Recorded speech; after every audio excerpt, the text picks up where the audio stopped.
everybody, live this time, in person, to the next session of Cosmo Eternum.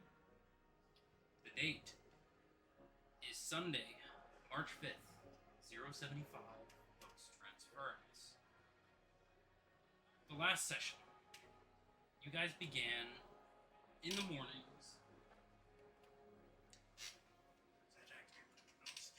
No. You began in the morning with Yurk talking to Vulia just as you were falling asleep. The uneasiness of her surroundings, the new situation she found herself under the protection of you and your party.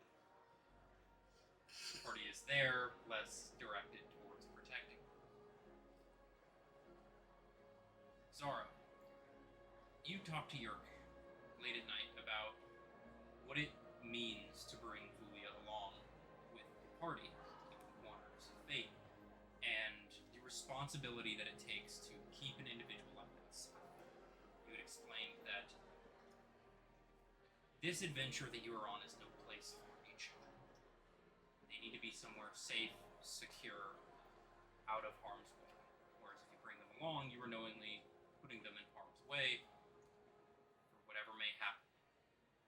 Yurk heard you out, but seemed pretty dead set on what he wanted to do. You guys then went to bed for the night. It was an easy night. During spring, it's a little warmer, still cool, but more comfortable. You woke up in the morning, ate a quick breakfast, and began your daily errands in preparation of disembarking from Port Theridun, finally.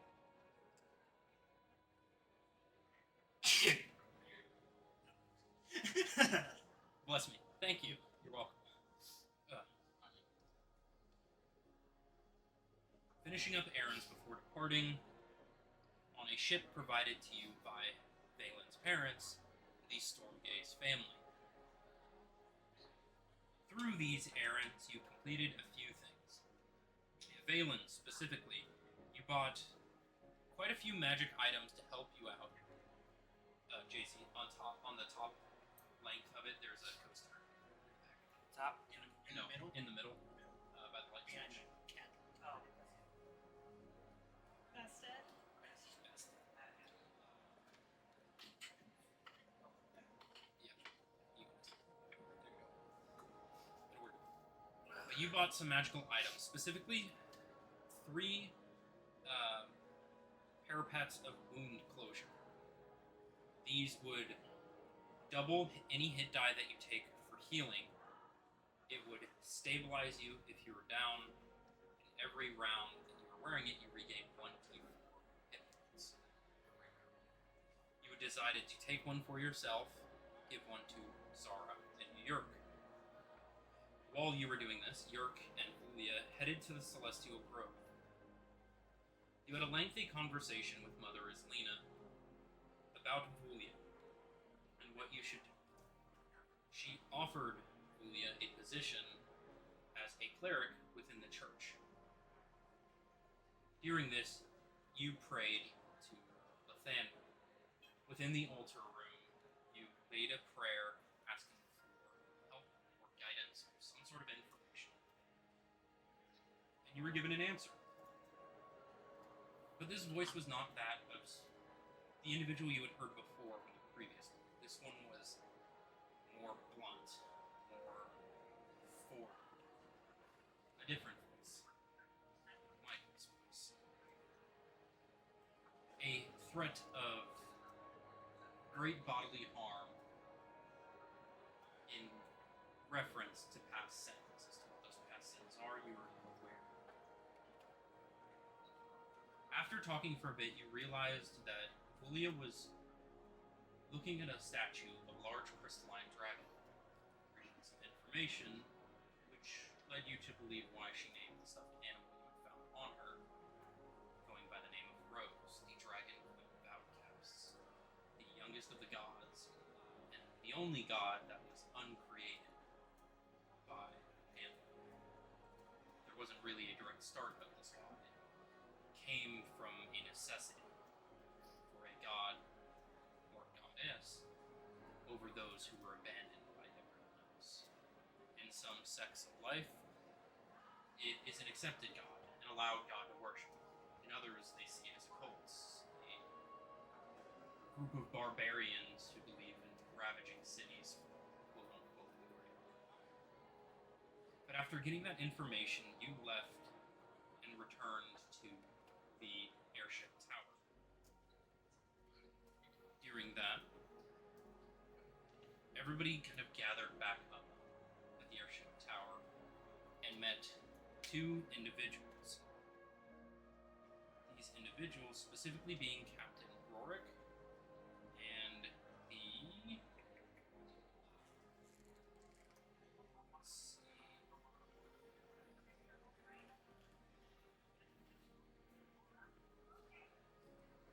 Who is talking?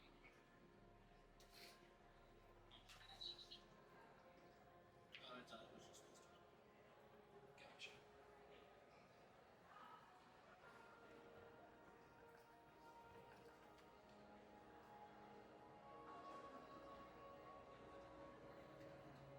I actually have that on my phone. Sorry, I'm trying to get the names of these individuals.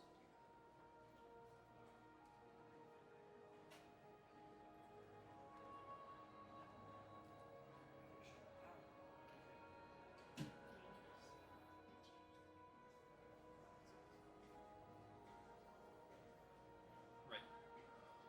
So you met Captain Rorik Bronze. What's his name? Bronze Spirit, and you met one Carmilla, the almost necrotic-esque elemental woman. You were led up and given a tour of the airship which you will be traversing for the next 3.5 days. Upon departing, you guys slowly began to realize something. The quote-unquote fighters that you would be transporting for the family of the, or for the Stormgate's family, aligned quite nearly perfectly with the enslaved individuals that you were not able to rescue from the Crystal Cage. Through some diverse conversation between the party in regards to the subject, later in the night you were actually able to meet these fighters, as everyone else, the other merchants on the ship, otherwise were able to bid on them, take a look at them, and get details down that may be useful to said buyers upon landing. During this time, you got some conversation between you and the other fighters, getting some contrasting opinions from each fighter. It's hard to make a discernible connection as to whether or not it is technically wrong. It's confusing, for better words. Following this, while you guys were talking, Ark was distracting some of the other merchants and such, keeping them away, their ears away from the conversation. Zara, you talked to Caesar. You had asked him if there's anything he could help in this current situation. He offered, if you were to help him hunt down some red-scaled individuals, he would be able to help you get these slaves off in the same night. Agreeing to it to see almost fragments of your past when your parents free them. You agreed. And he left with a smile on his face and a chip in his step. Which is slightly concerning to most, but we'll see how it plays out. Following this, Caesar and Valen had quite a big argument. Caesar making a show of basically fucking over your parents, putting you in concern and through some very kind words to each other. Not very kind, very mean and vulgar and angry, he left. The party then began to have differing conversations between each other about the subject at hand. Balin more on the convincing side of they're getting a better life. They're contractually signed, everything was done forthright as needed, while the others are more on the side of because it was under the pretense of two evils, they still shouldn't be held to either decision. And as this is happening, you guys have decided to set up security watches for the night, as some of you are a little uneasy about the night to come. And that brings us to today's session. We are live this time, we are in person. We'll get into it. It's gonna take a minute. Yeah. But about this time, you guys had decided to give a hand of good faith to Valen, to have him proceed to the lower ends of the deck and go privately talk to each of the fighters, trying to vie for information as to whether or not they want to be there or they really understand the situation. As Valen is the only one who can go down, you are left standing at the top of the door. You see one of the elven guards, the druid guards, standing at the door. So Valen, is there something you need? Saw quite a bit of argument between you and the other individuals you found yourself. Right, it's been a day, to say the least. Seems like that. Hopefully you got your drink in and are enjoying yourself, at least for the most part. I definitely had my fair share. Enjoyed the festivities going around. I would say, just probably going to not have a good night's rest tonight. Some things to think about. Something on your mind I could maybe help ease? Not specifically, just old friends, bad habits. That, dark fellow. Yes. You know we have your back in case they try. Absolutely. I'll be the first one to tell you if something goes wrong. Apologies. Are you needing downstairs? I didn't ask why you were coming over here. Actually, I think, I might be going back to my room. Don't mind some of the, my guests on the ship if they decide to pull. Some late nights, just sitting around. We are a little bit uneasy about being in this kind of environment. The different breeds, if you will, are unsure of the environment. So, Right. Some of they're a them, little uneasy. it's rare for ground dwellers to get a taste of free open air, I understand. A little untrustworthy. So they'll be rotating, staying up, doing watch. Well, hopefully, through this travel, we can give some of those mud munchers some culture. Yeah. Yep. So we will. I'll be keeping an eye on them, and I'll let you know what you guys Alrighty. Have a good night, Mr. Swords. as well. I'm gonna go walk back up to my. We haven't Close talked friend. to this. Yeah. Fighters. That's true. I apologize. I'd say that was on Yeah. way down.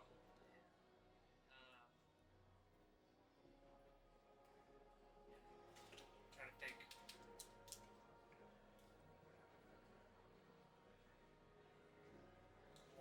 Debating if I want to actually go and talk. Yeah. Huh? I know. He could always just lie and say he did. I know. Well, he's a good adventure. Just listen to him. They are all sitting at the table currently watching you have Right, this just conversation right now. Yeah. Okay. Yeah, I think I'll go down there. I'll go down to the gates and talk to the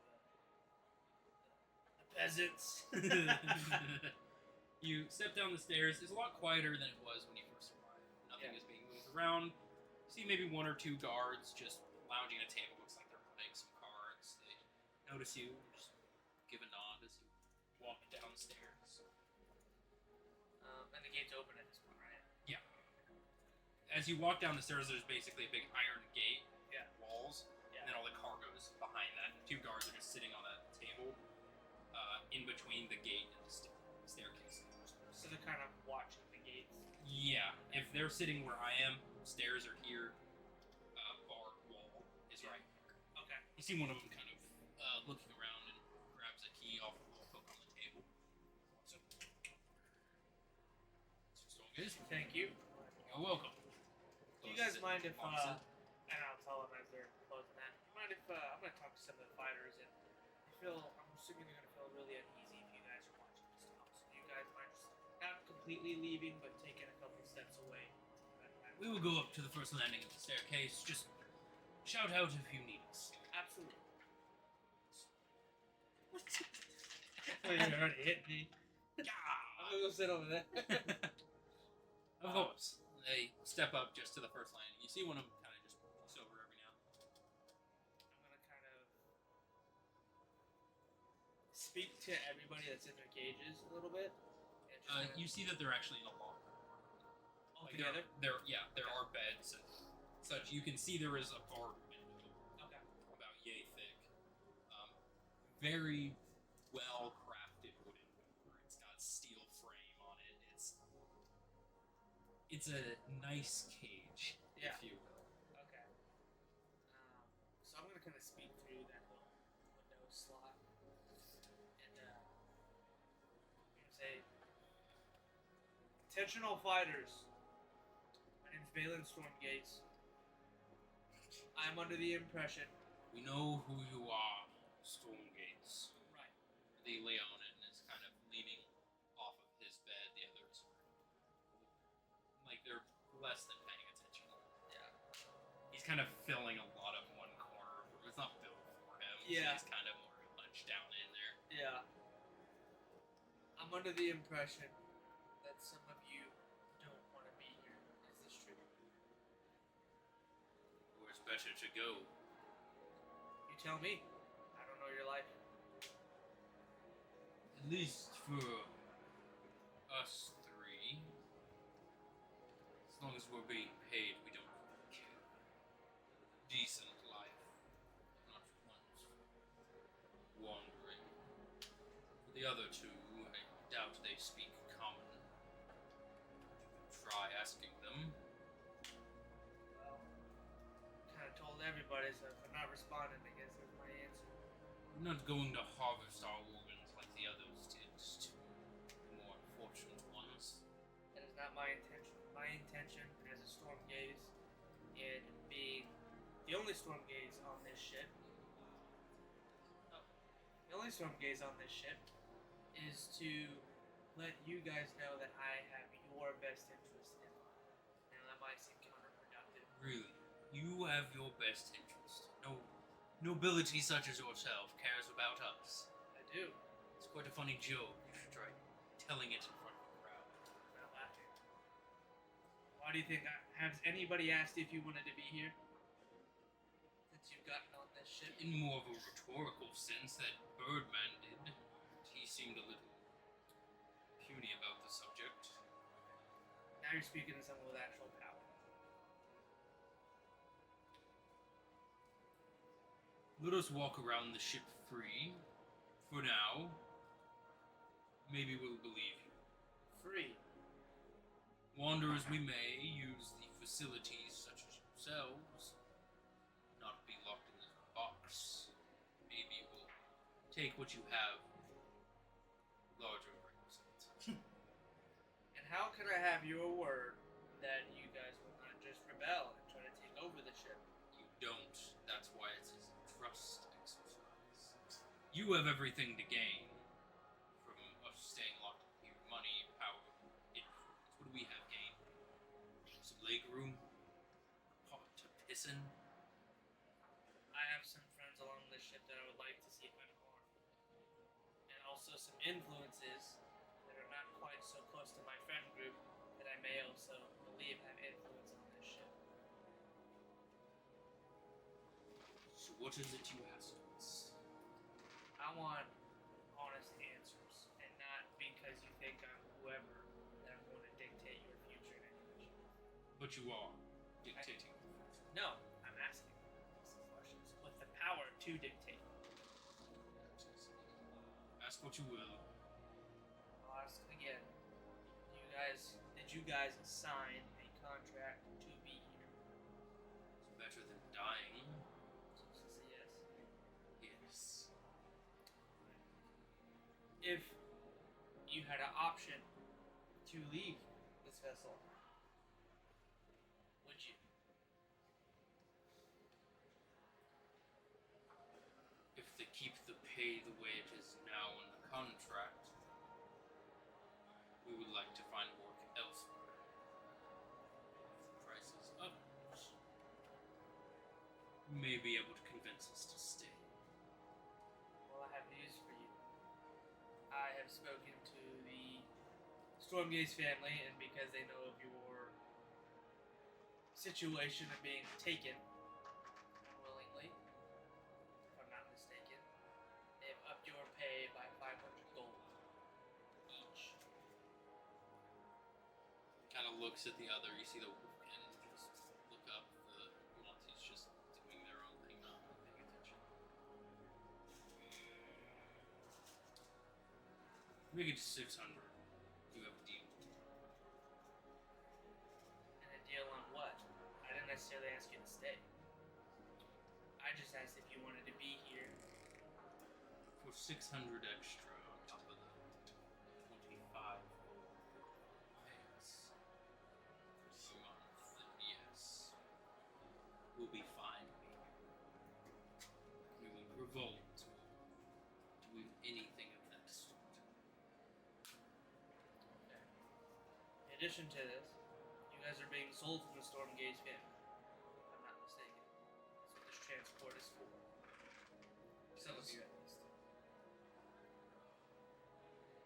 I can't guarantee your guys' safety, status of life, and current environmental conditions when you get to wherever it is that we're going.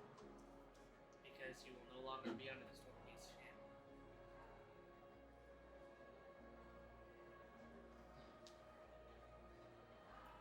Do you know who the possible seller contractors are? Won't know till we get to the port side. And if we want to say no, whomever is bidding, we have that right. That will determine whether we think of ourselves as slaves or not. We are mercenaries at heart. Right. We would rather be treated as such. If you want to stay with the Stormgaze family, you'll have to prove your worth. And there's only one way to prove your worth in this environment. What would that be? Fighting. We can do that. This would be it. And if that's what you guys want to do. Again, I don't know who the person is, but you can hear them out. We'll have a conversation. Once we get hired by the Stormgaze, do we have the right to leave? Or treat it unfairly? Depends on what your contract says. Make it a clause in the contract. See what I can do. Can't promise, because it's not my sale. I'll do what I can. Already gotten you 500 gold. 6. 6 is what we negotiated. 5 is what you currently have. 600. Stay with your family and the right to leave if they abuse it. And if those are your conditions, seems like you're asking for a lot from us. Money, flexibility to deny fighting, the flexibility to leave whenever. How can I guarantee you guys won't just take money and run? Because you can deny whenever on that clause. If we are mistreated by the ends of the contract. Violates the contract, okay. Now we're getting somewhere. Now, is this for just you, or is this for you and your party? For us three.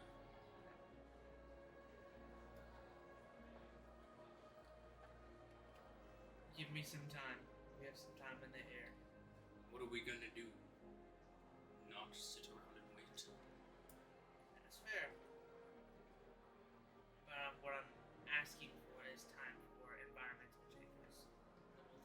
me to have conversations to see what I can actually get away with and what I can't. Because, again, it's not my sale. Do what you can. Make it quick. Squeeze up comfort. Fair enough. We'll try to make your stay a little bit more comfortable any way that I can. I would say thank you, but you've done nothing yet. Giving you more money. You didn't even ask for it. He just sits back. He's just staring. Just doesn't say a word. Well, it was great talking to you. I'm just gonna go ahead and walk out and yell at the guards. Guards, you can come back down. Alright, sir. That's crazy. Guards come back down, let you out of the gate. Close it, lock it, and just toss the keys on the table. You gonna play in their card game again? I'm gonna go back up to the top, or the second deck, and talk to Yerk, Ark, and Zara. If you leave me alone. You were asleep the whole conversation because you left them later. So, True. I mean, I did technically went to sleep. good job. Yeah. Well, y'all wanted me to talk to you, so get up. Yeah. Damn, knock on Neil's door.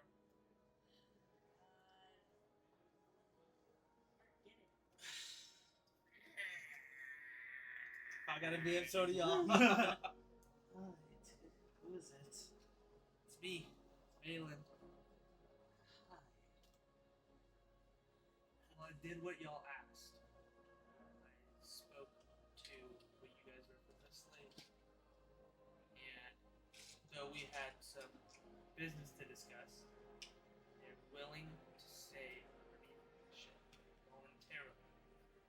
Were they slaves originally? Before you had this conversation? They were captured at the Crystal Cage Market previously. And we took them from the Crystal Cage Market to be here.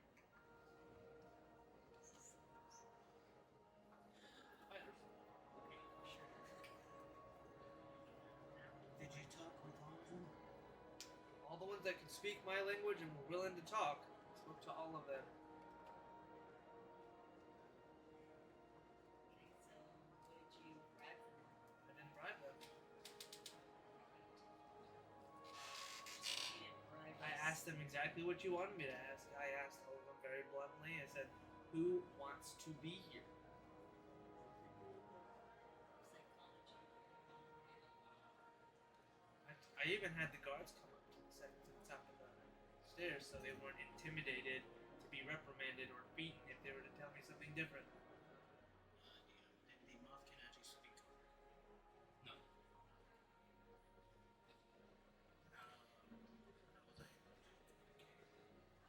The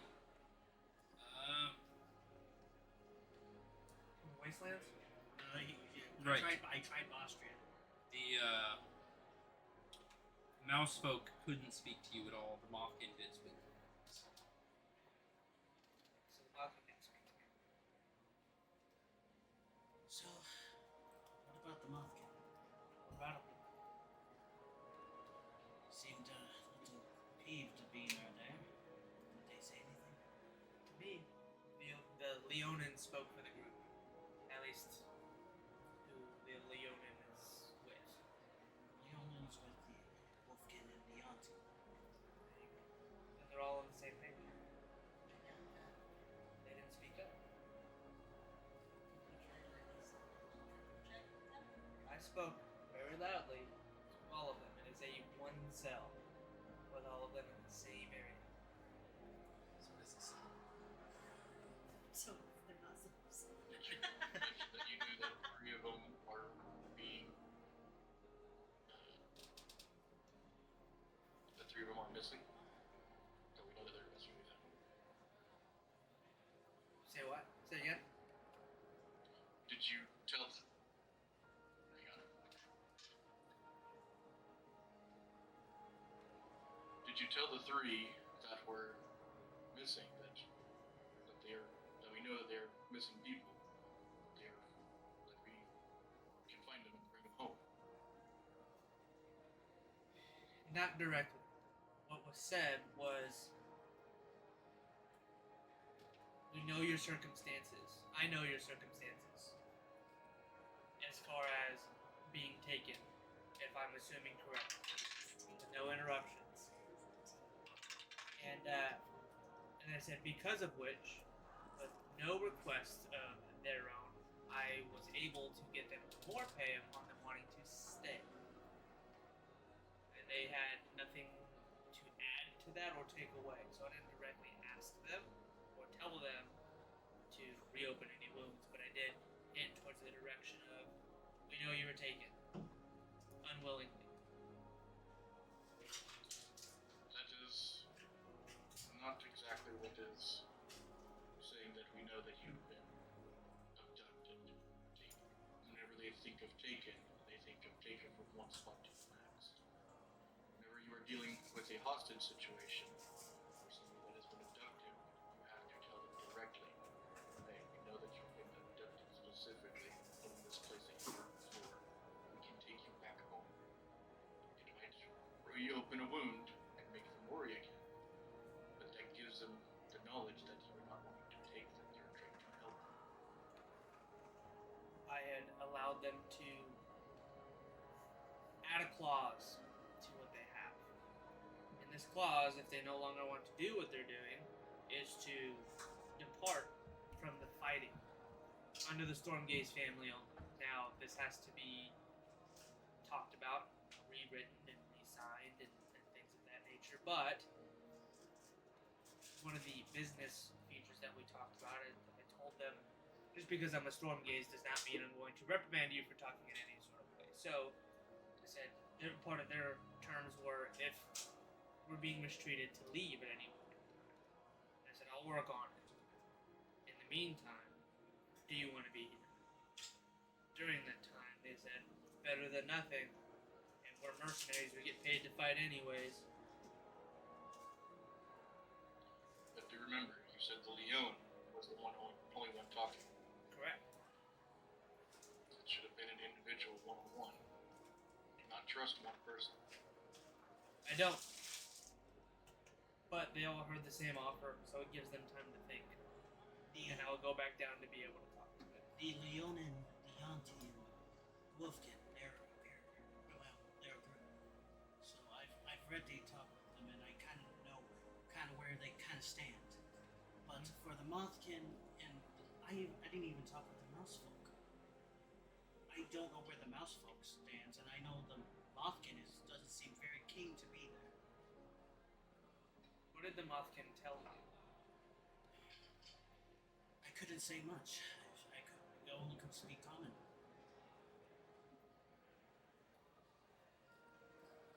What you did gather, what did you gather from the Mothkin that made you believe you didn't want to be here?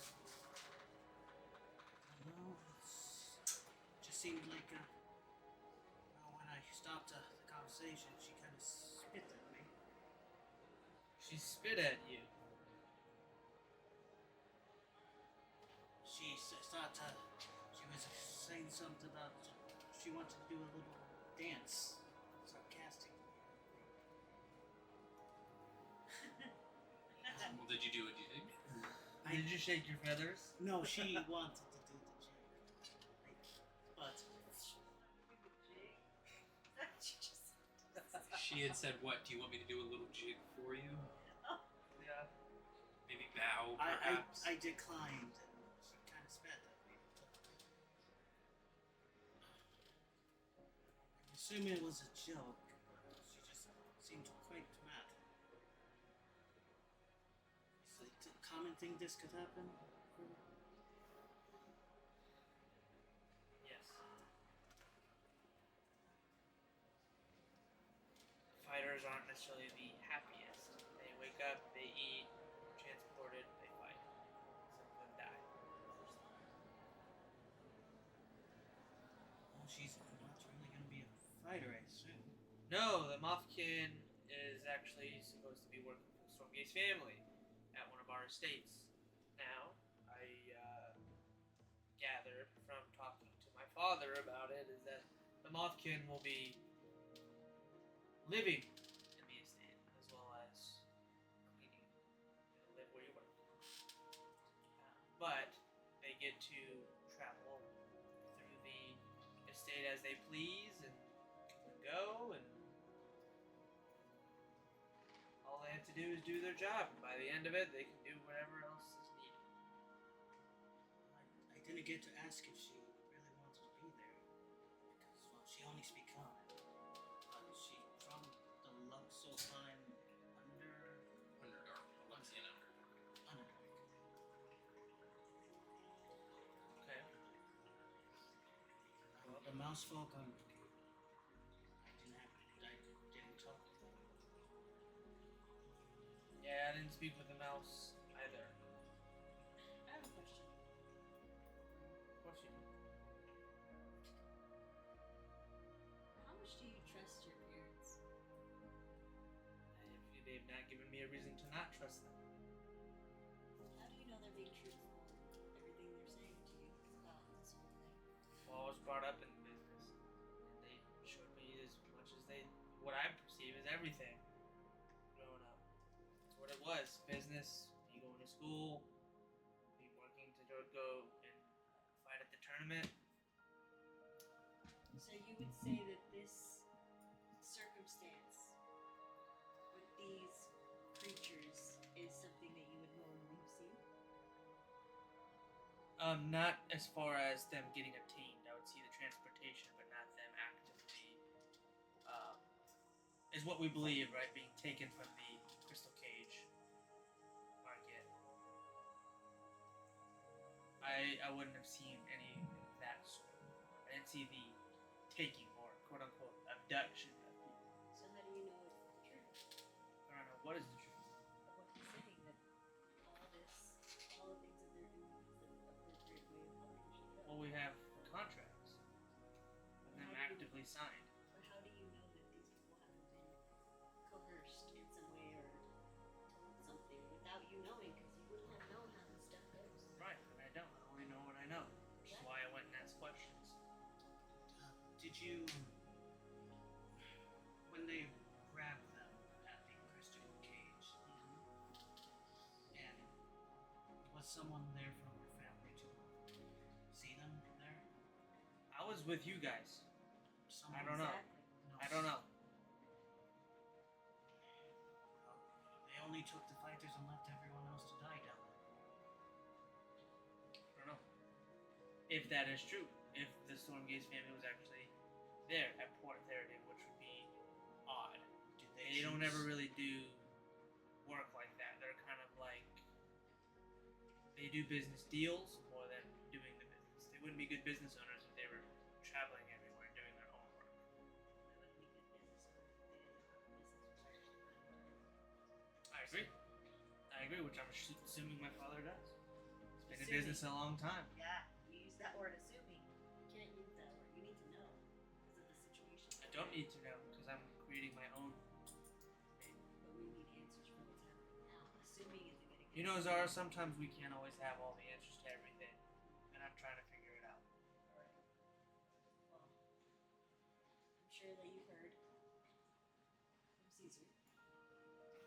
Oh, I've heard. So, we need to get something figured out soon and not assume. We don't need to do anything soon because we're going to be on this ship for a couple of days. And the sooner you do stuff, the worse it's going to get.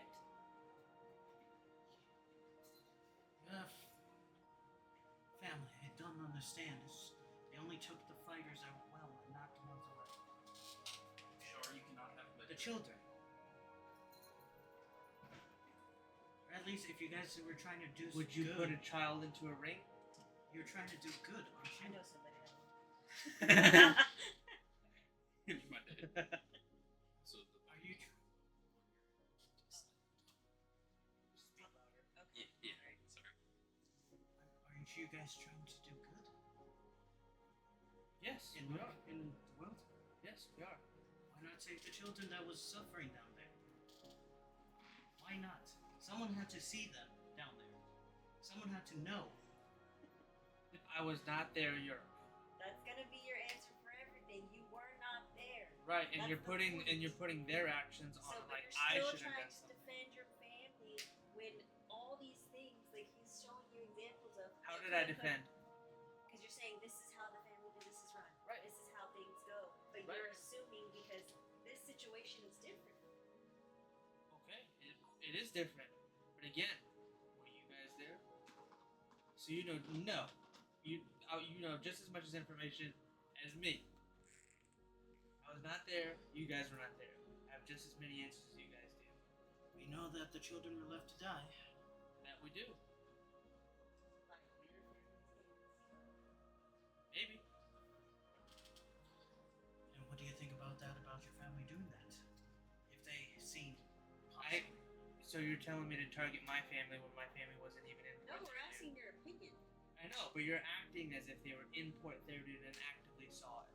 But If it's my part of the father's 2 business. feet was actually down there looking at Whether these his people. 2 feet, his 2 toes, his eyeballs were there, it's a part of his business.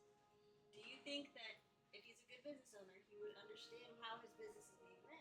Sure. Do you think that if you go and go to the latrine, you're going to tell your boss that you went to go and do that?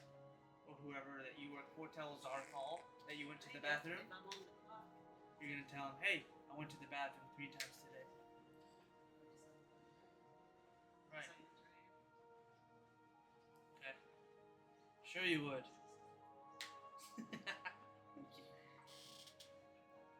My father has The a best lot thing of... that we can say right now is, again, as I've said before, there are 2 different worlds between those that are rich and famous and those of the lower class. We do not know what goes behind each door, so we can't choose what's right and what's wrong. The only thing that we need to do is gain knowledge first, and then make the judgment directly. Agreed.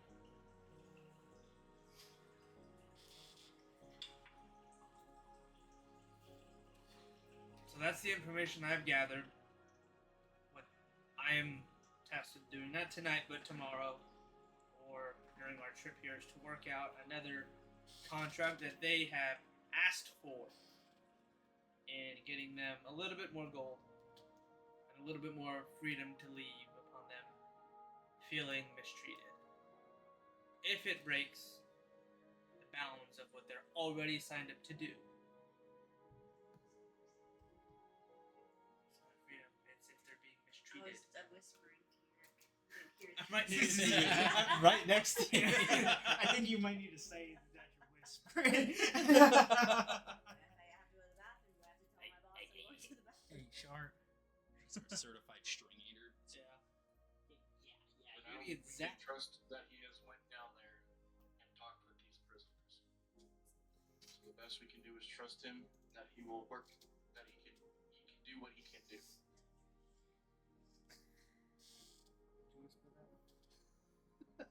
I think I'm at least fine with the Wolfkin, Leonin, and the Auntie. I think they've already made their decision and what their life is, and they want to continue it. So, but I at least want some closure with Mothkin and Mousefolk. Are you able to do that, Balin? Maybe. I'll try. And the only reason I say try, because we're not supposed to be on the ship in general. The fact that we already caused a scene minutes before departing Port Theridaun is concerning. Looking at you, Zara. And looking at me. Looking at you, skeleton girl. Well, try if you can. Especially with the mouse fuck. I don't know how they're feeling it. I don't want them to. If they don't really want to go, I don't want them to go. They didn't speak up. I can only control so much. Maybe they don't understand the language. What if they want to and they're not telling us? There's another side to it as well. Like the Leonin said, you give me a little bit more money, a little bit more freedom, and I'll stay. Because it's better than what I was living at before. And even considered staying with the Stormgaze family, knowing that they're about to be sent off somewhere else, and willing to also prove themselves in an arena to stay with my family. That is their choice. It is. That is their choice. It's And it was their deal that I allowed them to make. the only three, or the only three that spoke up, or the Leonin themselves. Leonin, who spoke for the group, so all three. I don't like when one person speaks for a group. Well, neither do I, but they refuse to speak up. Well, the Mothkin and the Mouse folk are part of that group. I know. That's why I just want So at you need least to have closure another with them. conversation. Sounds like. Can't have a conversation with somebody who doesn't speak.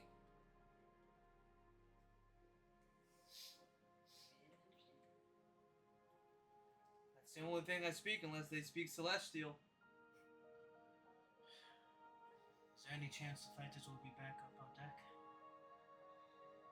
Would I have information to this? Not that I'm aware of. That'd be a captain question. Well, maybe when we get to where we're going, we'll be up at the dock. There will definitely be a transition period for them to actually get to the cellar, where that cellar is, so that they can inspect the fighters and see the fighters. Do you think I could talk to them beforehand? There might be a way of sneaking into having a conversation in the commotion of unloading supplies and getting the fighters out, and I could even call some of the guards to work on certain things and allocate them certain places. But while it's just airtime right now, probably not.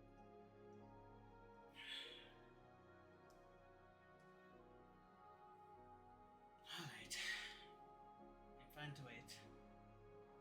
Okay. As long as at least we try. Yeah, That's all I ask. that's fair. Well, I'm okay. Zon? We don't have a lot of time. We have time. Alright. Like you said, there's still the travel time that we can come up with something. She's talking about Caesar. What about me? You see, he's just sitting on a barrel, has just been watching this whole time. She's talking about your plan. Plan? I have a plan? I would love to know about it. Yeah, the plan to coerce a deal. Oh, I'm not looking for a deal. No, not with us. You're looking to remove the fighters. Because Isn't that Zara what asked- everyone wants? Everyone who matters in this decision? I'm gonna look at Zara. Deal, but I don't see you attacking him about selling fighters. I'm not selling fighters. Buying, Nope. taking, Free? interfering.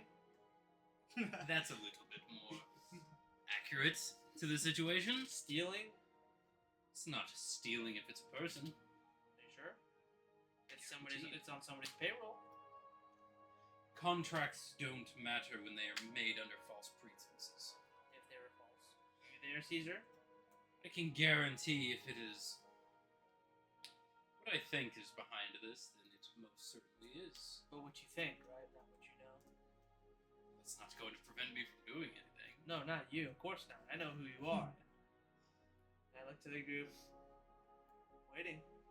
You want to dig into that one? Feel free, ask me questions. I will answer everything honest and truthfully, unlike other individuals who try to hide their true intentions with obscuring the truth. Right. So what do you think's going on here? In all truth.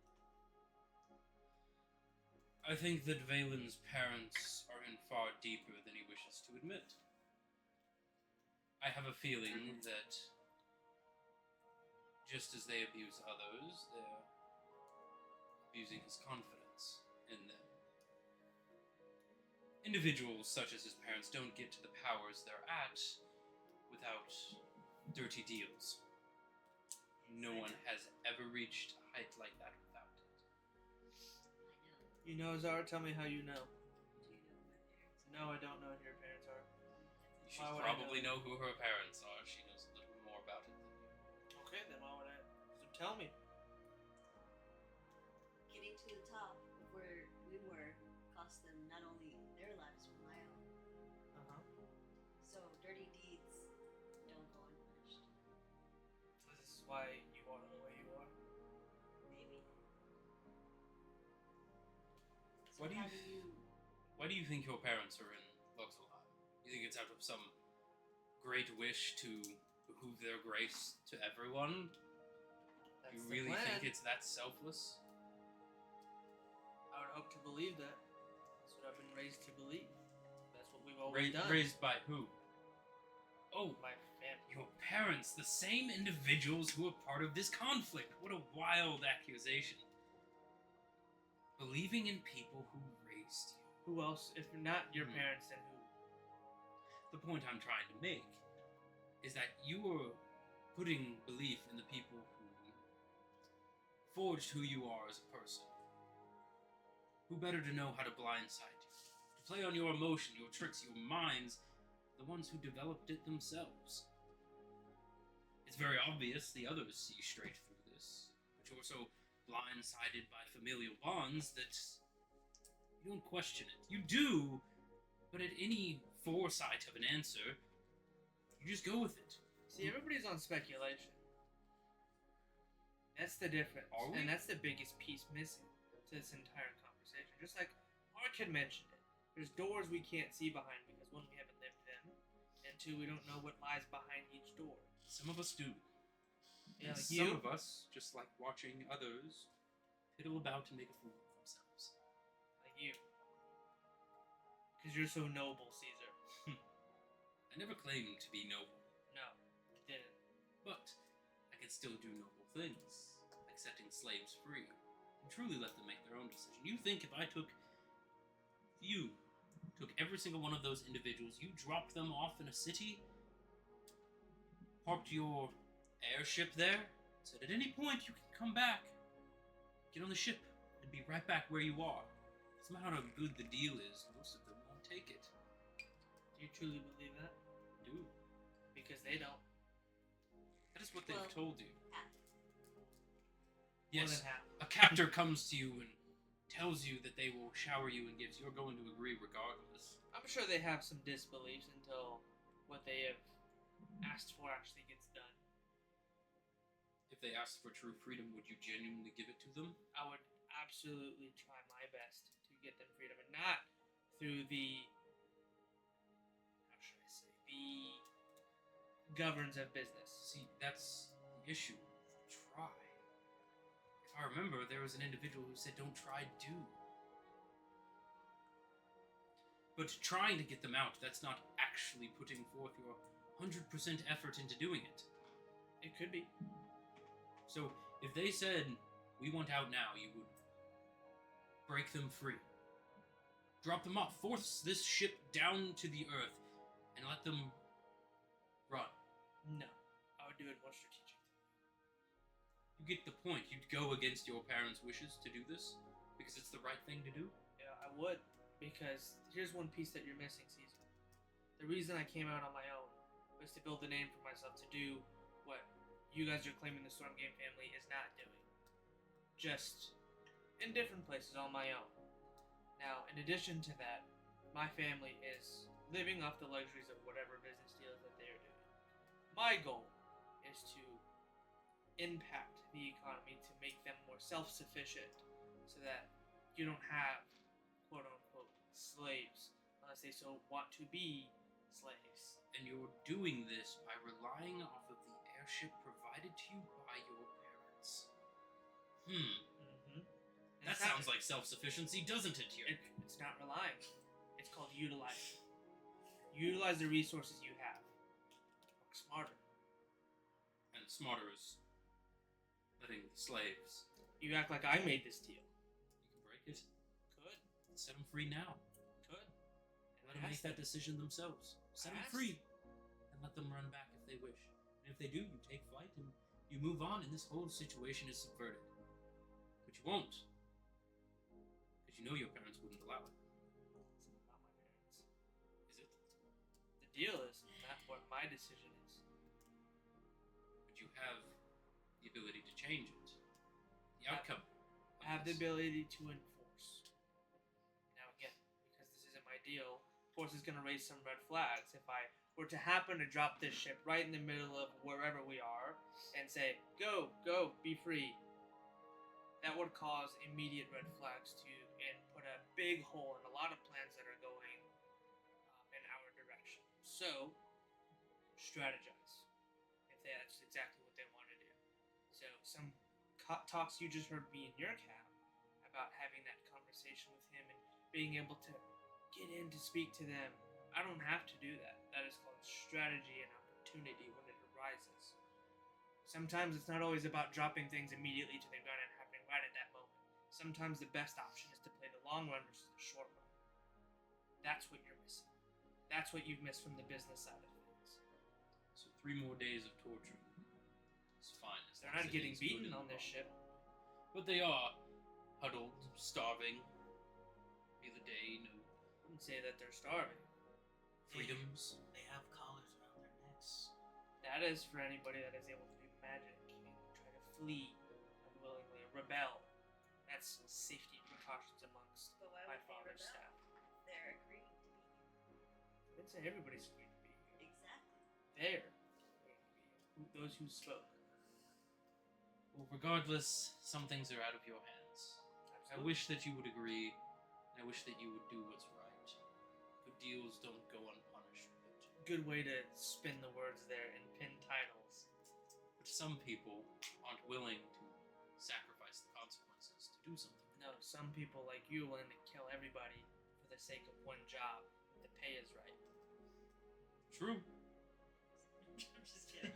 Is there something you wish to say? No, what he said, you're willing to kill anybody. Me too. Me too. Me. I got a quota. Can I be there? What quota? You're on pause. I know. Are you on paper duty? Because he would have been next. Yes. We are doing what is good here. I'm doing this out of my own kindness. Are you? Are you doing that at your own benefit? Kindness. To those less fortunate, to those abused by higher powers. Caesar, you're not one to do anything out of kindness. What do you know? Because every time I end up being around you, someone pays the price for some gold, or a favor, or a deal. That's all you've seen. It is. You said So we- do you beg me to believe anything different? No, I don't. This conversation isn't for you. It's for your party. It's to show them how blinded you are by this unwavering faith in your family. Yet I just said that I'm willing to defy them, and I'm already doing things to defy them by speaking, asking questions, making different deals, meddling in a deal that was not even in my scope of work until I got on the ship. And yet you're saying this undying faith to this family, his blindness to his family, all lies to try to sway it into your direction. They're not lies. They are. Have I said anything untrue that you've seen? Not to my knowledge, Caesar. I'm pointing out the obvious in ways that the rest of your party can't communicate. Being a voice for them because of the close proximity to you. You should know this by now. I am upfront and honest, and I call it like I see it. And you can justify it. You can do what you will to stay upon your high top of superiority. But you're unwilling to see how obvious it is to everyone else. Your party is relying off you. How far do you think that trust will go?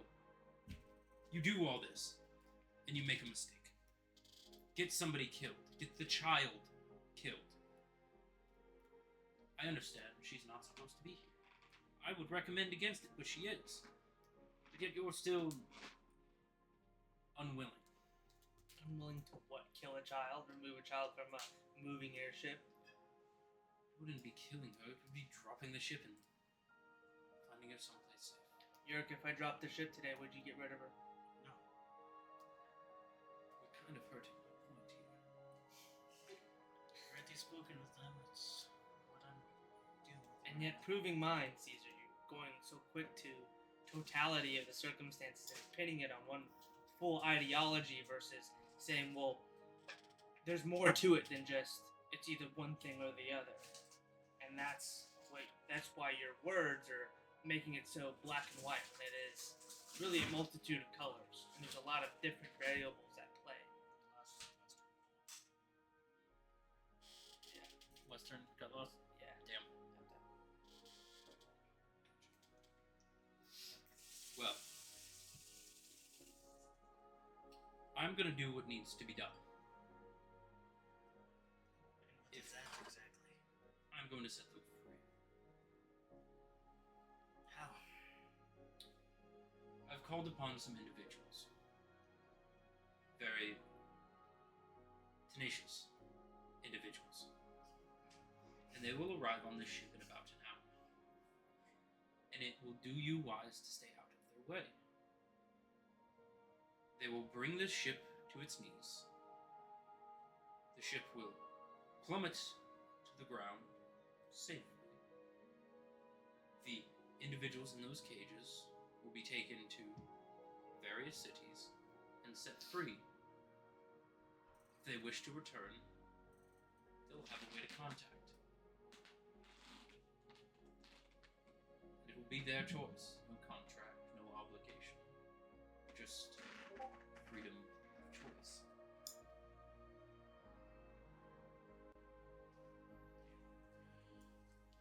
If the guards wish to harm my allies, then they will act in defense. If the guards are smart enough to leave them alone, then nothing else on the ship changes. It drops from the sky, it lands, they are set free, the ship remains in flight, the rest of the cargo untouched. However, if they do get in the way, they are forfeiting their lives. See, do you remember when you said you owed me one? Yes. Now would be the time to own up on that. So you wish for me to call them off? Correct. Seems a lot of chaos on it if we have a child on the ship. I understand that. So I asked to lock the door. Locking is one thing, but in the middle of combat, things can get destructive. You think my family's guards are just gonna sit by and wait for them to steal from what they believe is their own property? Tell them your parents gave the order. They will verify that with my parents. That's the thing about it not being my deal, my sell. So you could lie. Could lie, but again, they're gonna re-verify.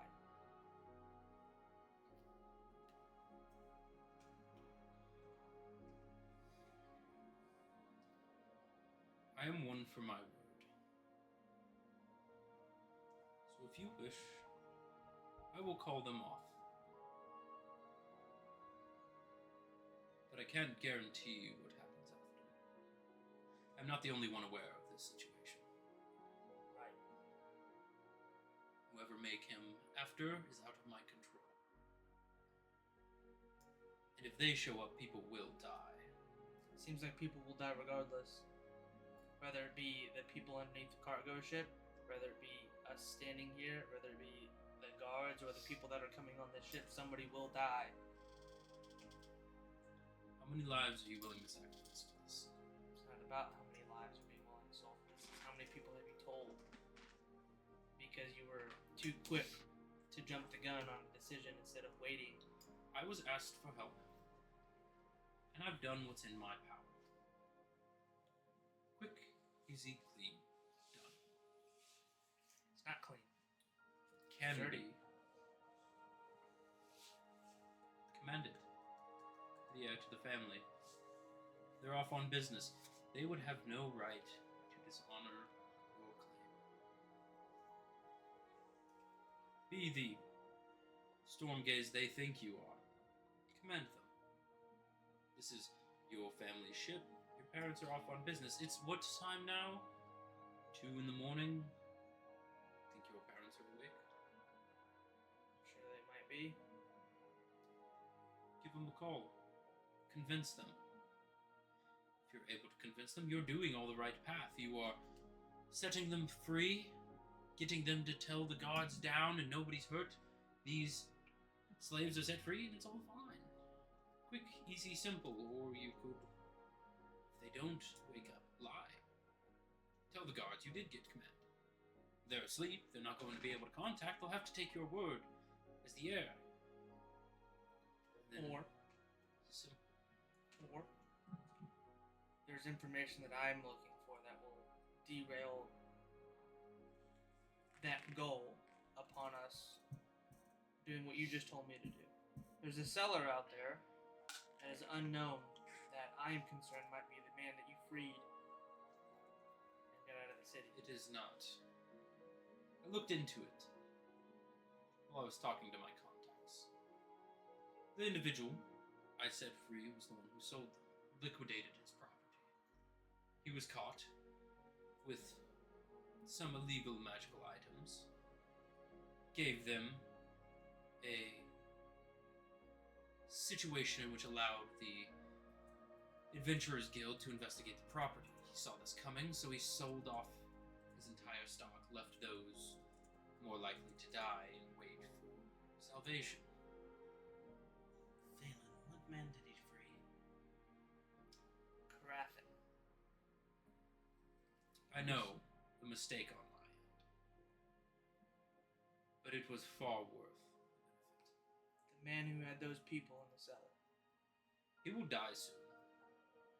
How soon? About 3 days. 3.5 to be specific. Caesar, why did you send him out of city and escort him out? Why don't you tell the party?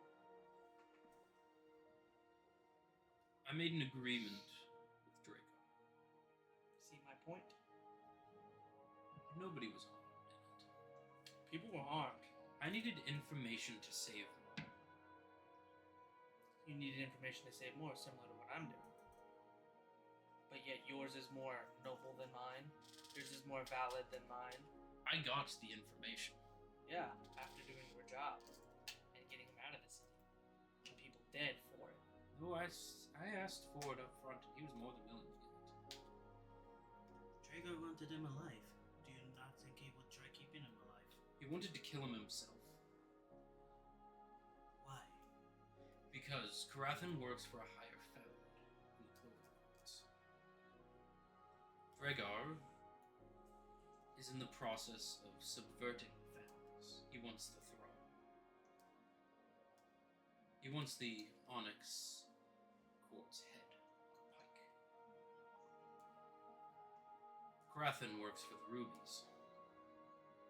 He kills Karathan, he kills their head slave trader.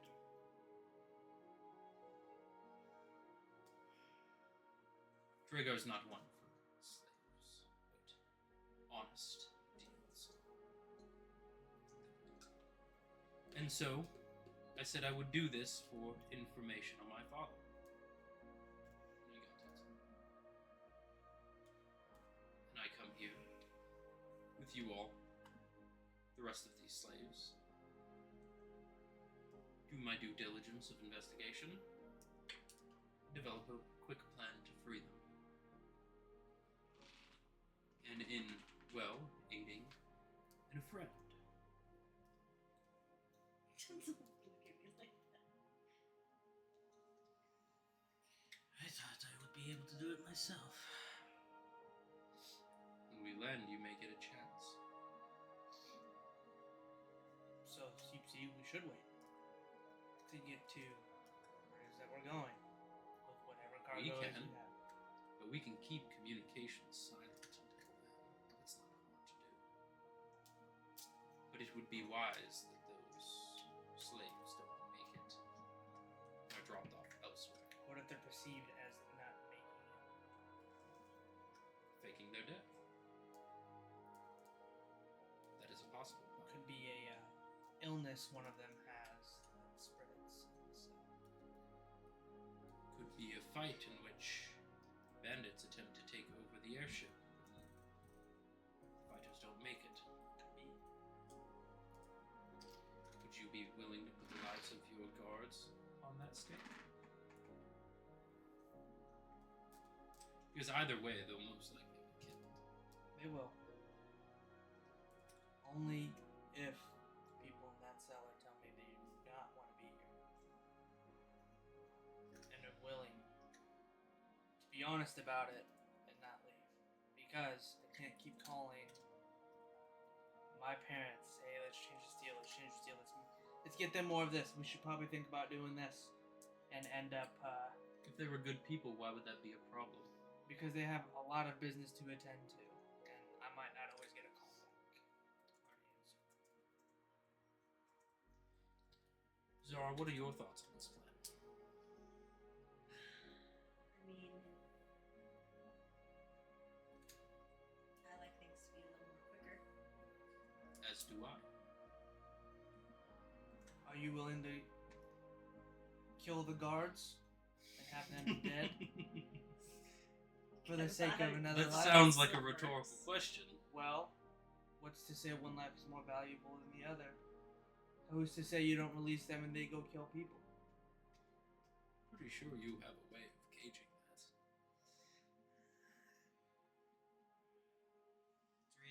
The moral dilemma is on you. Answering that question. A life for a life. Does it make it more noble than the other? Like you said, Or is it just still murder? like you said, somebody's gonna die. Regardless of what we do, right? If we decide to meddle and interfere in this situation, somebody will die. We're meddling no matter whether we win or we rush it. Well, what I'm saying Somebody's is if gonna die. we don't mess with it at all and just mind our own business, There nobody we has to die. Reverting back to the original plan of Vader. Nope. Don't do nothing at all. And so you see, it's a plan, but I'm just saying, answering your question as to somebody's gonna die somewhere. There's one way where nobody dies. In theory. This is all theoretical. If we mind our own business, nobody will die. But Was that noble to mind our own business? I didn't say it was noble. I said no death would come to the ship. What about the slaves? Whoever they're sold to, what if it leads to their deaths? Who's to say that somebody at Port Theridun that we may have saw isn't already dead? The point I'm making is you can guarantee a death and know it is an individual who has aided in this grotesque abuse of humanity, or you can leave it up to chance and take all of your agency out of it. Why, I didn't know, therefore I can't be involved. I could let the slaves go on and maybe they'll have a good life. But why not guarantee it? There's a whole lot of what ifs and a whole lot of non-facts is the issue. The concern and the missing piece to the puzzle is a lot of this is going on theory because some plots may line up without actual proof of anything actually really lining up. It's connecting dots that may be there or also may not be there because people's emotions are getting in the way of what we actually know and what we actually don't know. Who's to say the Stormgaze family didn't hypothetically buy them from Karath and didn't abduct them? There's another part because you said he sold them to the Stormgaze family. Buy them, right? So not only did we pay for them what they were worth, and that was a lot, in addition to paying them more on their wage and then saving them from an eternal doom like those people we saw in the cellar. There's a whole lot of what ifs without actual facts. So how do we know that doing any of these actions actually lead to a better goal or a better outcome? Because we really don't have anything. We have maybes. Could be. Seems like.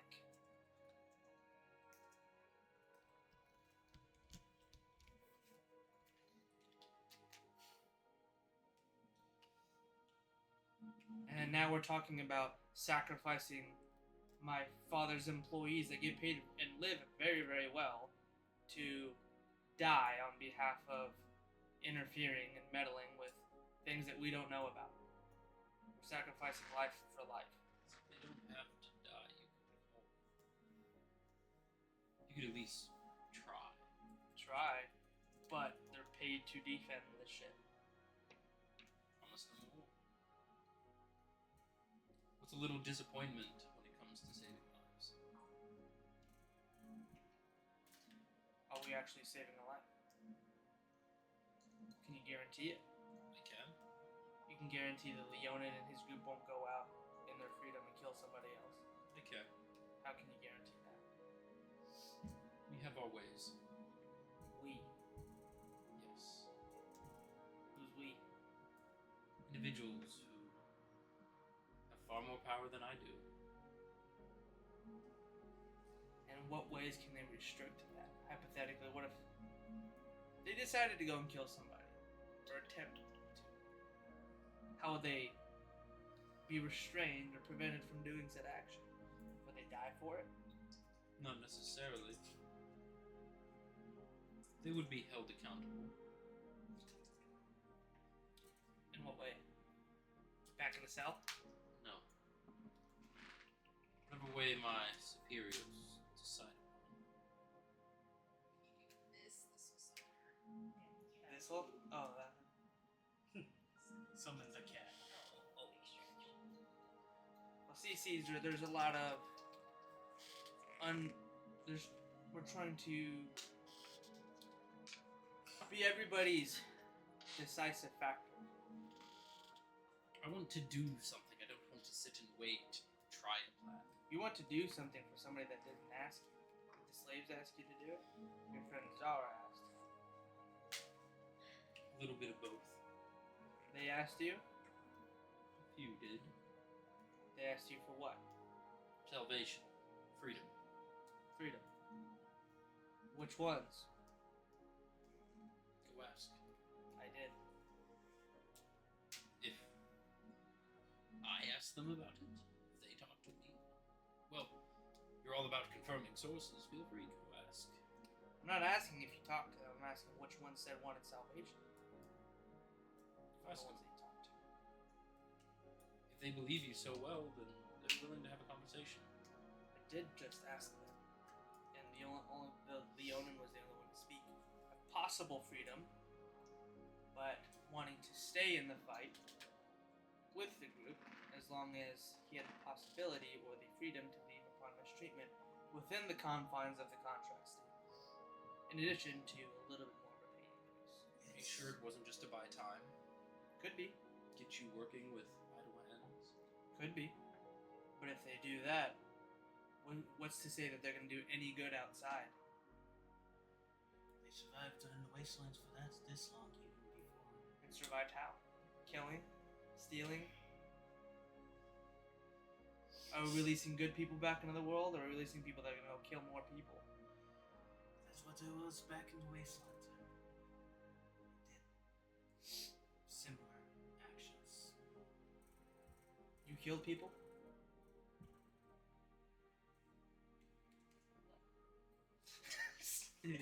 Huh? Rewind. Hold up. Roll back. Let's dig into that. that seems like something we should dig. Wait. We can't just move on from that. The Birdman who can't fly, who has really bad rolls, killed somebody? That's insane. Excuse me, I did finishing blows on 2 bosses. Fried chicken. After cheese dying. banger. That's after the point. That's after the fact. I did kill a few people. Yeah.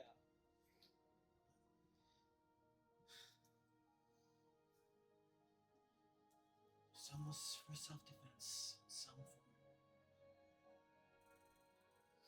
Survival. survival. Pleasure. She tries to finish. Pleasure. Survival. Survival. It's not an easy life over there. You're working with a group of murderers. This isn't something new. Right. But we're talking about being the good guy and being the hero of everybody's story and Exhibit murderer. Yeah. and being the hero of everybody's story and giving them a better life. But what if this is the better life? Trying to be different. What if what if these are the confines and rules that allow them to not murder and kill for just the sake of survival or getting out of somewhere or defense? This is a place where they can earn a paycheck and actually get food, get transportation, and fight for money. I feel like we're at a point where we're going in circles. You're not going to agree to my plan. I sure don't agree with yours. So why don't we go our separate ways? I think that's a good option. Whatever happens, happens. Whatever outcome is the outcome we deal with. And move on from there. That's fair. A current set in stone, unchanged. I wish you luck, and I hope your party members choose a side wisely. He's a hell of a Scared option. her. She was scared She's every time. scared of just about her own shadow. This one's just so sweet. The Shar over there. Yeah.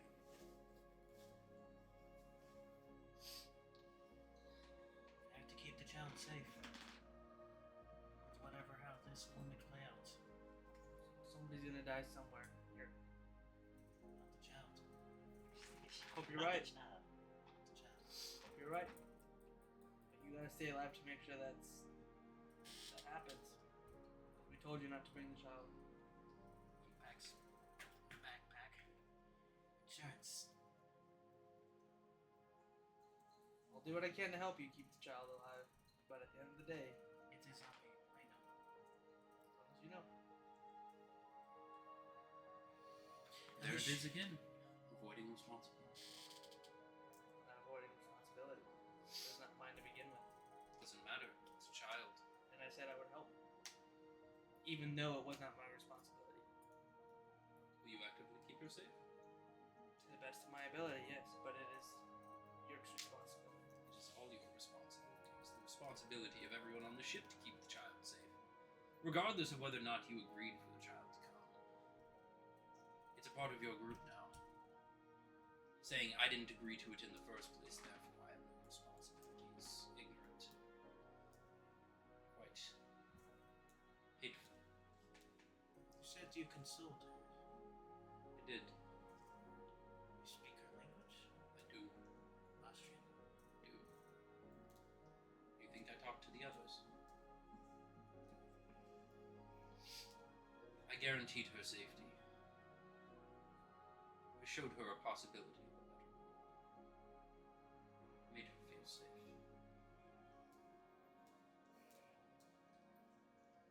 She will live tonight. I can guarantee that.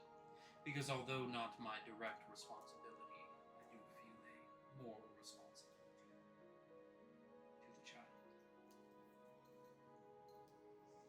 As you should, with Grathan.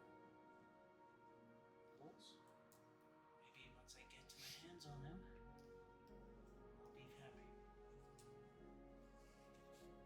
Sounds like you've chosen to do so. Zara, I don't feel like I need to ask you. Valen, I decided to choose. just the right one, correct? Exactly. I hope you have an enjoyable night.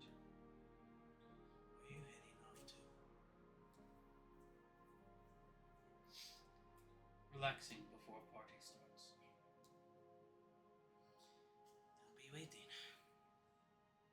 Of course. Have fun. I should. So will we. Kind of just stands up.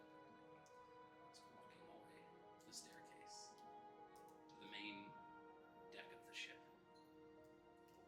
Out of sight.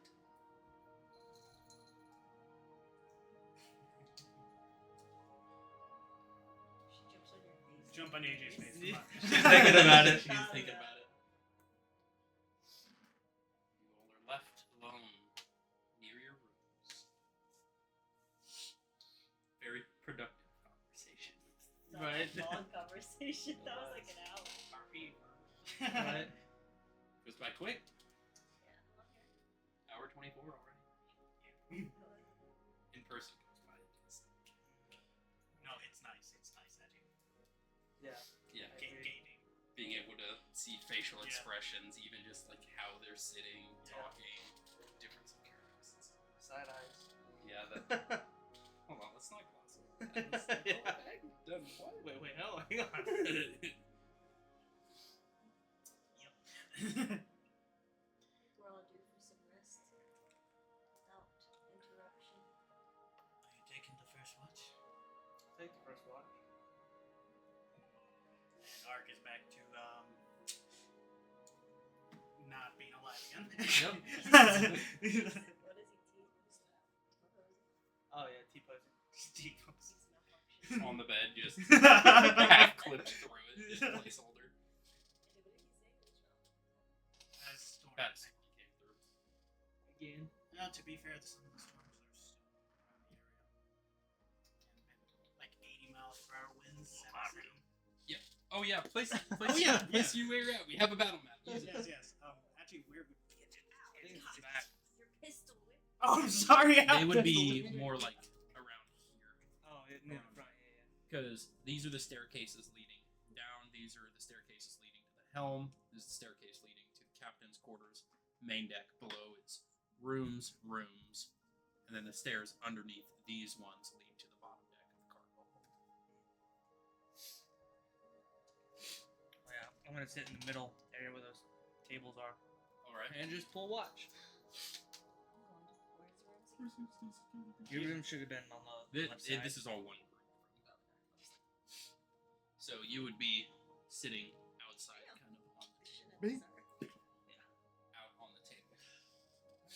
The first watch. Go ahead and roll a perception check. First Oh, roll. boy. He did curse it. Wait, oh shit, we're an hour and a half in, and this is the first roll of the live session. God, we're too far in the RP. So what was the first one? You said perception. Perception.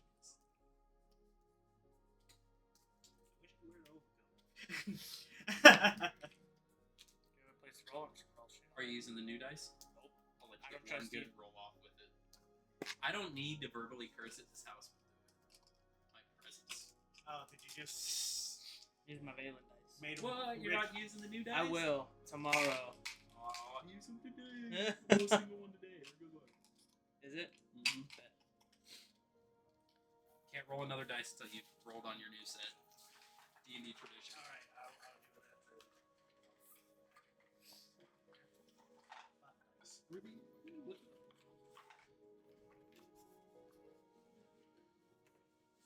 Yeah. Is there people in your house being perturbed? Dang, that's terrible. That one. Wow. You're What? blind. I know, right? Wow. With a +5, and I'm proficient in Take it. a picture of that right now. I took it. Send it down. Take a picture of it. First roll of the live session. I mean, we have it on Crazy. Yeah, camera, but I'll live forever. Not even. But if I'm proficient, I mean, was that your first technically bad roll as man? I feel like I've had bad rolls before. I Yeah. feel like I haven't seen a bad roll. I haven't had a lot of them. I'm not rolling my dice. Not using these.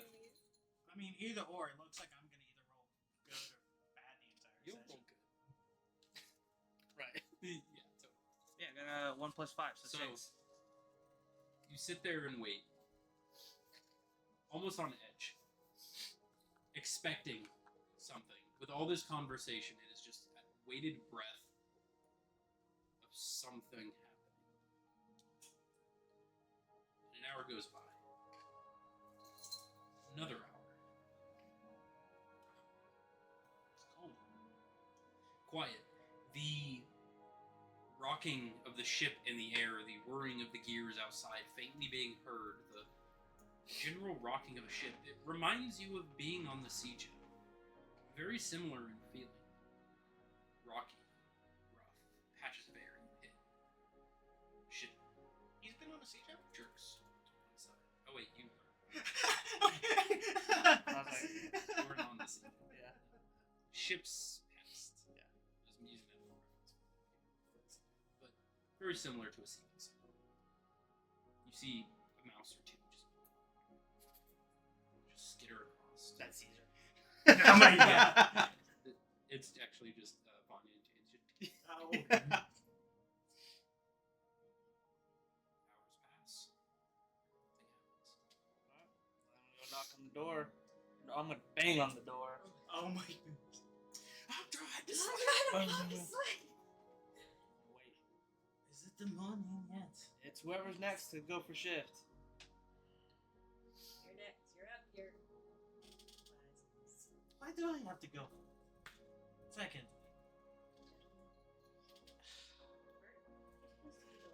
I'll take care of her. You said you wouldn't take care of her. I know what I said. Go. I'm like half asleep. Go. Alright. Yara gets up at the door then. Alright, I'm going Phelan. back to my room. Have a good night. And where Seen would? anything? And where would? Oh, Julia. Bully. She's currently just cuddled up on one of the beds, just hugging that dragon Rose stuffed animal, Rose, and it's just softly sleeping. Zara would pull a chair up next to the bed and just like slump herself into it. Just Alright. Roll a perception check. I'm scared. Where? Yeah. Oh, really?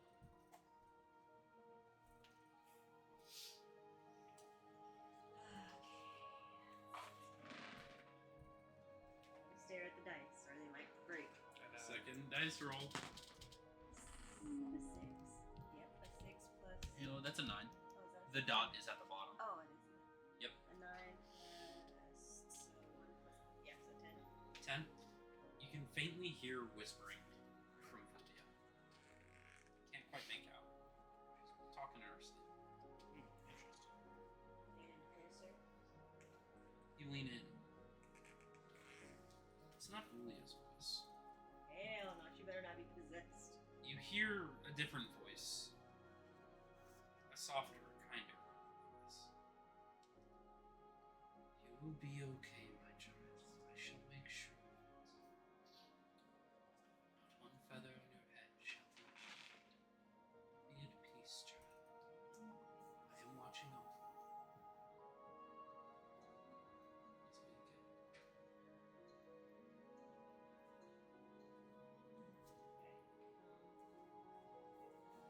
You notice something. At the faint back of this girl, the stumps and the wings, very faintly, you can see almost a glow. Just around the rim of the cauterized moon. It's silvery, misty, just a faint, magical rim.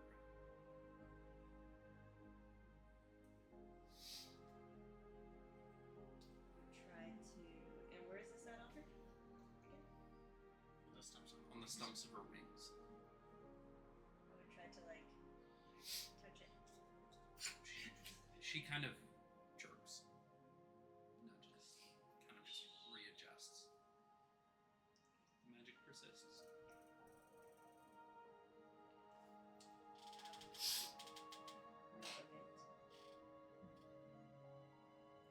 And try to see if I can ask her to put everything's back on the shelf.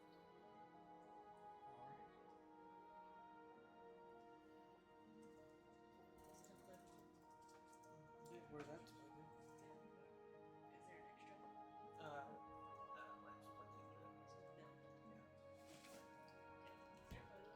I do. Is there a luggage reader? Yeah. Oh, it looks full. There will be a wheel hanging off that diffuser thing. Just click it off. Oh, yep. Yep. Yep. Click it off, and then unplug that wire.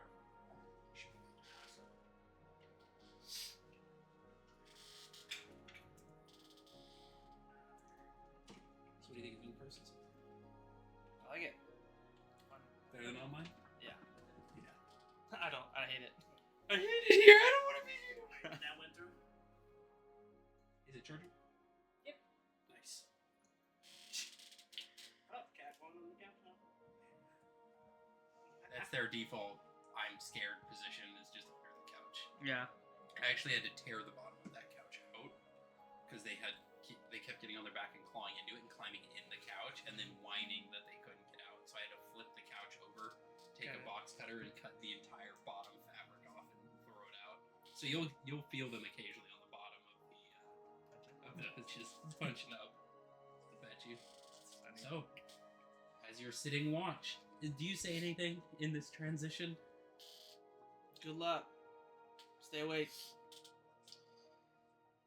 I will do so.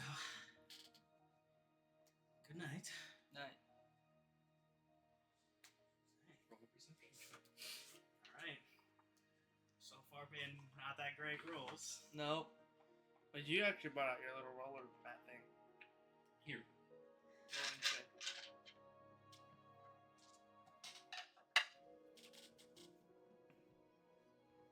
Put it in the top and just let it fall. That's more chance. That's a lot more chance too. But maybe I need it.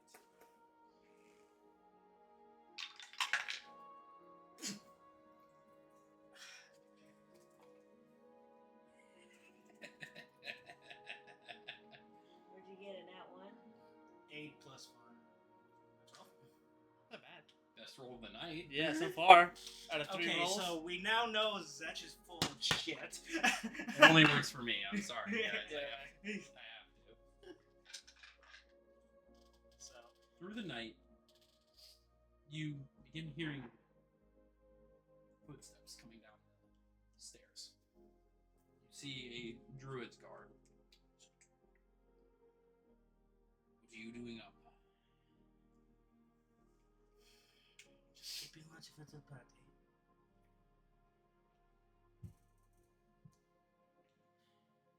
Stay put. Don't go wandering the ship. Why? Because I asked. You asked for why?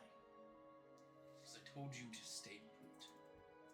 And as he's saying this, he's walking down the stairs. You see his eyes kind of soften. And you see him just lay flat. You see another individual walking down behind. Larger, well-built individual. Thick, black armor. You notice a metallic sheen to it. It's not a metal you've ever seen before. It's dark, obsidian armor. You see fractures of amethyst throughout the armor. You also notice something. With every step, there is not a sound. No creak, no shaking of the armor, no glistening of the light. This person walks down like any other person would walking down the stairs, but there's not a sound.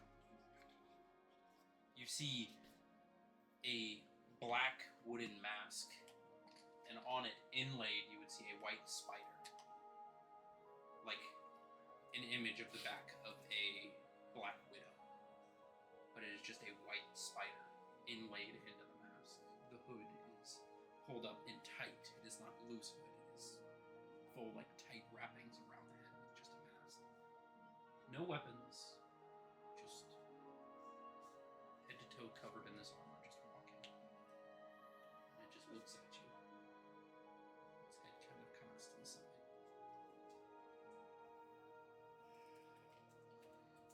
Are you with Caesar? Just stares.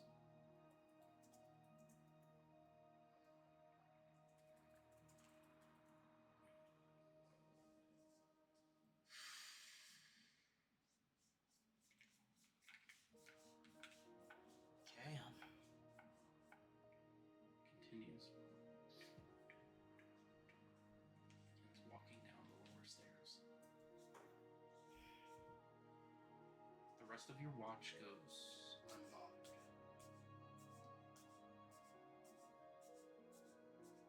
Time has come for the next watch.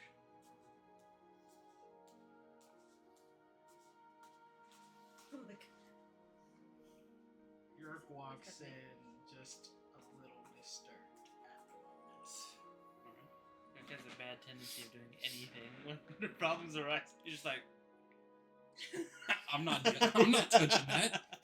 was no sound. It didn't make a sound. What When was it? Atlas Just corrupted the instant Banshee, he's death. like, fucking goddamn. what am I gonna do against that? Shoot him. You Wake just anybody up?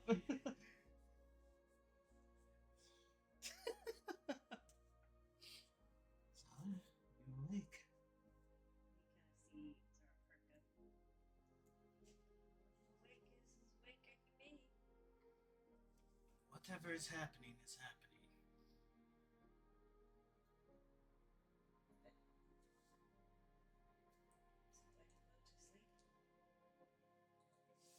It is up to you.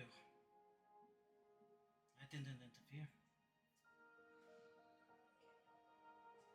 There's a dead guard in front of the guard. There's a god.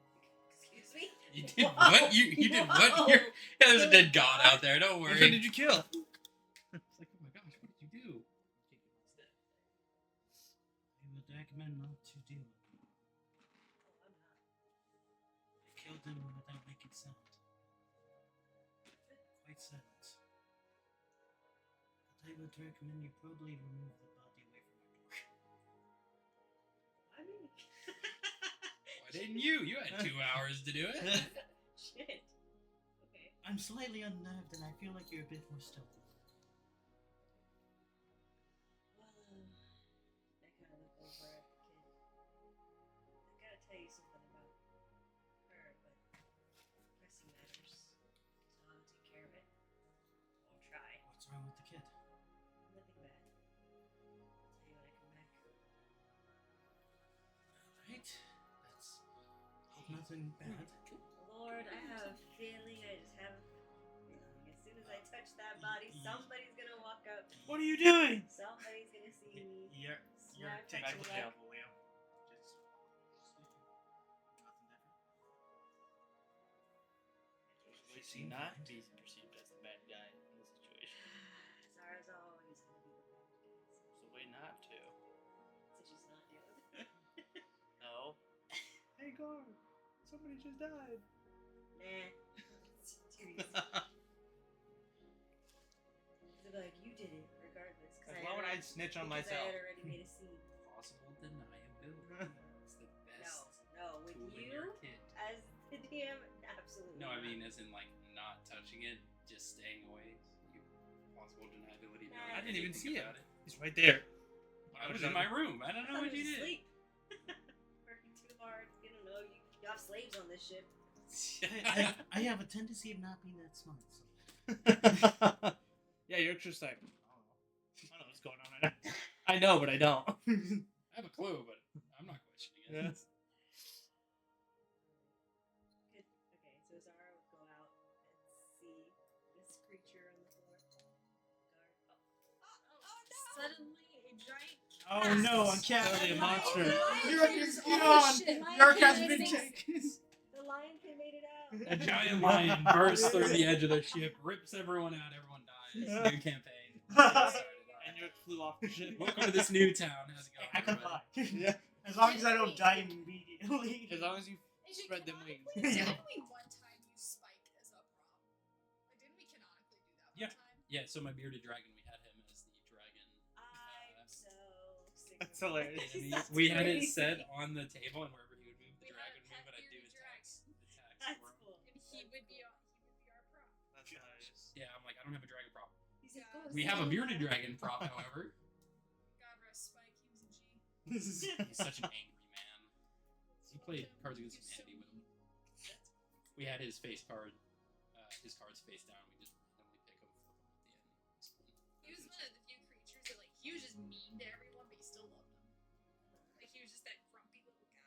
Yeah. He hated everyone else. I was the only one that could hold him. He would Yeah. go like full black beard. Yeah. Because they can tolerate shift their beard. Yeah. They'd go black, it would extend, he'd hiss at people, and then I'd pick him up, hey, stop being an asshole. And he'd just go, well, he'd go back down to normal colors. He tolerated me okay. Yeah, after a while, there at the beginning, he really hated it. Yeah, he freaked me out. Like, Did we finish blonde? Oh, I got No. Okay.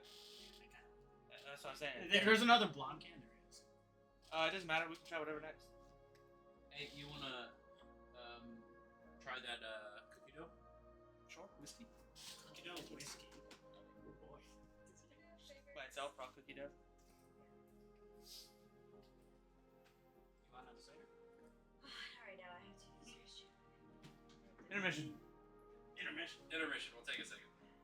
Oh, nothing like just That was good guards combo. casually getting killed. Old boy for a reason. A lot of verbal judo between I don't Sebs and myself. I don't know, man. But you see what you said at that point, though? Yeah, but I got you. Having two Yeah, but- wizards just mind fight against each other. It's just everyone else is watching. He's like, "Don't get to the fucking point, please. Just say you fucking hate each other. You're not gonna." Yes or no? We're like, but there's deeper meaning to that one right there. Like interjecting two individual just words of like, "Ah, I got you there." You're like, "Shit," but I got you here. And just going back and forth that whole time. It smells like it. That takes some. It smells like cookie dough. It's honestly not too bad.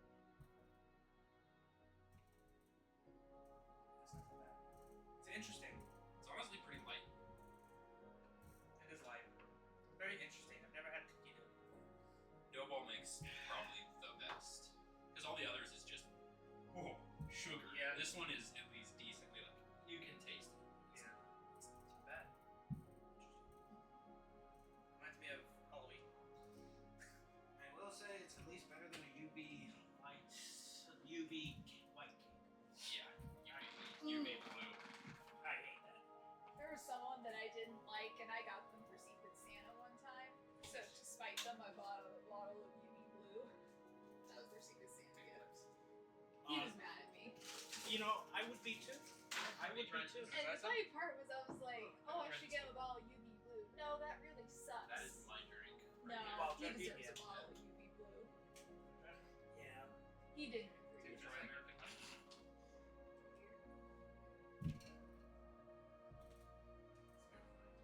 Pretty sure it's beer before liquor gets you. No, I'll try it. Which one? That one's Hey, sweeter. which one? This one or that one? I haven't This used one's cookie dough. this one's The super honey sweet. one That is one's. just like sickeningly sweet. The cookie dough at least has some flavor to it. Have you the tried it? cookie dough. The honey Well, stuff, cookie, it is American just Honey. like That's my favorite sugar by and far. whiskey. So, but if you like I can that, wash that out. then you would like it. I don't like sickeningly sweet liquor, so I don't like that drink. Because I like this one. Because I do like super sweet. Okay, so if you like the super sugary sweet stuff, then you would like that. I can't do the sweet, so I don't. Yeah, I could pour a little one in my mug. What's doing that? So is there like actual honey in here? Yeah, there's actual honey. Oh, yes. Do you want to try the pear? The pear. Sour. I'm not sure how the pear is. I didn't get to try it. Let me grab it.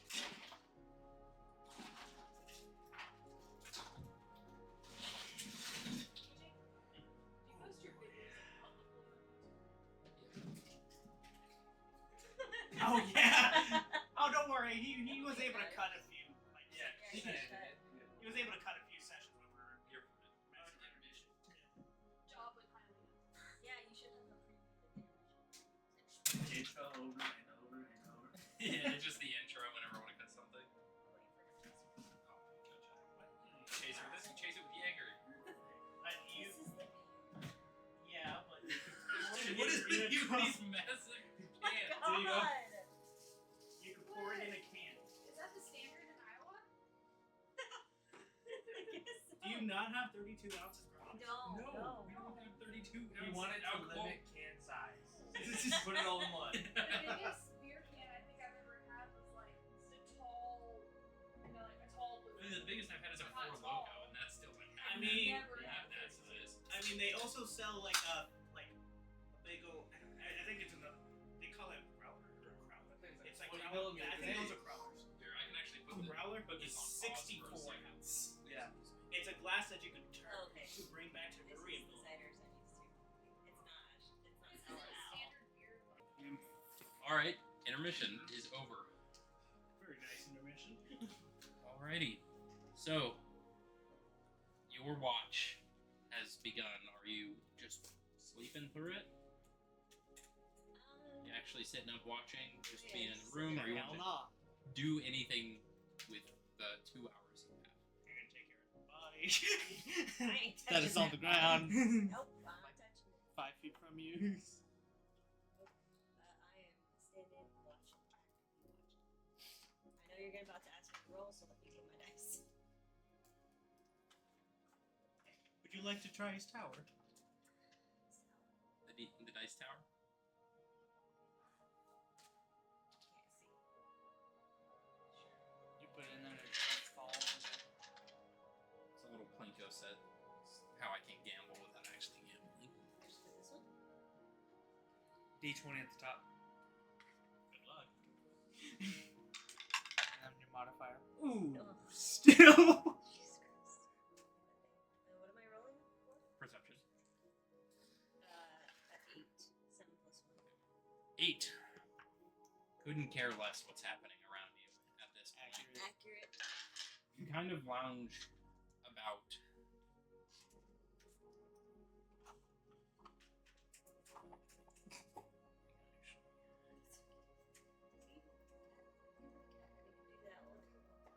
You get annoyed by it.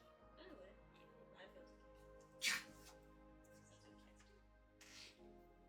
So, as you were sitting there, you're tired. You couldn't really care a lot about what's going on outside of the room. As you music should go. As you begin Caesar pops up. to fade off back into consciousness, Sorry. I'm so sorry. you begin to see the walls around the ship begin to rot. No! Zarenthal's here. Yo, daddy. Yo, daddy's I here. love you, daddy. You see, Booty daddy's here. you see the ground beginning to shift and warp. Wood being aged far past its. What? What? Let's try. I love you, daddy. That's what I said. You see the wood beginning to warp, moss over. You see flowers. I'm gonna mute you. And We're in session. Go quiet. He's recording this actively. you see brother.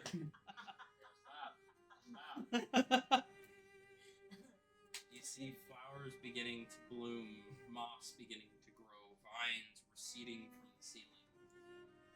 You get a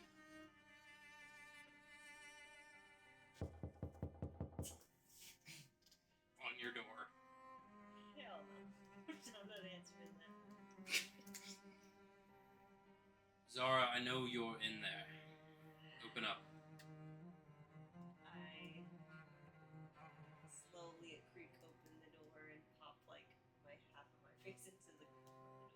You see the long-nosed, plague-masked face just peering in through these ceramic, dark glass spectacles. Well, what are you doing here?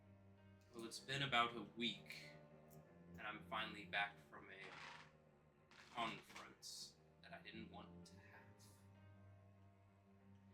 But in the middle of this conference, towards the end, after what seemed like days, they said, "Never mind, go home. Continue with your job." So I'm back. Specifically for the paperwork you were supposed to complete. Actually, I do have that done. I'm surprised you actually working. Well, you think Wilma keeping me on track?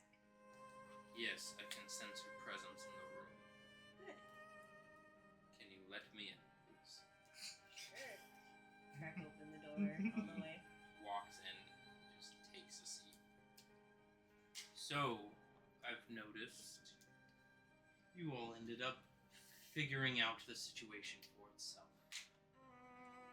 Although through some unwanted methods, you've done it nonetheless and saved a friend's life, so that's commendable. Don't look at me like that. However, a new situation arises. Specifically, one gargantuan creature of flight. Oh yeah. Wish to enlighten me with the context of that situation. Well, I would like to say firstly that I was not a part of the reason why that happened. Just so you're aware. I know Okay, just wanted to make sure because I I've been blame for a lot of things. getting calls from a certain daughter of mine very concerned about the situation. So from what I know, this cannot work when I was because I'm gonna keep laughing. I'm sorry. Daughter being scolded by her father. I forgot when I posted that. You're toasted? Here, I all It's not even you. It's just the whole thing. Ah, I'm crying. Okay. We could put the mask on his I feel avoid eye contact. When I'm a little tipsy, I'm very giggly, so just be patient. So from everything that I know, the SCP or not SCP, Atlas, the whatever he is, ended up injecting this creature during a fight in an arena that we were in with a quote unquote called something of a corruption. Something that has been seen also in the wasteland. Similar to what was injected into this being. I know it, Okay. but a simple corruption does not bring upon a vassal of Eternus. There had to be a catalyst for that power. Do you mind informing me what that catalyst might have been? Was he in the room? He's in the room. I just point. It wasn't me. What with him caused this? There's some kind of attachment when it comes to Eternus and New York that we're trying to figure out.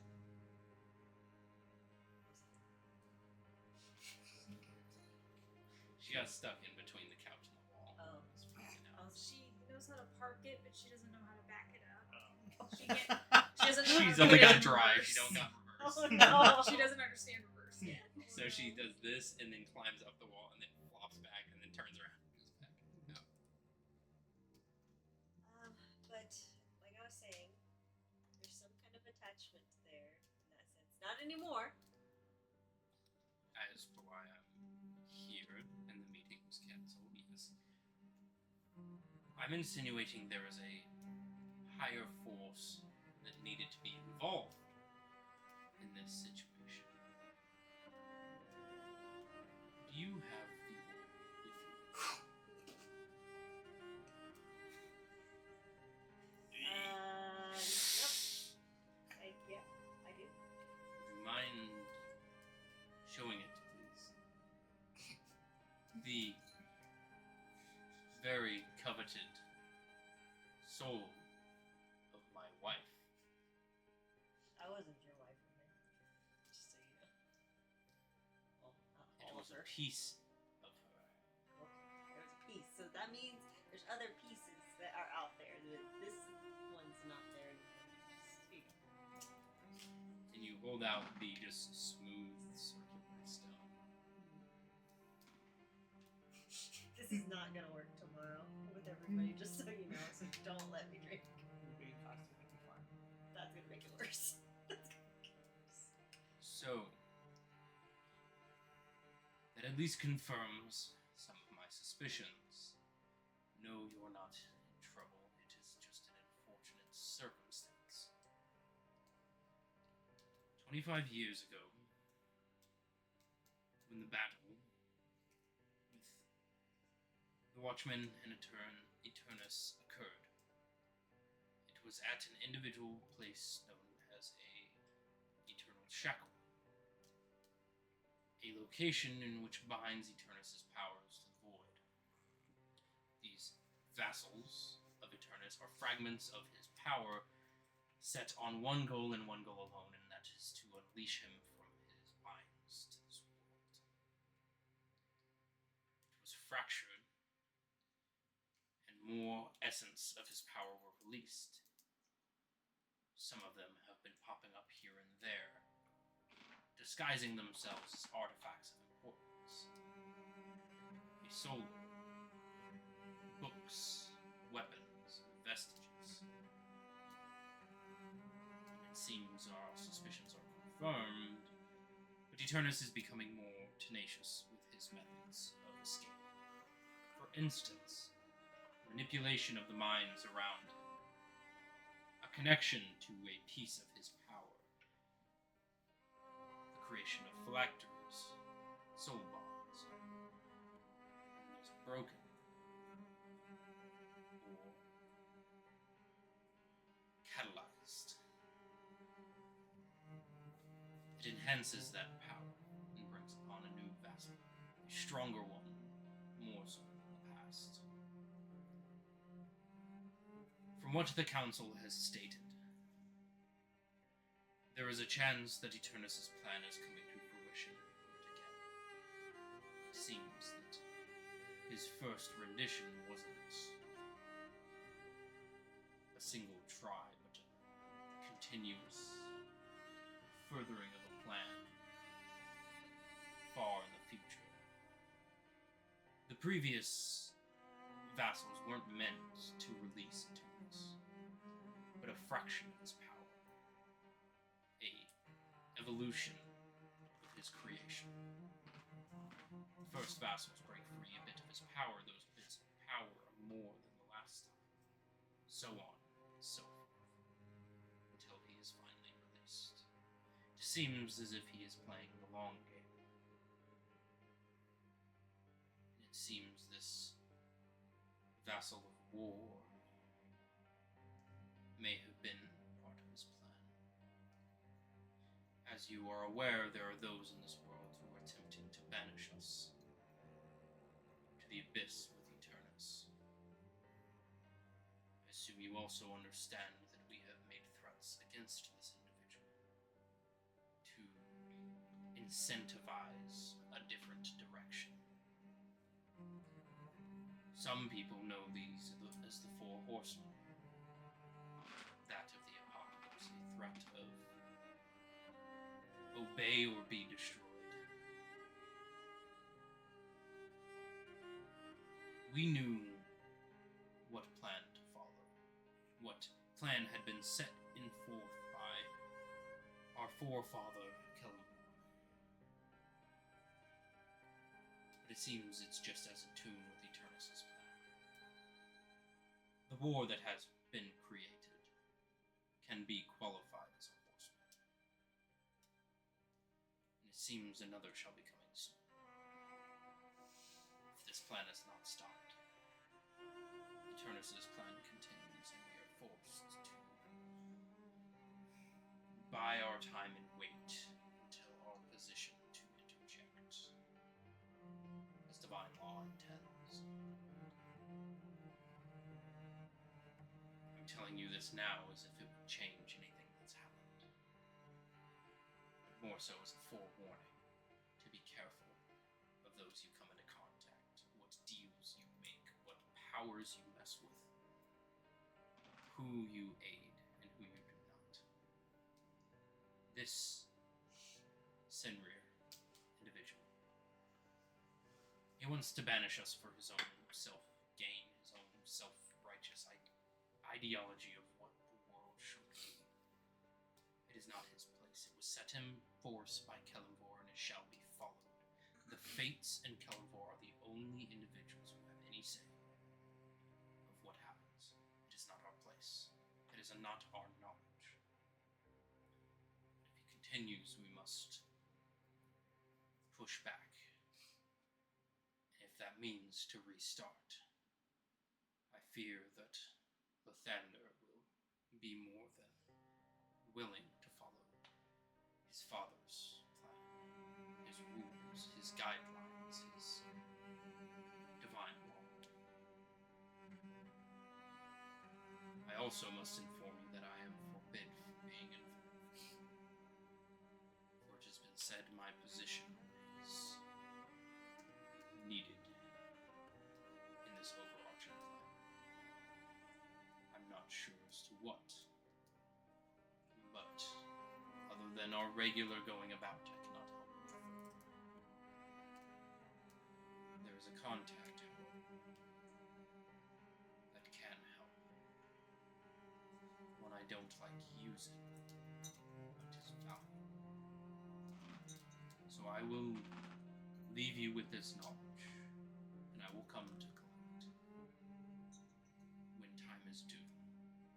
But until I am expressly allowed to converse in this way, I will be unable to. It's unfortunate, but my hands are tied.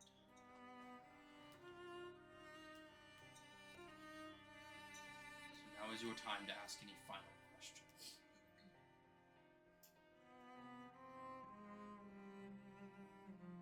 What is it that everyone's most afraid of? What's Agents?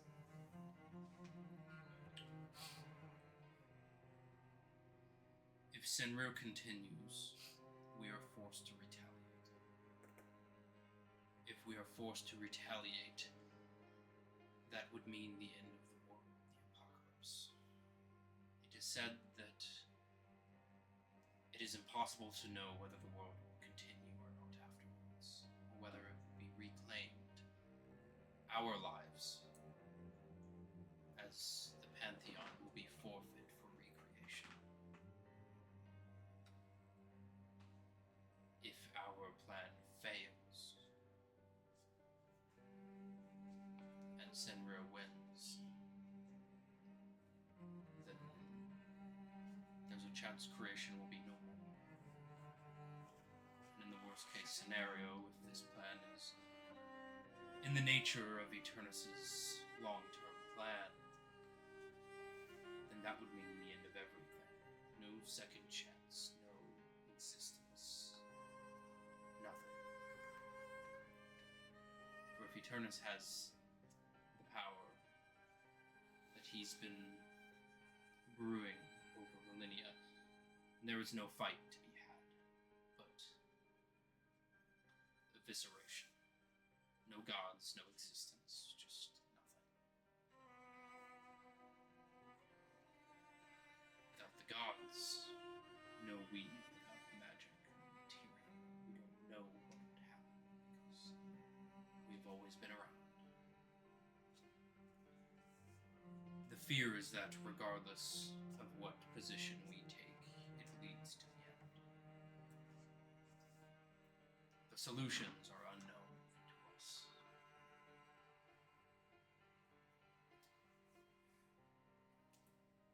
So how will I know who to trust? You don't.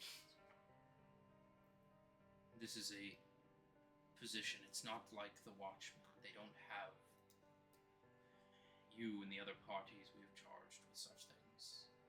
They don't have the power of the Fates. They don't have Vindorus and Vinsale speaking over their shoulders, directing them in a way that aligns with what needs to happen. Who's to say the Fates are even on the sides of the gods? They are stewards of existence, not forebearers of it. This is a position we have not been in. For the first time, we're between a brick wall and a cliff.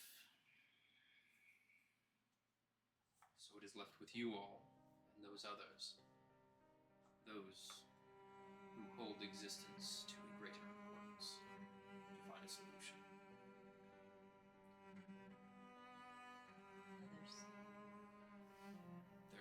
others, similar in situation as yourself, but unknown. They have pieces of the puzzle that you do not, and vice versa. They're getting close to unleashing something they're unaware of. They have two pieces of the puzzle. They get that final third, and famine shall come. An individual shall ascend.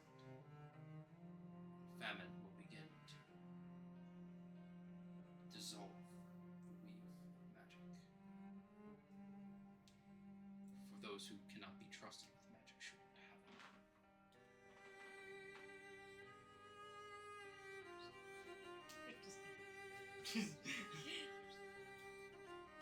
So, actually, make sure I got that. He said the whole spiel. It's not. Actually, let's wait for the other party. Yes, I am correct. They are close to unleashing this one. They don't know it. The fates are not talking to us anymore. They won't talk to Lathander. They won't talk to me.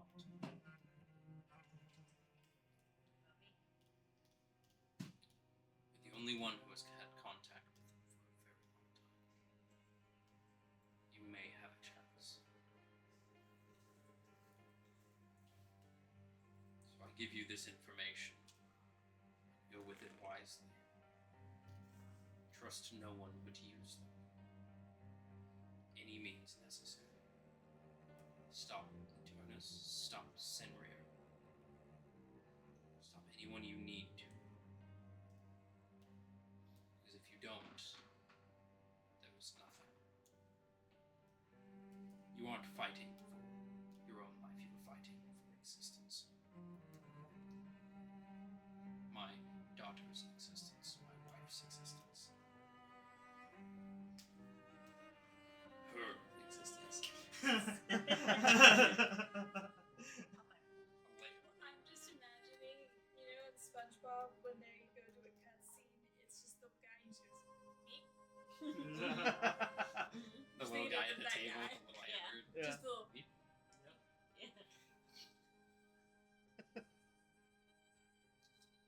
These are powers we have not dealt with before. The Watchman was simply scratching the surface of what was possible. Your party and the other have more to do with it than you could imagine. That in which I am forbidden you from speaking. Say there's others. How do I find them? Sooner than later. You will run into them. They are directly adverse to you. Exactly. They will be directly adverse to you. They will be combative, vulgar, tenacious, destructive. Great. Okay. It would do you wise to convince them to alter their path. Not that convincing. Okay. You have others you can rely on. Yeah, what about that? Some of them were kind of mad at me, but okay. What is it that you wish to gain from what you are doing now?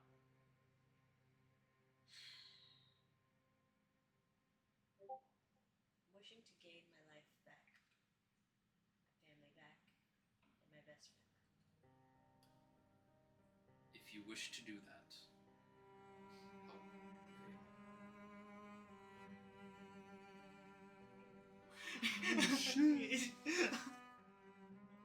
What about Caesar? What about Caesar? align yourself with Valen's plan. It will lead you to a position of great leverage. There is one person who can put your soul back in your body and make you alive once more. And it is not me. It is someone you despise. Someone you hate. I fucking knew it. I knew it. I hate you so much. I knew you were gonna do that. I was thinking about it too. So Do what? you were gonna make him like the main way of me getting my actual life back. I knew it. Time to make another deal. I'm tired, bro, of making deals. Fucking A. Why do y'all tie my hands like this? Zara's gonna force it. Just literally. No.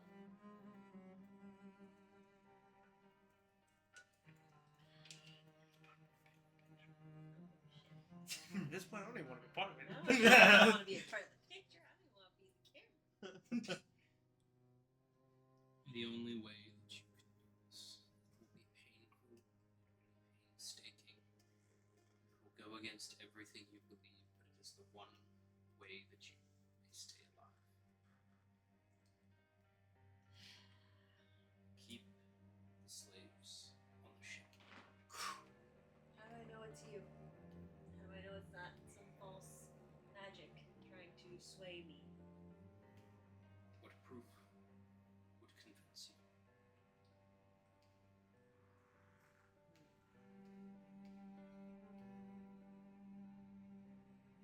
Tell me something only you and I talked about. About your wife. You want to know? Why is she where she is? Because me and her had a child. Nothing. Banned by the gods, child of great power. We tried to hide her in the mortal realm. Gave her to a friend of ours. As I was in the underworld, she was in Celestia. We met on the mortal realm. Conceived of child. Knowing the cause, knowing the threat of what this meant, we gave her up. But the Divine Council found out, and they locked her away. It wasn't until Aleo grew to great power that she was able to break her free. And now she is with Azrael in the mansion of Arcana.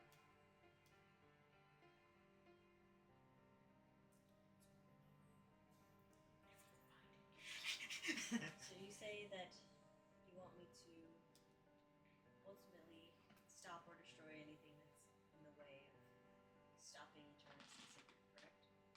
Correct. What about Wilma?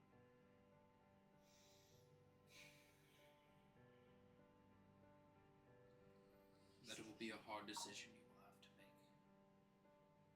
And I don't mean stopping her temporarily. Permanently. There's a way you can do that now. Where is Wilma? She's not here. And you see him reach onto the ground and pick up a stone. You see him begin crushing it in his hands and molding it. You see a shape begin to form. I thought he was swishing. He reaches his hand out. Drops it in your hand. It's cold, metallic, cylindrical. You've seen these before. Dirk's got them. What he holds on to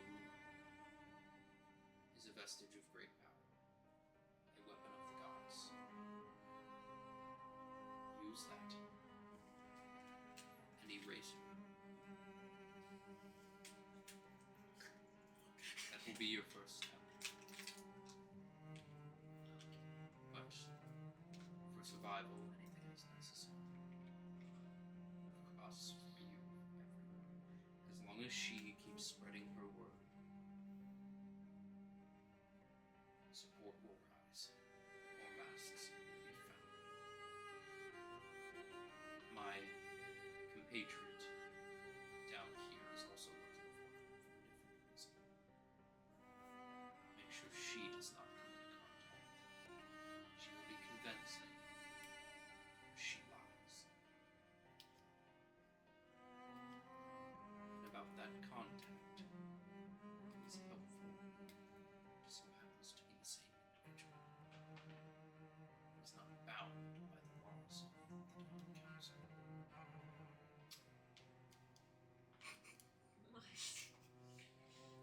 Violin's like sleeping. You can meet with her if you want. Her name is Lucifer. Oh, you said not to talk to her. You said not to. Outside of me. Oh. Oh. But it must be done sooner than later. And you must keep it close to home, for if a certain daughter finds out that you have harmed them, there will be no wrath equal to that.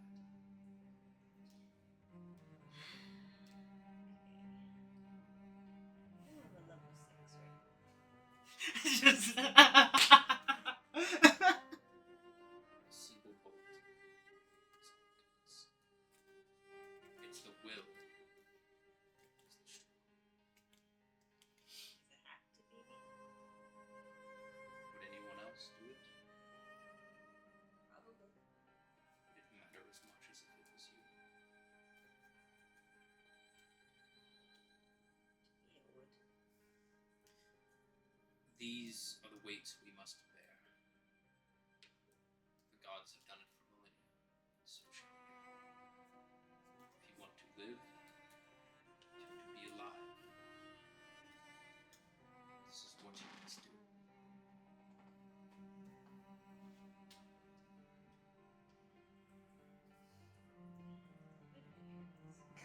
Really fast. You keep looking down. Tense. So much pressure on you. Again. It's a lot more pressure when it's in person, huh? Yeah. Everyone's sitting there. I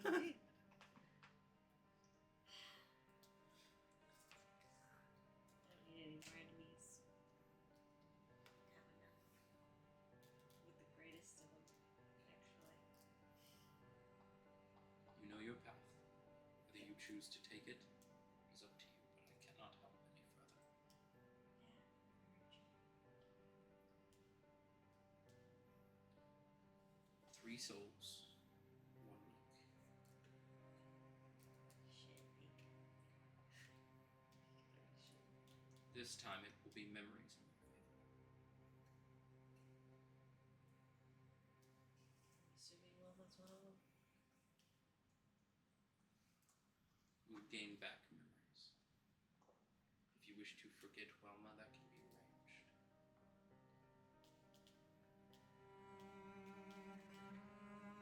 Although I feel as if the remembrance of her shows in my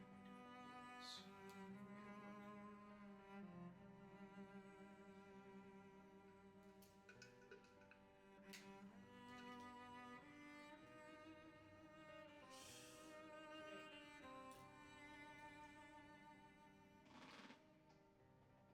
I would want to wish you well.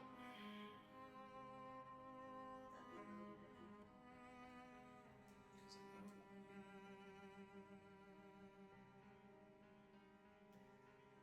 So I will wish you luck. The room begins to come back to normal. The walls recede back to their normalcy. The rocking of the ship begins. That's right. You gotta give Caesar. Oh, I've been waiting for the day. You know what that means, though, right? You gotta say I'm sorry. Gosh. That's gonna be the hardest part. Killing Wilma, easy. Saying sorry, I got a line with you. Fuck no. Yeah, that conversation with Valen is gonna go. She's like, oh yeah. So really? No. Brought that upon, huh? Absolutely not. Oh yeah. You want to follow the storm gaze now? Gaze into my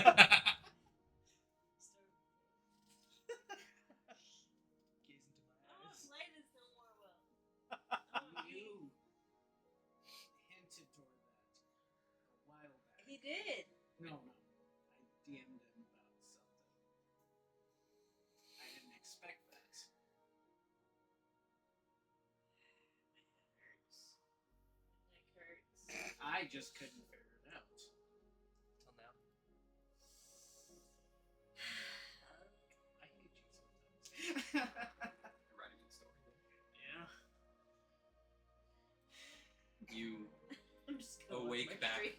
You awake back into the room. Yerk. Single one. Right, leave woman alone.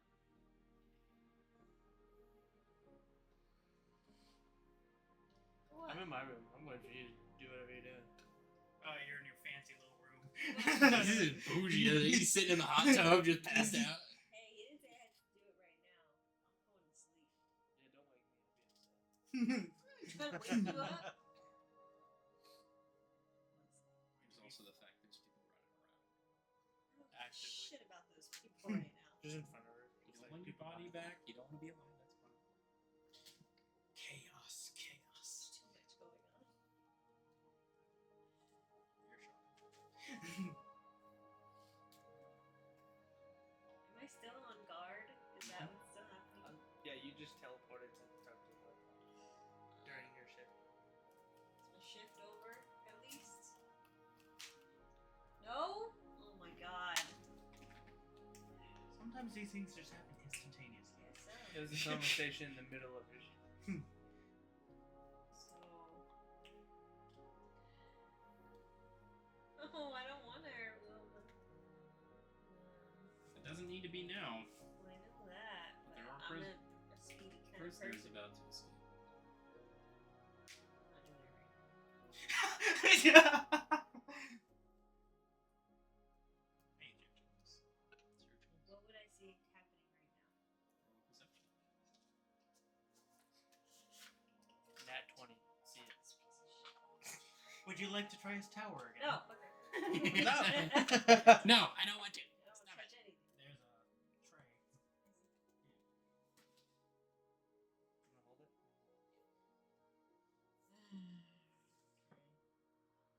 15 plus what? Perception? Perception. It's 116. 16. You're taking a look around. You see movements in the shadow. Figures, 5 or 6 of them, coming down the stairs. See is similarly described to your individuals in obsidian-clad armor, silent masks, spiders, just walking down towards the lower compartment of the ship.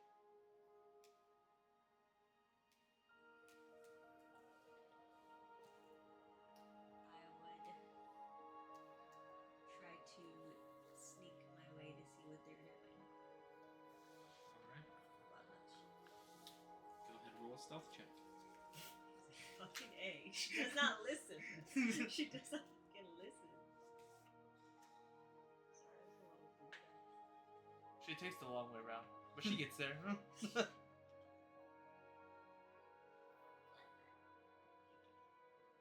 Shakes it. Is that a 1? No. 7. Oh, I was about to say. No, it was a 1. Oh no. It was a 1. Yes. Nat 1. It's stealth, right? Yeah. Stealth. 1 plus 9, 10. Put a 1. 10. Nat failure. No. Critical failure. No. So as you're walking out, Follow the dead body. that you didn't pick up. I hated it. As you're walking towards where these individuals, they've receded downstairs, and as you're walking, you hear footfalls from above. 3, 4, 5 individuals coming down the staircase. You see them, Druid guard. You see them look down at the body. Valen. You hear shouting out from just outside your room. Everyone, we have one dead. Get down here now. Something is happening. You, get back in your room now. You see their swords drawn. Who'd they tell to get back? You just hear this outside. Just right outside. You wake up from your meditation and you hear this loud as day. I'm running out. You boom out of the door and you see Zara standing there like this. You see a dead druid's guard on the ground. You see Zara, what did you do? Well, first of all, don't blame me. You knew what was coming, and it's happening. Right, but you're next to a dead I guard. want to watch. Uh-huh. And you're watching I'm a watching. dead body. Did you alert anybody about the dead body? I'm not intervening. Did you alert anybody about the dead body? I did not. Why not? Because no. You hear this as well as this commotion is happening. You hear the clamoring of armor. Footfalls. Here goes for the door. Opens it. I'm pretty sure we moved the desk at this point. You open the door, you see Valen standing there with Zara. You see the dead body and a bunch of guards. What's going on? Zara's standing over one of my dead guards. Apprehend her now. That They wasn't begin me. making way. Wait, towards wait, guards. Check on the cargo down beneath. Of course. Running down the stairs, you eventually begin to hear ting, ting, ting, ting. Then you guys hear as the ship shakes in the air, and you hear a very loud as the ship begins to.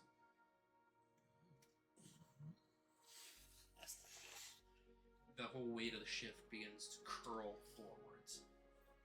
This is bad. Everybody go Yeah. ahead and roll a dexterity saving. Oh, I'm great. I'm dead. dead. I'm dead. I'm dead.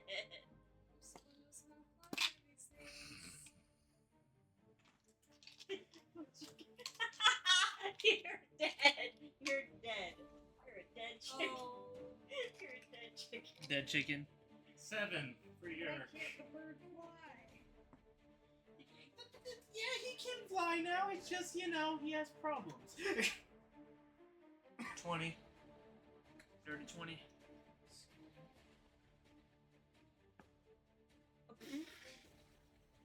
Oh, lucky This is I why I got, brought out no, my no, dice. Lucky I got I a brought 6. my dice. I got a 4 plus 6, so 10. Your house is cursed. I told you Thank this. you, Valen Dice. 10. What do you roll?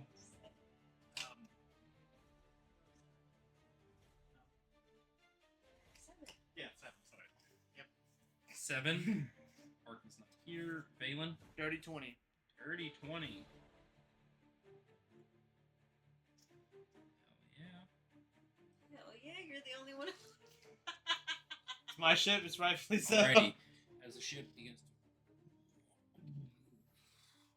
arc downwards, you feel the weight immediately shift, and you go to grab onto the door handle. You miss as you begin to boom, boom, boom, boom, slam into the wall right as Valen is standing in the doorway. Valen, you immediately reach your hands out and clasp on as your slams into the wall right next to you.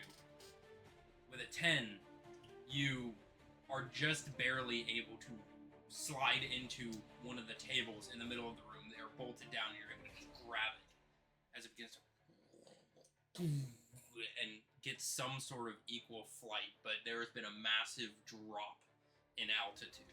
You immediately feel the air beginning to rush back into the ship. It's becoming thicker. You're falling quickly. Not directly, but you are losing altitude actively. Get my pen against the wall at this point. It is leveled out, so you've kind of fallen to the floor at this point. York is gonna try and go and check the and make sure she's okay.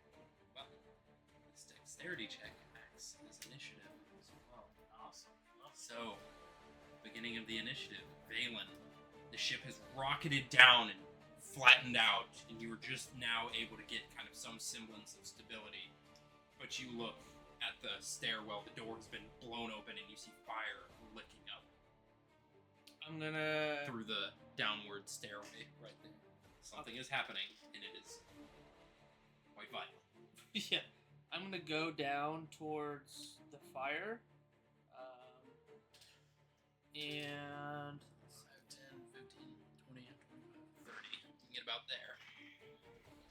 Is that close to? 30 feet is It's right there. Okay. So you can use your action to dash to try to close that distance further. Okay.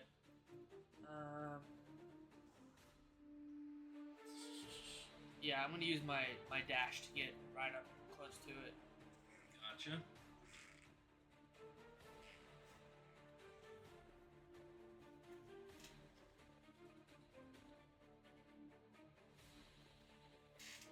Alright, so that's 5, 10, 15, 20, 25, 30. You can step just through the open doorway and you see fire licking up and you see it being whipped back down.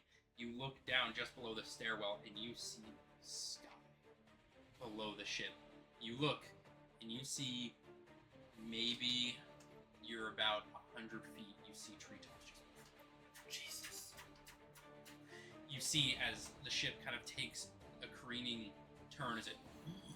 You see maybe 30 feet away the edge of one of these floating mountains that you've been seeing off in the distance. You see just right past. You hear a as the ship shakes and re-levels out, and you see treetops beginning to get closer. Like we're about to collide into them, or we're just falling. In due time, but you're steadily declining, and you were going quite quickly. Where you were traveling at about 8 miles an hour in one direction, you are now at 15, 20, 30. Can I cast Mending? Mending takes a minute to cast. Yeah. I'm willing to spend that minute. You're in combat. A minute will be 10. I'm in combat? Do I see any active threats? Well, we're in initiative order Yeah. now, which goes by 6 seconds. Got it. Okay. And it's not a small hole, mind you. It is like because with mending you can do a 1 by 1 foot area. Yeah. It is a good 20-foot section of this cargo hold that is gone. Okay. If I had my red, I'll do a dotted line. So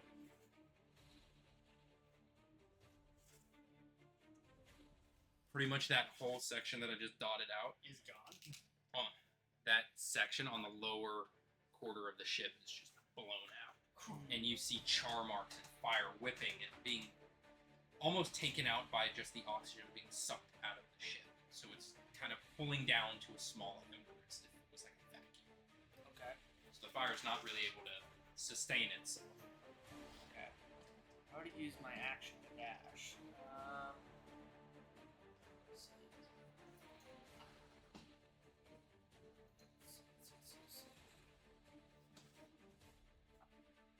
There's not really much I can do at the moment.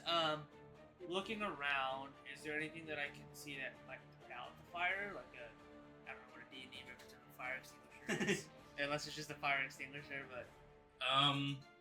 Not that you can directly see. You know there are barrels of water around like the kitchen area. Yeah. Kind of around this center area, there are water barrels for individuals to drink out of. Okay. Other than that, a spell of sort might work. Let's see. I don't like the mobile app for DMing. Is that the actual app or is that a browser? It's a browser, but it condenses it down. If you, so I have to swipe. if you zoom out, it'll turn it back. It should turn it back into just. I mean, if you hit, there's the 3 dots. If you get to click the 3 dots, it should say desktop.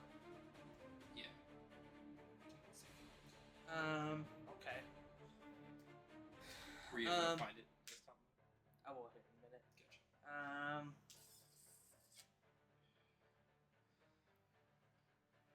Gotcha. Would there be a way? I'm trying to get creative. Would here. there? Yeah, That's that's the what I'm asking question. you. That I could use my sculpt spell to pull the earth, since we're close to it, to. Not that close. Okay. I mean, within distance. Because I'm with trees. What I could say, Trying to get creative. I like it. Yeah. Roll a dexterity check. Okay. Let's say if you beat a 16 or higher, I'll say as the ship careens past one of the floating islands, you can use that split second to grab a chunk of that island off Yeah. and try to lock up the side of the ship. Sweet. But Crazy if I can pull this off. this will be a not easy roll, and this has to be timed well. Because if you imagine you're, Oh. look at the girl. Is he yelling at me? Oh, she does not like closed doors Oh. at all. If She we, rolled over as soon as I opened the door. oh my, she has to stand guard. Anybody go into the bathroom, she's got to be right there, and the door's got to be She's open. your personal bathroom guard. Really? Yes. Oh, yeah. She's a sweet girl. She's Dang it! I rolled a 10. 10. You got Yeah. any modifiers? That was the modifier because it was a dexterity, so it was a +4. My normal dexterity. Well, I rolled a saving throw, so it would have been 9. But my normal dexterity is 16. So, you come up with this split-second decision. You careen path. You see the island coming just barely out of view. You prepare the magic, and as you're about to cast it, the front end of the ship just clips it, and you see another 10-foot section just straight out of the ship. The hull is now about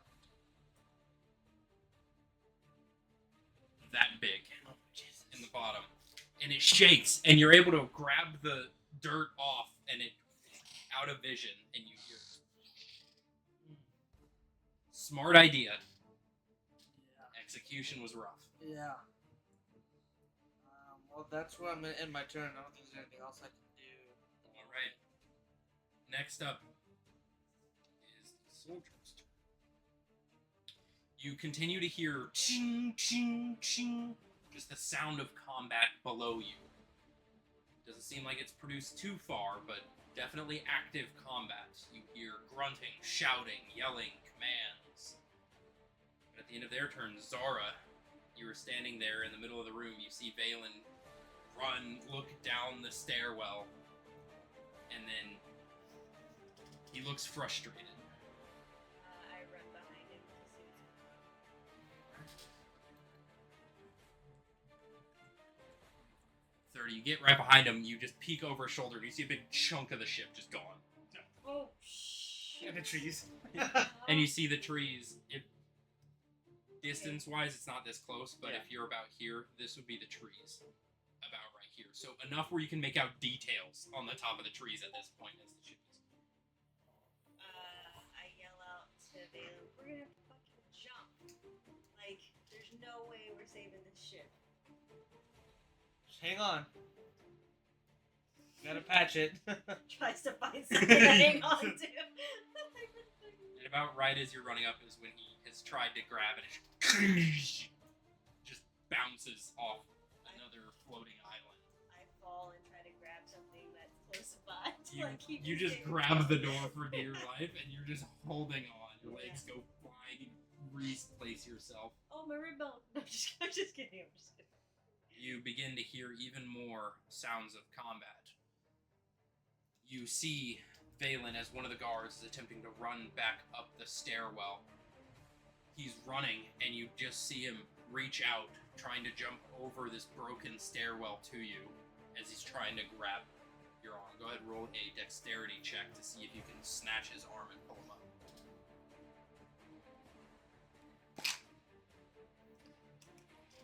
Just a regular dexterity throw, right? Mm-hmm. Need to beat a 15. Because that's any better than the one I just rolled. That's lucky. Oh, you got. That was like an 8. Plus That was 11. 11. You go to reach him, and you're able to grab his hand. You were at the top of the stairwell. You reach on with one hand, swing around, try to grab. And as you see the hand reach out to grab yours, you see it disappear. Not anywhere. You just see disappear. You see the whole left side of his body just straight down the center. The whole right side is gone. And you just see it. And you just see everything that was inside on that left side just out the side of the ship as your hand just misses. You look, you see pieces in a almost perfect dome cut out from the rafters in the side of the ship, just gone, as well as the whole right side of his body as the left is sucked out the side of the ship. Strange. Okay. And you begin to hear more combat as Yerk, your turn is up. My focus is Julian. Valen, you're just hand out like I'm like, you see the blood just all over the side of the ship. As just, what are you doing? My focus is Julian. Alright. You 5, 10, 15 feet, you curl back into the room. You see her just holding on for dear life and just sobbing and screaming and just terrified. I'm gonna try grabbing her and try to hold on. Alright, you book it further into the room and you just grab her. Roll a strength check to see if you can just hold on to her to protect her.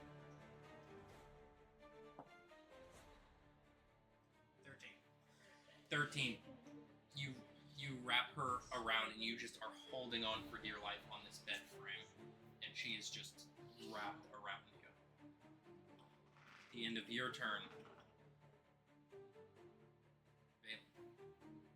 top of the initiative, you were just sitting there, arm open, just now covered in your whole left side, just covered in viscera, yeah. just hanging down. You can probably tell where the explosion occurred from. Probably something similar. And you see the whole bottom of the stairwell is gone. It's just a perfect sphere. It's cut in the ship. And fire is just burning around. And it's gotten bigger at this point. Yeah, right? it's this size. You were hanging just off the side where these stairwells would be underneath where you guys are. This is just gone. But you are kind of hanging, looking around. You can see this section right here. You could possibly try and swing down and get down onto that level, but it's going to be dangerous. To get to the Like cargo level. Yeah, to get to the cargo level, you would basically have to, like this with your character, you would have to swing over the side of the open and then jump and land. Because the whole bottom of the stairwell is just gone. Maybe not, because I have a lightning tongue short sword with thunder step. You do. I also Yeah. have misty step. Right. I also have blur. Western's back. Western's back. Hey. Hey, buddy. How's it going? Sorry, things went to shit really quick. We were in the middle. We just started combat. Hear that, yeah. The whole bottom of the ship, or at least a 40-foot section of the bottom of the stairwell to the cargo hold, has been blown out. Let's see if I can show you. This dotted line right here, that whole bottom quarter of the ship is just gone. Damn, I hope the cargo was fine. The slaves? Well, we're about to find that out right now. Also, Zarthal told Caesar to follow Valen. No, Zara. Or told Zara, yeah, to follow Valen's path. That you probably don't know. You don't know that yet. Yeah, and she hasn't said I'm sorry yet. and to maybe, possibly harm Wilma by containing her. No, not containing. Not containing, Not putting a hole in containing. her. Oh my god. Not at all. There's just a lot going on right now. I'm trying to remember, and I'm not taking notes actively because I'm not on my computer. Yeah. It's kind of hard to take. You'll be able to rewatch. Yeah. Trying to think. So.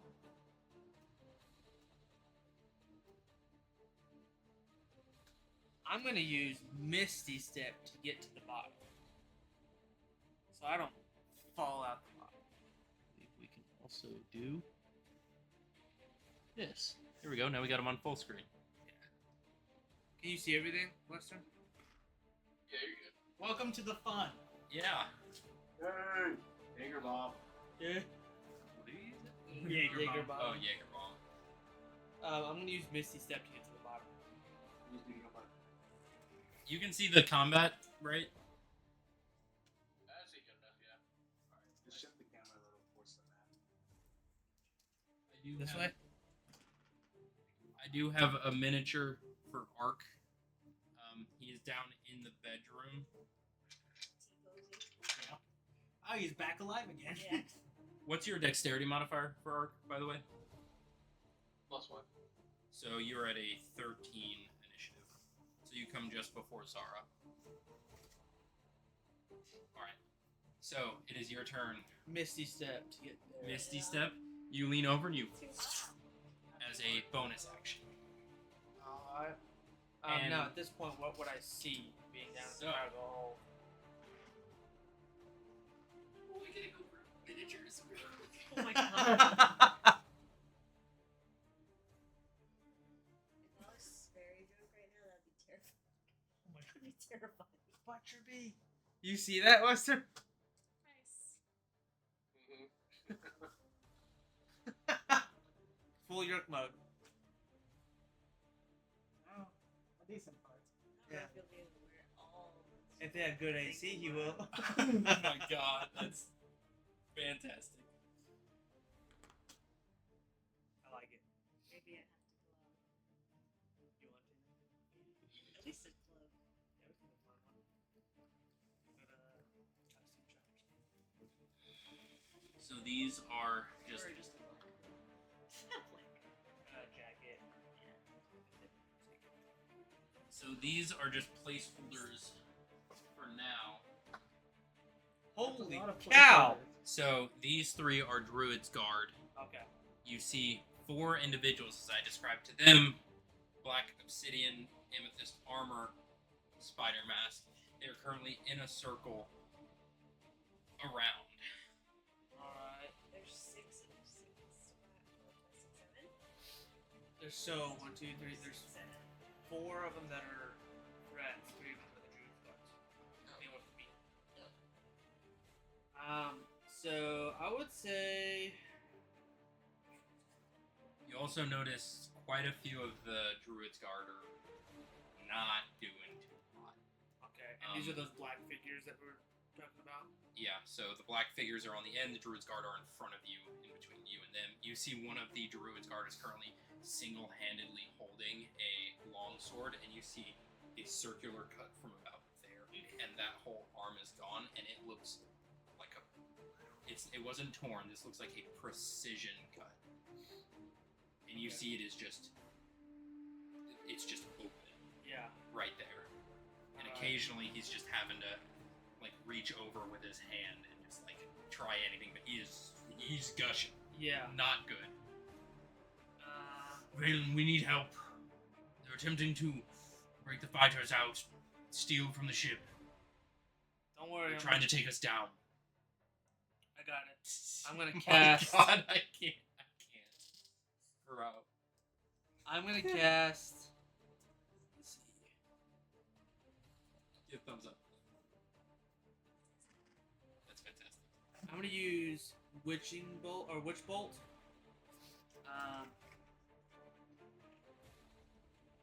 One of them. Probably one in the center.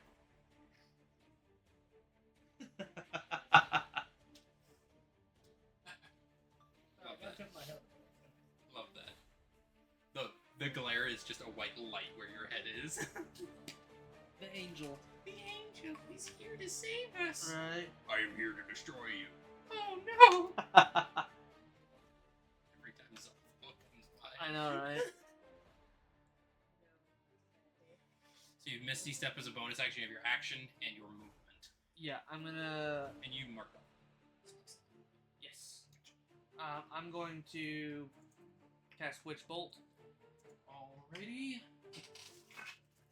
So, which one are you attacking?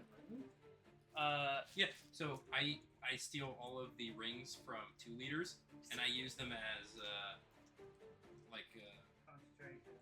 concentration, poison, whatever that is. Nice. Really smart. Very useful tool, very cheap. So this is...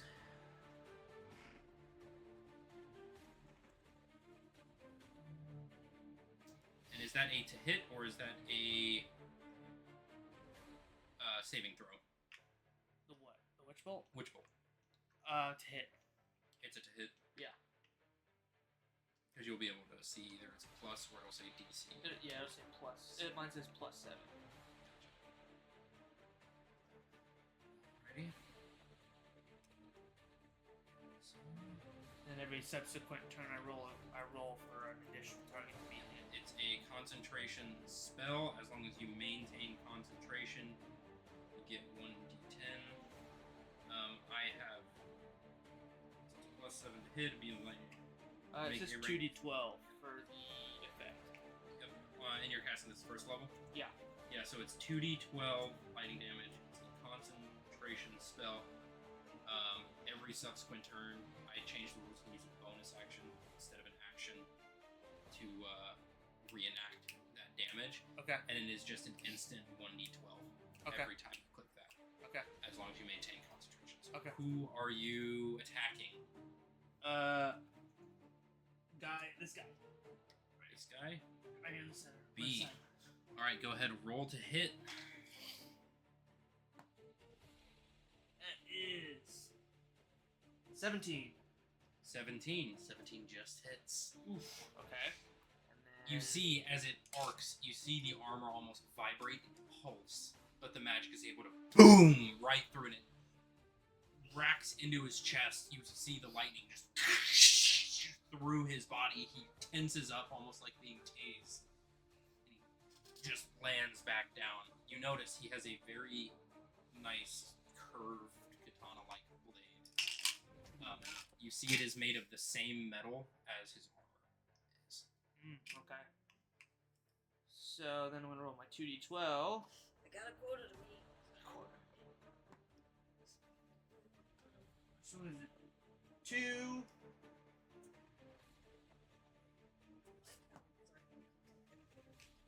5, 7. 7 points of lightning damage as it through his body points his blade at you. Well, he, she, you don't know. It's Yeah, full fucking it. armor as it points just the sword directly at you. You see purplish white energy on the blade. Like just extend the blade kind of thing? No, it or- like begins to glow as if it's charging. Okay.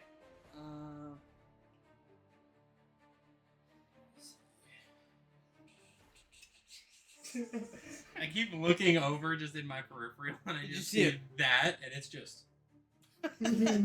Its face doesn't change. Oh. Okay, well, I think that's all I can do for that turn. you have a can. Oh, you used I use an action. an action and a bonus action. Still have movement. 30 feet. Yeah, I'm definitely not getting in front of my guards because they're gonna be my shield. They're already wounded. If you want range, you have this very nifty radius tool. There you go. So it'll show you your cone right here, your squares, as well as your radius. So you can just place it on top, and you can see what range it would get Okay. everybody at. Very useful tool. I'm actually gonna stay there with the guards in front of me. Alrighty, end of your turn. Soldier 1 is going to run up. He is going to attack with his long sword twice. Hit. That one's also going to hit with 2 17s, Ooh, nice. dirty 20s. And he Talk is about. Let's go, he's- Strong Gaze team. one-handing it, so that's only a one-handed long sword. So that is Guards are. 1d8 plus 2, that's 7 plus 2, that's 9. That is 12 plus 2 is 14. 14 points of damage as this soldier runs up and shing, shing, and you see it scrape across the armor, and you see it just lick in between the plates of the armor, and you see blood just spray out the side. So they bleed. The next one is going to run up towards the one that you were attacking. That is already electrified. He's going to go ahead and make 2 attack rolls. That is an miss. There's a 7 plus 3 that's gonna miss. He runs up and he attempts to hit, and the swordsman, with the light still, just blocks it right out of the way. The third soldier is then going to move over, and he is just going to hold his action. You see, he sees you're out in the open, and he slides over, and is just holding that position, his shield in front, his long sword, and he's just an anchor in front of you. Because of what he's doing, he's going to use his turn to give you the help action, so he is going to act as 3/4 cover. So any attacks on you, you will add +5 increase, as he is using himself as a shield. I get 22. That's my AC. Yeah. Yeah. End of that turn. Ark, it is your turn. You are on the floor above. And it's coming from below. Mm-hmm. I'll move my way down there then. 5, 10, 15, 20. With 20 feet of your movement, you can see and curl just down the stairway, and this is when you initially see the massive hole right on the bottom of the stairway. You're going to have to attempt to swing over the side. Here. Oops, sorry. I If can see it. You're fine. you can see it from here? Yeah. Okay. Sorry, you made me put that back in. Yeah. But you're basically going to have to grab the side of the stairwell and swing under in order to land on the bottom floor, because it is just open air and you see trees rushing by. Do I happen to see into there? You can lean down enough to see just under. You can land on the first deck of the stairs, because there's stairs down, and then a flat platform, and then another set of stairs. You're on that first platform, so you're hanging on, but you can see underneath, and you can see the combat ensuing below. You can see Valen getting protected by the Druid's Guard. Okay. If I was to shoot something to one of the enemies, would I be able to? Yeah. You have clear line of sight. You can aim down with your left hand and fire. I'll do a frostbolt then. Frostbolt. Cantrip. Yep. 120 feet. So your bonus action to do that. Action. Cancel that. Remember, all cantrips are either bonus actions or actions, whatever you want to use them as. Yeah, I want to use it as an action. Attack action. Okay. Gotcha.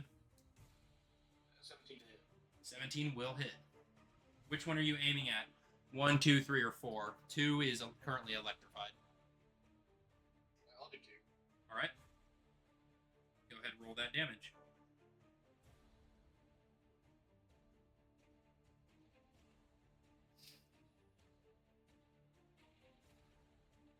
Points of frost damage. And I believe there's an additional effect.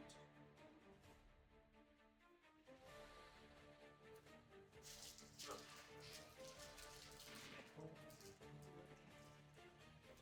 a hit, target takes a D10 of fire damage.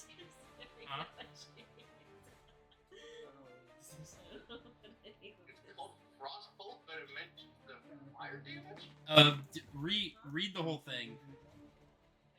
You hurl a mote of ice at a creature on a within range. Make a range attacks. Spell attack against the target. On a hit, target takes 1d10 fire damage. A flammable object hit by this spell starts freezing. Oh, I never It's adjusted that. water carried. Oh, yeah. Sorry. I never updated that spell. My apologies. So, it just does ice damage. My bad. Okay. Yeah. So, it'd be weird if you hit someone with ice and they burst into flames. That'd be crazy. No, Yeah, but kind you of similar. you shoot the ice bolt at him and you see it immediately frosts the armor. You see it almost locks his armor in place as he attempts to go and break through it. You now have your bonus action.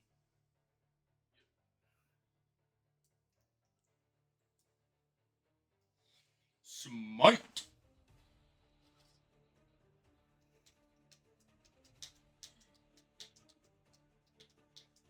I will end my turn there. End your turn there. Alright, Zara, you are up.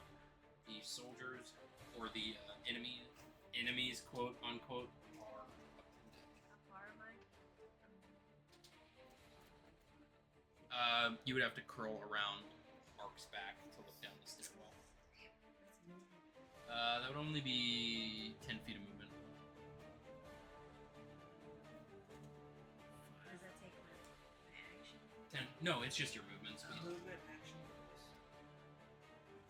So you have 20 feet of movement left if you wish to attempt to jump down there. Yes. To get close to one. How are you jumping down across the cap? You trying to swing? Or are you just trying to jump I'm for just it? jumping for it. Alrighty, go ahead and roll a dexterity. Actually, I'll say acrobatics for this one. Tell the dice.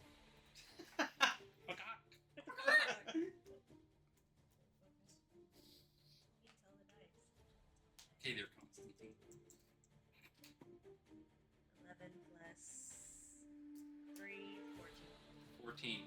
You jump down the side and you feel the air pulling, but you just barely hit the edge and are able to stabilize yourself right about here. That has used all your movement, but you are right on the edge and you just see the wind just whipping past you. How many squares is that close to one of them that I can hit? Which ones? Ooh. Shooting the guys in the back? Shooting the guys facing. This one right. This is one. Yep, spider mask individual. Yep, you were. But actually, I have a tool for this. It's a ruler. Oh wow. Ruler. It is 5 feet per inch, so that is 6. That's 30 feet. I am going to use my daggers. Digger, digger, digger. Throw. How many attack actions do you have? 2, correct? Yes. Two attacks per action. Alrighty. And as he is already engaged with somebody, you will get your sneak attack. So you will first roll to attack.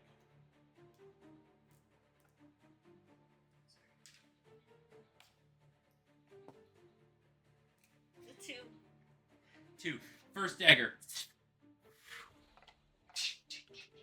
Can remove that dagger from your inventory, please. Thanks. Yes.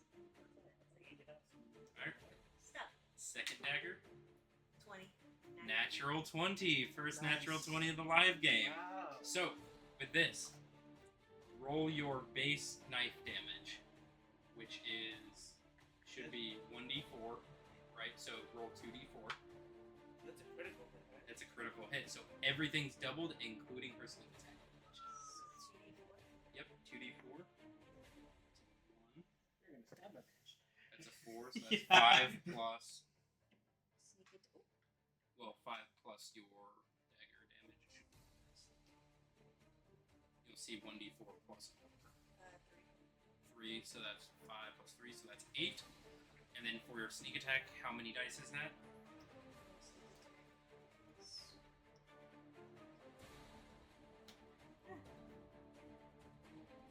Should be the bottom of your attack. 3d6. 3d6, so you roll 6d6. Jesus. Yes. Because it's doubled for a critical hit, Would you like more dice? for a natural 20. I'll just use like a 66. But the fun thing is taking all those dice in. We do have a lot of dice. We do have Taya's. 23. We do have Taya's rogue dice, which are all the skull d6s Oh, that's cool. for rolling rogue shit, because it's just a Nice. bag of d6s. It's just for Nice. sneak attack. Yeah, 23. 23 points of damage. You miss with the first one. You see his head pops around the enemy he's facing, trying to see where it comes from. And you throw the second dagger, and you see it just straight through the hole in through the wooden mask. As you see it just, and he just and just falls to his knees and collapses. Oh, damn. He is dead on the ground. You see the dagger Okay. just you see the dagger just sticking out of the wooden mask, and you see blood just Somebody grab that. pulling towards the Give end. my dagger back. Can you toss that back? Yeah. Oh, I did. 2 of your daggers. stuck in his head. I'm gonna go grab it in a minute. You need to go buy a returning I'm gonna do dagger. Alright, end of that turn, it is each soldier's turn. The one that was looking at you, you see the sword is charged as he is going to. You see he kind of grabs the shield of the one in front of him, pulls it out of the way, scrapes it on the ground, and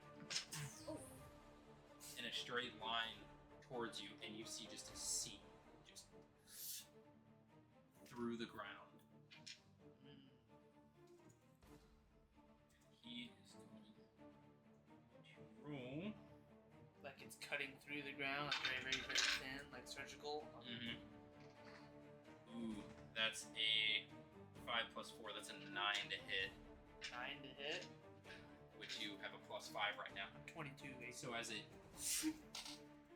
you see just this white seam, almost like the thinnest piece of silk you've seen, just without a sound, just the scraping on the ground, and then as you just, and you see the guard in front of you go to raise his hand, and as he does, you see it just, you see the shield just drop off, and you see about a line from here to here, just, and you see a good just inch of one side of his arm just, and just fall off, and he immediately just screams and grabs it. This is just raw, about an inch in, just straight line. His thumb and two pointer middle finger are just gone, and the shield just splits in half. Jesus. Yeah, I mean, that was big. But yeah, the guard that standing in front of you is no longer covering you as he drops to the ground and is just bleeding out. Yeah, so what should I go down to my AC for? So it would be -5, right? So you go from 22 back to what you were. The third soldier is going to attack in a straight line this way, trying to hit 2 of those guys.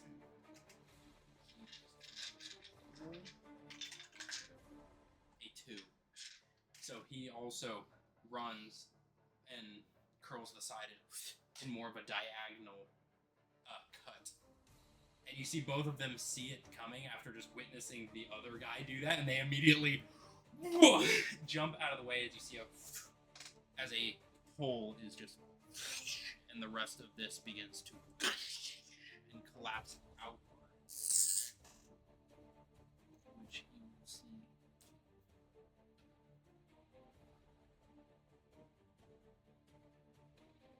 That chunk of the wall just beginning to fail. He is going to attempt to jump out of the way to keep himself from being sucked out of the ship. That is a 2. Oh, no. So you see as he goes and he tries to jump, he goes to reach for the edge, and you see one of those islands that is passing by, you see it just clips him. And you just see the whole bottom half of his body get ripped back like this. You just see him go, and he gets caught in between the mountain and the side of the ship as you see it just, and you just see it just squeeze like a push pop. Just, just forward. You just look next to you and the whole ground is just. Are we still descending, or we're like at a steady? Yeah. I mean, you're descending slower at Yeah. this point. It's trying to crane up. You can imagine the whole left engine. Yeah. Like the left arcane engine just fucking gone. Yeah. So you just have the bottom and the side and the 2 backs trying to Yeah. get it back up into the air at this point. The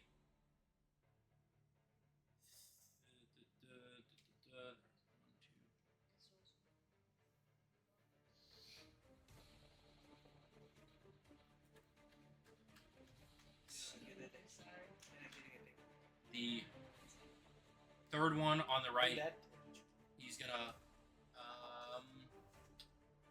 gonna look at, actually, he may be able to just hit a, oh yeah, he's gonna go for both of you guys. What do you mean? Standing in a line.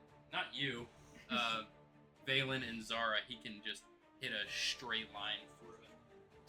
So, he's gonna roll attack. 3. flicks it, and both you and Zara see it and just jump out of the way. Your hair kind of flows past as you see just a clip of your hair just. Hey, that's expensive. That's my weed. Hey, yo, my weed! I guess this place is increasing your dice also. As you see it just rip right past, you see a seam just in the ground. It's still held together, but you see a gap about yay much just in the ground right next to your feet. And that is the end of his turn, which brings it to Yerk, last in initiative. Yeah. Finally. Well, Let's see a bird. with free action. Mm-hmm. It's free to cry, just so you know. It's a free Free to action. cry. It's a free action to cry. Yerk yells, Caesar, help! Caesar. You see his head pop into the door. In a minute. I'm waiting to see what happens.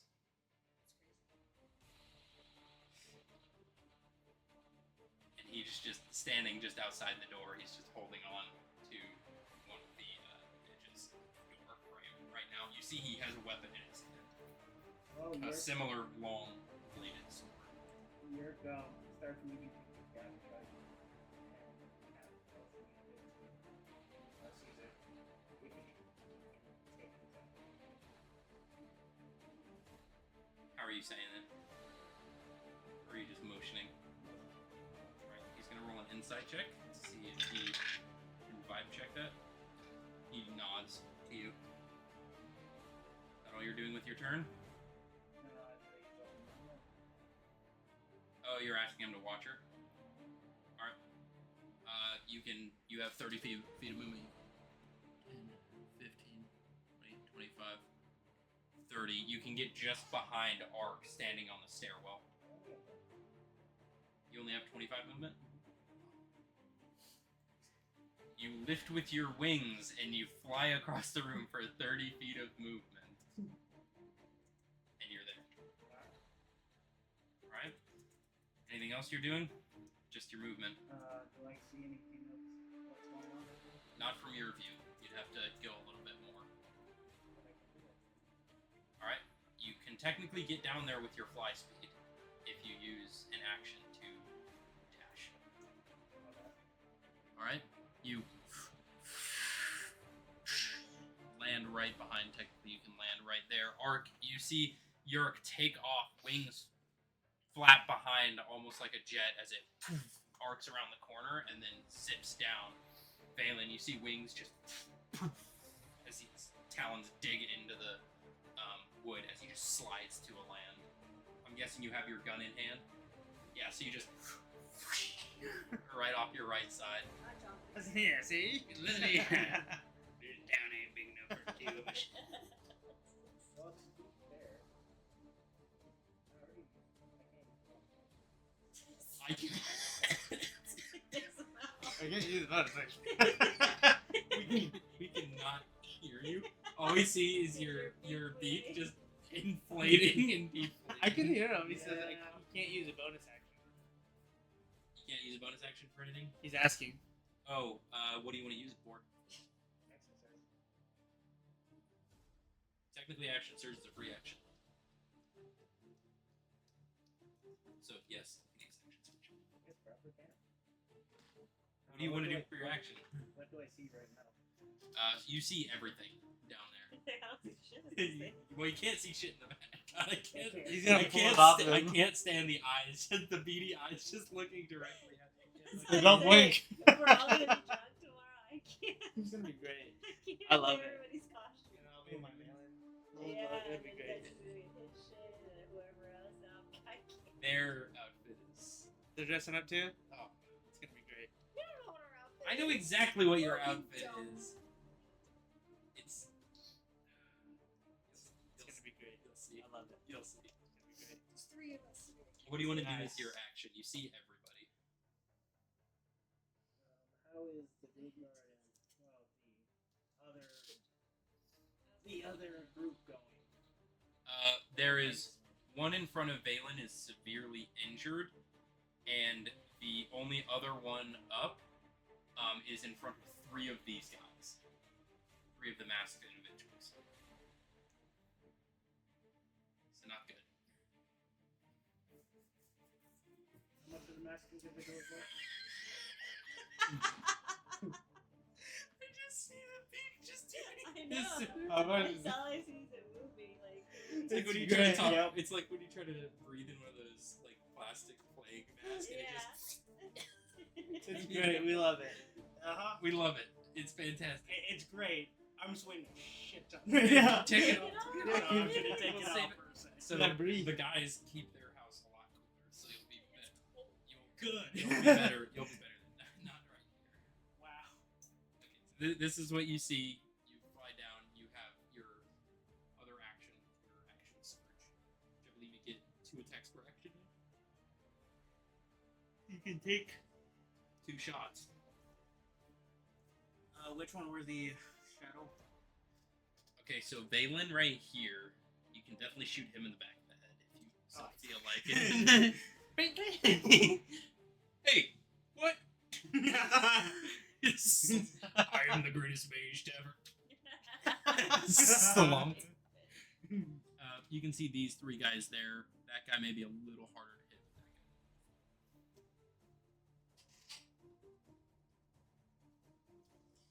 Seeing with the mess that they're making, I think I will take a shot at you. And I'm probably using too much at this point, but You already action surged. I know. You may as well use the action. I know. It just.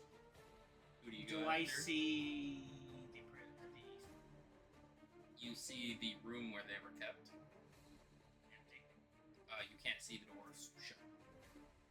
The room is about right here, and you can't. The door is on this side, so you can't see in. It's a solid wooden room. The only visible piece is that little barred hole in the door. You can't see it.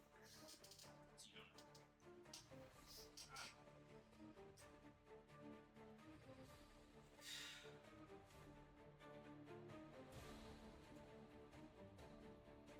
He takes a shot at one of the shadow guards. That one. All right. Go ahead. Roll 2 attacks. All right. Change. Balin's sitting there like.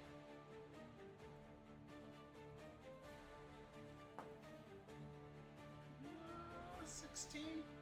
16 just misses you. And he just. It skips off the side of his helmet, ricochets, and hits the wall. Next up. Mm-hmm. 18. 18 will hit. You. Right, and you see it just. Right through the center of the chest. You see a crack. You see blood. Go ahead and roll for damage. Is that your little character cheat sheet? Yeah, a little bit. Nice. So go ahead and roll for damage on your revolver. Oh, great. Time to find D. 10. There's one. D10 is this one.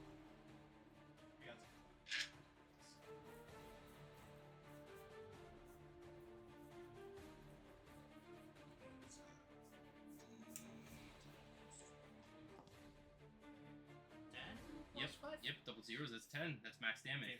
15. 15. You hear a loud bang right next to your head. Ears ring, and you see just a hole through this guy's chest. All the back, and he goes and grabs his chest. And he goes to point at you with his sword now. Good hit. He looks definitely hurt. He's leaking. Yeah. He's a leaker. Us. He's a squirter. He's a squirter, if you will. Oh my god. Hey, we got a squirter! Boom, boom, boom. Sadly, that's the only best thing I can do now. Alrighty, end of your turn, top of the initiative. That brings us back to Valen Stormblade. Alright. I'm gonna move in front of Gonna die? everybody. Huh? I'll move in front of everybody here. Yeah, you can. You can circle around. Just right in front. Walk so hard you knocked around. You see he is still currently on his knees, like, Yeah. not knowing what to do with half his arm this way just gone. Yeah. I'm gonna cast Thunder Wave, which will.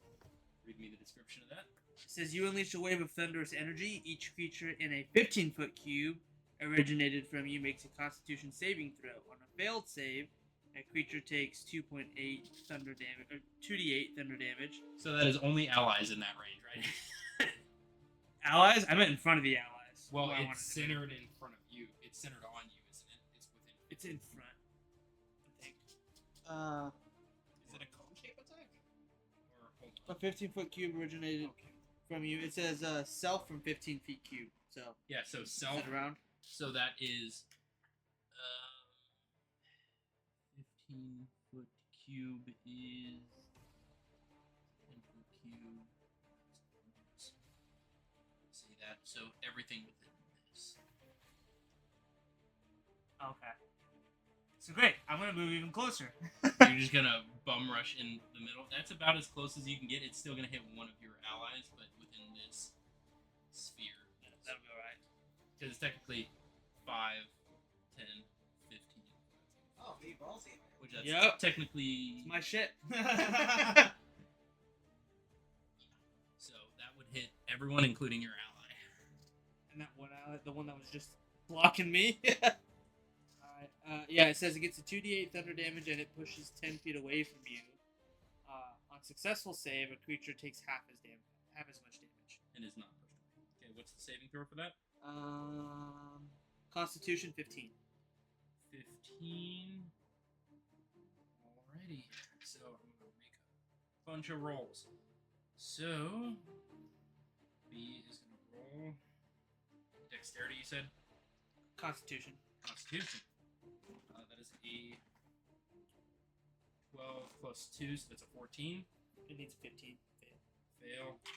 Second one is a 10 plus 2, that's a 12. Fail. Fail. And that's a 7 plus 2, so that's a 9. Fail. That fails. And then your ally. He's already damaged. Yeah, At this point, I'm getting him out of the way. Sounds like expendable me. He rolls an 18 plus 2, so a Oh, dirty 20. you So got it it. only takes half as much damage. Yeah. So everybody else gets 2d8 damage. Alright, so you're going to roll individually. Okay. 2d8, you're not just. So we'll start with your ally. I know, right? We'll start with your ally. Boy, don't take my run. Oh, which one? This one's different. Cube? Boom. What's the... Yeah. Is this the cube? No, it's not D8, it's this one. It's diamond shaped. Oh, it's...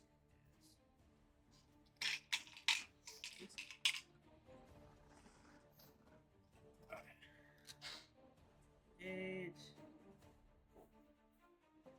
First guy, 2 plus 7. 9. 7, 9, and he takes half of that, so that's 5 points of damage. You see as this boom, you see your ally look up as you see the whole right side of his armor is just crunched inward. He's like, fuck! Imagine just like taking someone in full plate armor, just slamming them against the wall, it just flattens it on Yeah. one side. And you see blood begin to pooling down. He's screaming. On his other good arm. Oh, he's good arm. This His guy, left arm was this guy hasn't been hurt. This guy's been cut. This guy hasn't been hurt. Okay. And So- that's an ally? And that's an ally. So an Oh. ally who hasn't been hurt, he sees you run up next to him and just as the wave of shockwave, it just crunches him, just completely shatters his arm. Is he the one that saved? Yeah, Oh, Half damage. yeah. So Yeah. he took half damage, but he's still like, Yeah. And then for this guy, I guess it's a... Oh, point don't of worry. authority. I'll pay you a bit more. I'll just tell him, like, that's why you don't mess with the storm gates. You better listen. 4... and 3. so that's 7. Yep. So 7 points of damage to him, and he's pushed 10 feet back. And, yeah. So that is 5, 10. He boom slams into the back wall. Right. Okay, next guy. That is a 1 and 7. So 8 points. Boom. He can't go any further back. There's a wall there, so he just gets slammed up against the wall. You see the front of the armor just Ooh, love that. And then the third guy. 2, 4, 6. 6 points of damage. Similarly, he gets pushed a little bit back, but he can't move any further. He just gets slammed into the corner as the armor just crunches in. Hard to breathe. And you have your bonus action, which you can use to reignite your Witch Bolt, Yes. which you do have, which is 1d12, just immediate damage. Yeah. Yeah, I'll do that.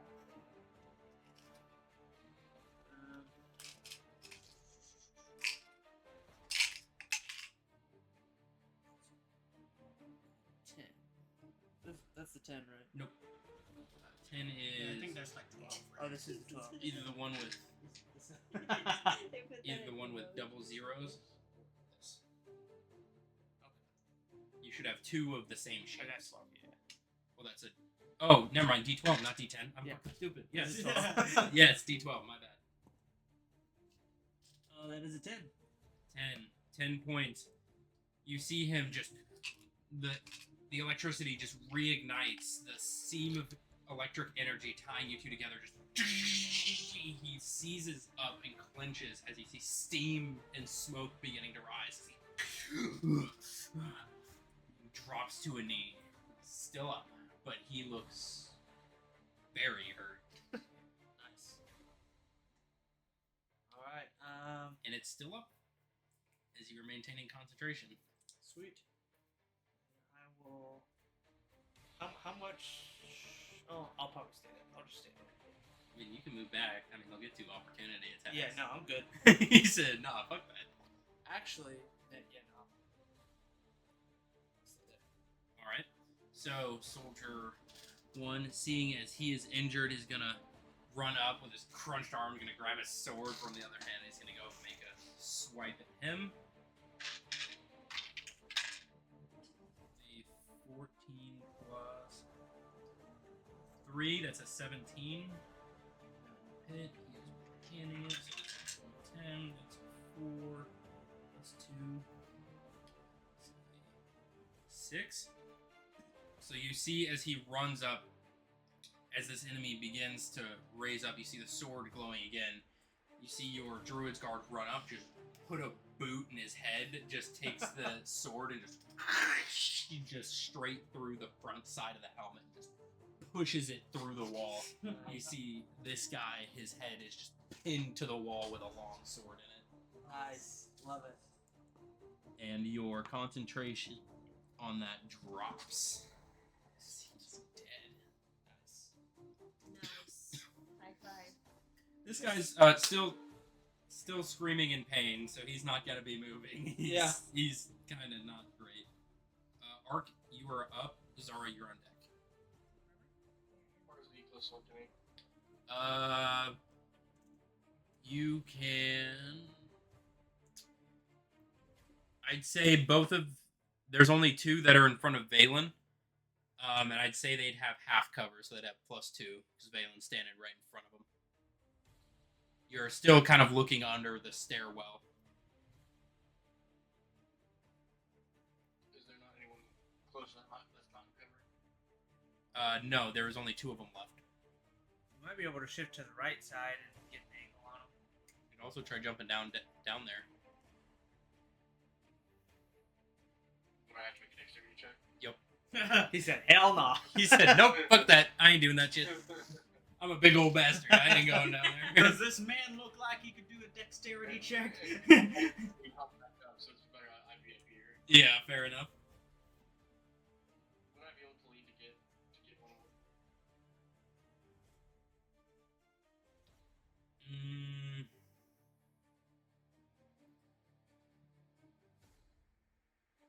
How are you leaning off? Are you just hanging off? Are you mounting one hand and trying to lean further to get a better view? Mounting one hand to get a better view. Okay, I'm gonna say roll a strength check then. So you can maintain that hold while I'll you do that all day. reach over. Strength? Sure, no Yeah. problem. 17. 17? easy enough. You are just hanging off with one just massive hand, and you're able to get a good view. I'd say this one on the left here, you'd be able to get full view of.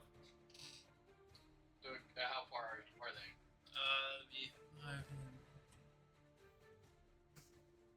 I don't have to count the shit. 10, so that's 50 feet away. Second level water bullet at him. Squirt gun. Squirt gun. It just happens to be a very hard piece of water. Yeah. Oh, you're using that custom spell, right? No, remember it was in the actual. Oh yeah, it technically was. It's also a very broken spell. It's 17 to hit. 17 does hit. Okay, so I can cast it at second level. Use additional d6. 50 feet, 5d6. 5d6 at second level is crazy.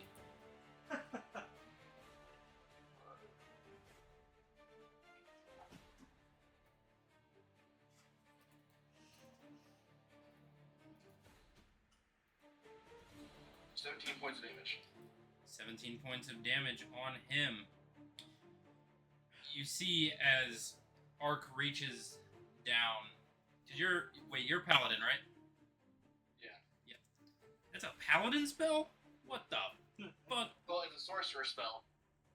I'm multi-class as paladin sorcerer. Right, you did. Shit. So he reaches around, he forms his hand as the air around begins to solidify into a solid, dense piece of water as it spins and straight through. As it slams into the shoulder of this masked soldier, you see just spray out the back. This chunk is just taken out of his upper shoulder. It's about a hole yay big. Okay. Alright, you have your Is he bonus. still up, or- He's still up, but he looks Okay. hurt. Yeah, I'll end my turn there then. Alright, Zara, it is your turn. They're getting their ass beat.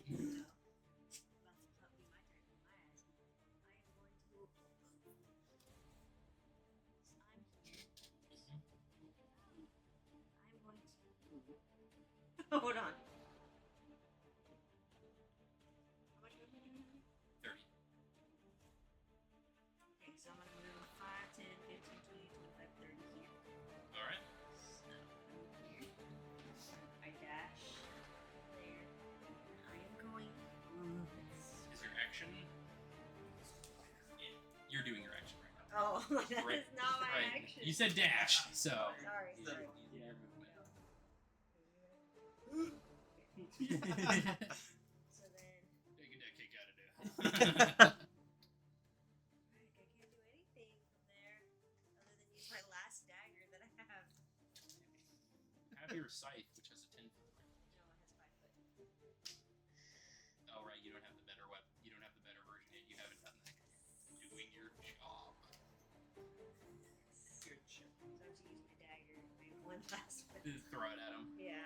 Yeah, got one left. Don't miss. And you will get sneak attack on this as he is engaged with Malin.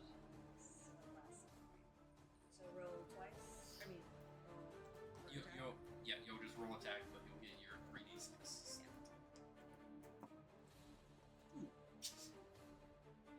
Six plus 6. 12. So 12. So 12. You go and throw the dagger. You're close enough. Don't have the velocity, and you see just ting, and he just. I think you need more daggers. I did. Balin, you see a dagger just. Ting. Look back like. Really? What was that? Sorry. You did great the first one. So you have your bonus action. Do better. What do you do with your bonus action? For the face next time. Can I use Death's Touch? You'd have to move 5 feet forward. You're not. Oh, I don't have enough. I hate it. That's all I got. I can use Steady. Yeah, Steady. As long as you haven't attacked in this. Oh, yeah, that's right. Never mind. I have that. You are not allowed to have fun. Apparently not. I'm dead. That's it. All right. It is. Oh wait, can I retreat? Like, Technically, you can dash as a bonus action. yeah. So yeah, you can back 30 feet back up. You run up. Ting. Oh shit. You Yeah. book it back. Yeah, because I know he's gonna come for my ass next. You just Yeah. Shit, he saw me. just slide on the floor, throw it at Taze. You jump out of the way. Slide back. Alright, it is the soldier's turn in front of you, Valen. Both of them are going to make their slashing attack on you. Okay. Oh god. Good thing I moved. The first one is a dirty 20. It's Second one is a natural 20. Ooh, gosh. It's- Squishy wizard is about to get. I'm about to really- die here. really? But don't worry, I got that necklace. Yep. You'll be fine as long as you don't fall off the ship. Well, yeah, I'm far from the hole, so So that is 12 plus 2. it's about time you got a decent roll. I'll die with the shit. Don't worry about it. You go down with the ship. Yup. You're not the captain. It's my ship. Plus Does captain get free passes? Does the captain get a free 35 points of slashing damage. 35. Yay. Okay.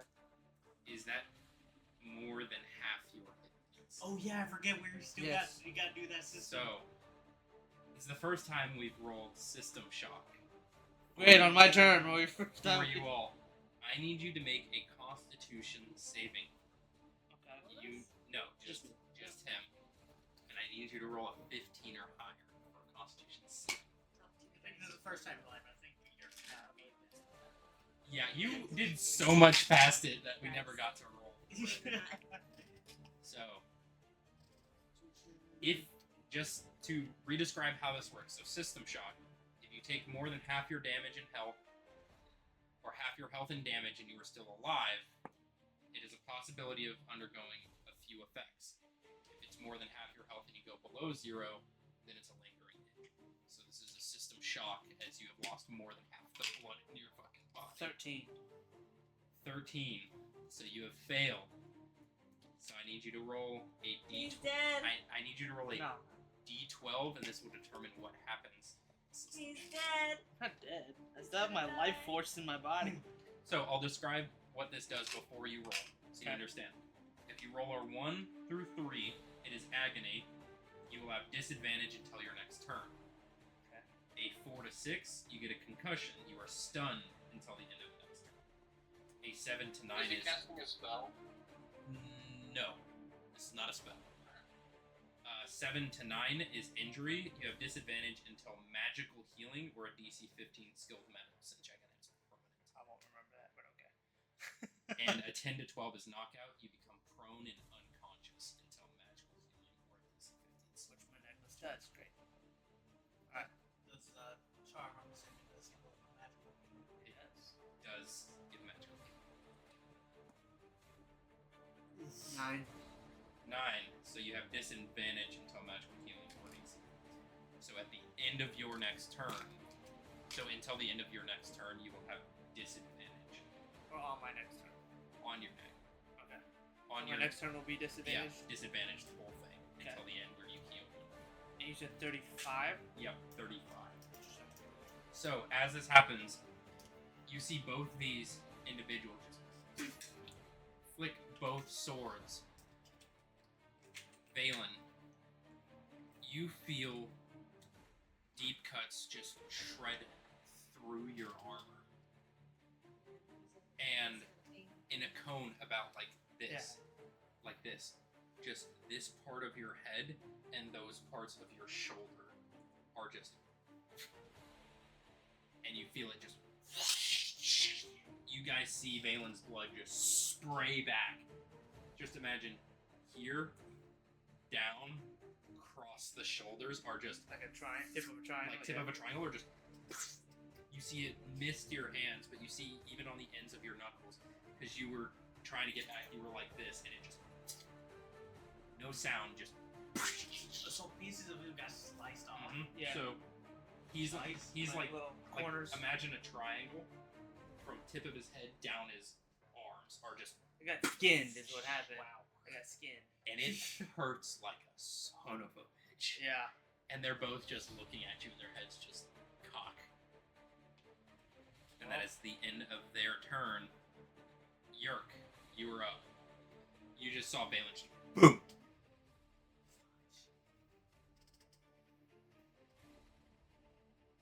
He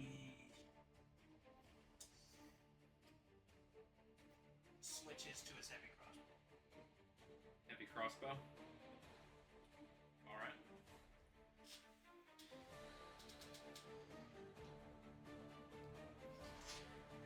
And he tries to finish our guy he was trying to go for. Also, I have no clue how this is gonna end. Fair enough. I have no idea how this audio is gonna end up. What's gonna be quiet? What's gonna be loud? We'll figure it out. And you're up with free action. Stay strong, Valen. Yeah, you tried getting hit by one of those things. Just nearly got my head chopped off. I literally got blown up. Calm down. I've been through a lot worse. That's true.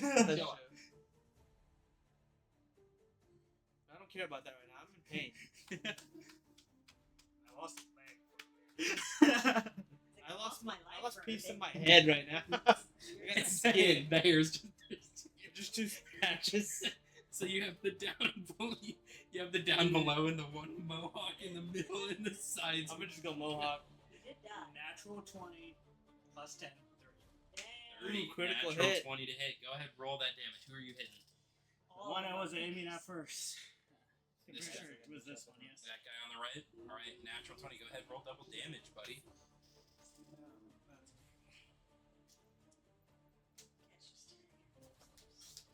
Oh, she probably sees a bug.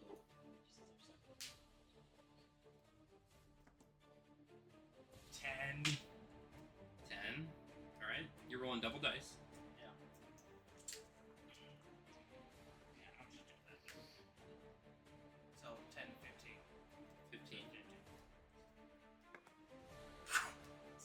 Max damage on a critical hit. That's crazy. That is insane. Oh my god. You saw that? No. So double zeros on both. That's 20 plus the 5. That's 25. A single shot. You reach up and just, boom, and this about 1.5 foot long, just metal bolt. You see just, and you just see a hole straight through the center of his head. Is it in the back wall? So you just covered in blood. You just see a spray behind his body, as the body just crumbles. There's 3 more You just- attacks. you just- 1 second he's there, next second you see this, and just legs crumble beneath I need him, one of those. and he just collapses, and you're just wound that string a little tight. Just Put like a little extra torque on it. yeah, exactly. It's been a while. I forgot to have this. You're a serial killer. Just Yeah. So shoot up everybody. second attack. Go ahead, man. I think I have to move a bit because Valen, I think, Yep. is away. At this point, I'm probably on the ground. 10, Like, 15. You're just alright. Burns! the cold air hitting it from the outside. Alright, here goes for another. 12 plus 10, 22. 22 will hit. Alright. Go ahead, roll for damage. 4 plus 5, so that's 5. You're Again! Nice. You saving the day. It's Yay. critical hit. I am just concentrating on the shot at this point to make it true. And then just try aiming for his head and then let it go. you see it just Crazy. lays back, just slumps against the wall, and just slides down. Well, Yerk, is it time for me to step in? Oh. Is the child safe? She is safe. Come in. You hear this, and you see a hole out of the roof. Valen. Just dropping next to you. You see Caesar just He's tiny. He's tiny. tiny. Just land right next to you. Is this enough death for you? Death brought on by your own doing. I gave you options. Hand me the So child. did I. Hand me the child back. She's upstairs safe. I promise. And you see him reach his hand towards Valen. And you see Valen listen. Where the fuck did you go? You don't see a sound. You don't see anything. Counterspell. Misty step. Valen, you look up and you blink. That's crazy. What did you do with it?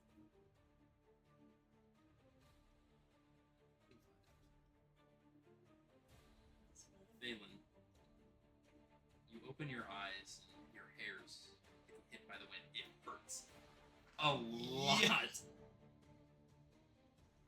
You find yourself standing at the top of the crow's nest. At the very top of the airship. Oh my. You're about 80 feet off the ground. And you see as the ship is going straight for a massive cliffside. Got a question. When are you creative again? Mm-hmm. Misty step. I'm just kidding. Would I be able to, one, Misty step to the bottom? Oh, so what is that? Kind of. And You'd have to jump off and then about 30 feet away Misty Step to try and stop the moment. He misinterprets Misty Step's 10 feet above the ground and just smacks. Don't recrank or smacks do into not you. I'm recrank not- your. well, I'm not jumping off. And it is the, after what he's done, it is your Okay. You were just, you blink and you're just, Oliver! it's so cold.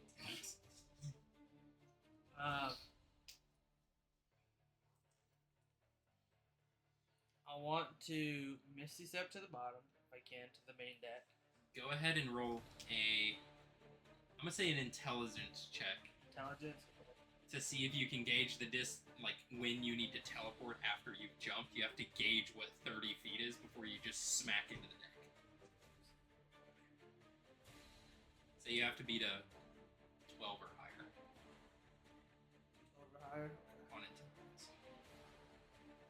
It's not Actually, yeah, this would be intelligence. Not a saving throw, just a check.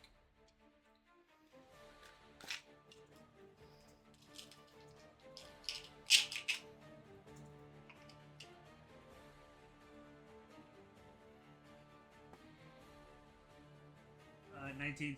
19. You're on the deck of the ship. You see Captain Rorik has his hands just white knuckled on the on the helm, just cranking it to the right. You see the ship is just, I mean, it's gonna be cool. It's because you see, as you're at the top, you now see the exterior as you're in mainland Yeah. Tolrus.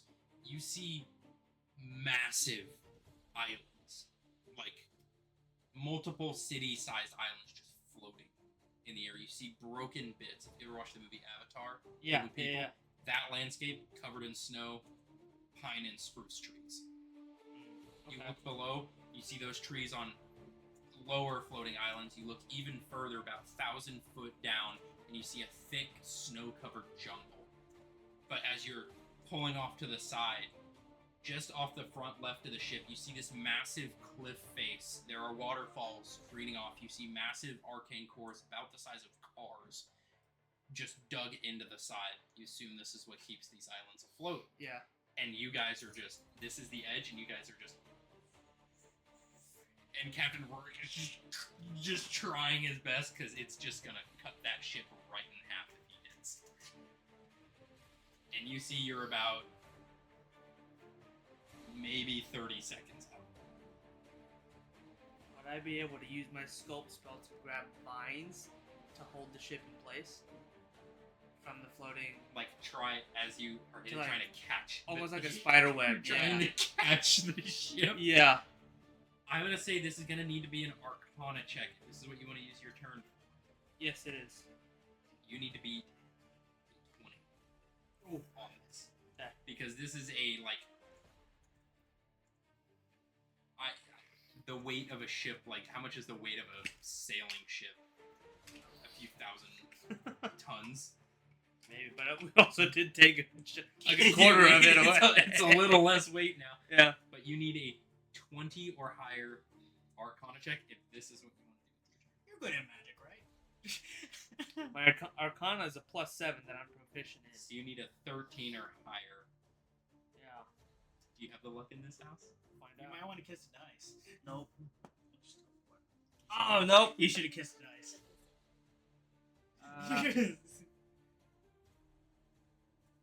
16. 16? Yeah. Alright. We'll come back to that. Okay. Actually, we'll do this. As you were floating towards the massive cliff face, there are islands passing. I would say in this point, you can try it again in a bit, but you're trying to slow it down by pulling vines from the other islands, trying to grab the ship. You see it just hitting the mast and Does it slow down? a fraction. You're still going Yeah. mock Jesus Yeah, at a cliffside. Yeah. It slowed it down a bit, but it is. This is looking bad. Yeah. Okay. And that is the end of your turn. The rest of you down at the bottom of the ship. You're technically not in combat, but you see these two guards staring at Caesar. He looks at you. Do you want to get off the ship with me? Or do you want to be on the ship when it crashes? Yes. What of these slaves? They're coming with. Who are you going with? She will be. Get this off. Get me off. Alright. Give me some time, protect me from them. We'll spell together. Ark, are you coming with? Of course. Join around me. It's gonna take some time. It's gonna be close. And you see he begins to draw these sigils in the air. You feel not magic you've ever felt before. You see almost the space around you is beginning to warp and shift. The ground beneath you is beginning to crack and splinter as it is just a orb. It almost looks like distorted air or like a heat wave as they're surrounding. Divine sense. Remind me what that tells you. I can take good or evil until the end of my next turn. It is not celestial, fey, fiend, or undead. Can your Yondigards? Yeah. Do not interfere. If you want to live, do not attack us. You see they look around. You've seen what I've done with these other individuals. You see what I do with this? I get your ass next. You see they're just kind of frozen as they're just like, you see their heads turn as they see the islands just doing this closer to the ship and they're just frozen. Bring us back up to Valen. You're at the top of the ship. What are you doing? Jetting down to the bottom or?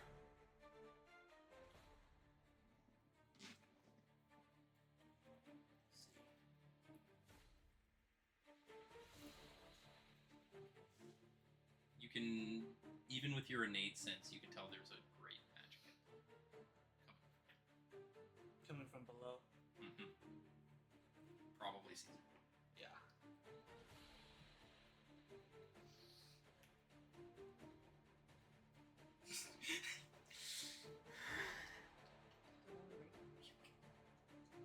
which is so cute.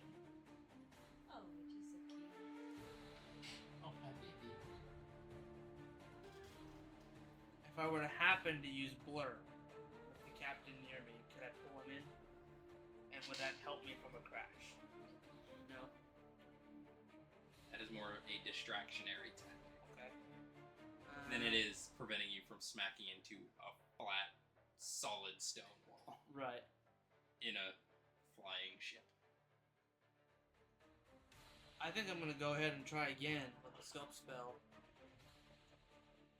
All right. Wait.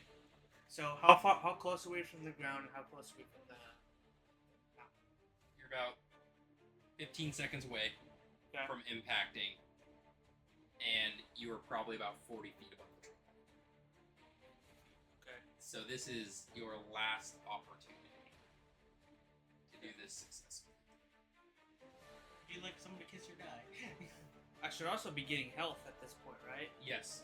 So technically you would have gotten 2d4 by this. Well, at the end of your turn. So at the end of this turn, but you'll get 1d4 this turn. Okay. So just roll 1d4.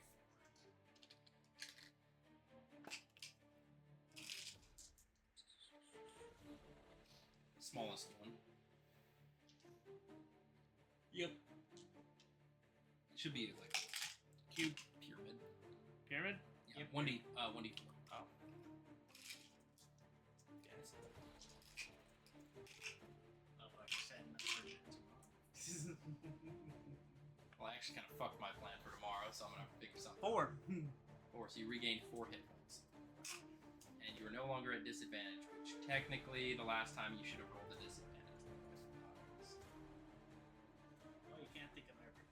Because of that, this time you get disadvantage. Just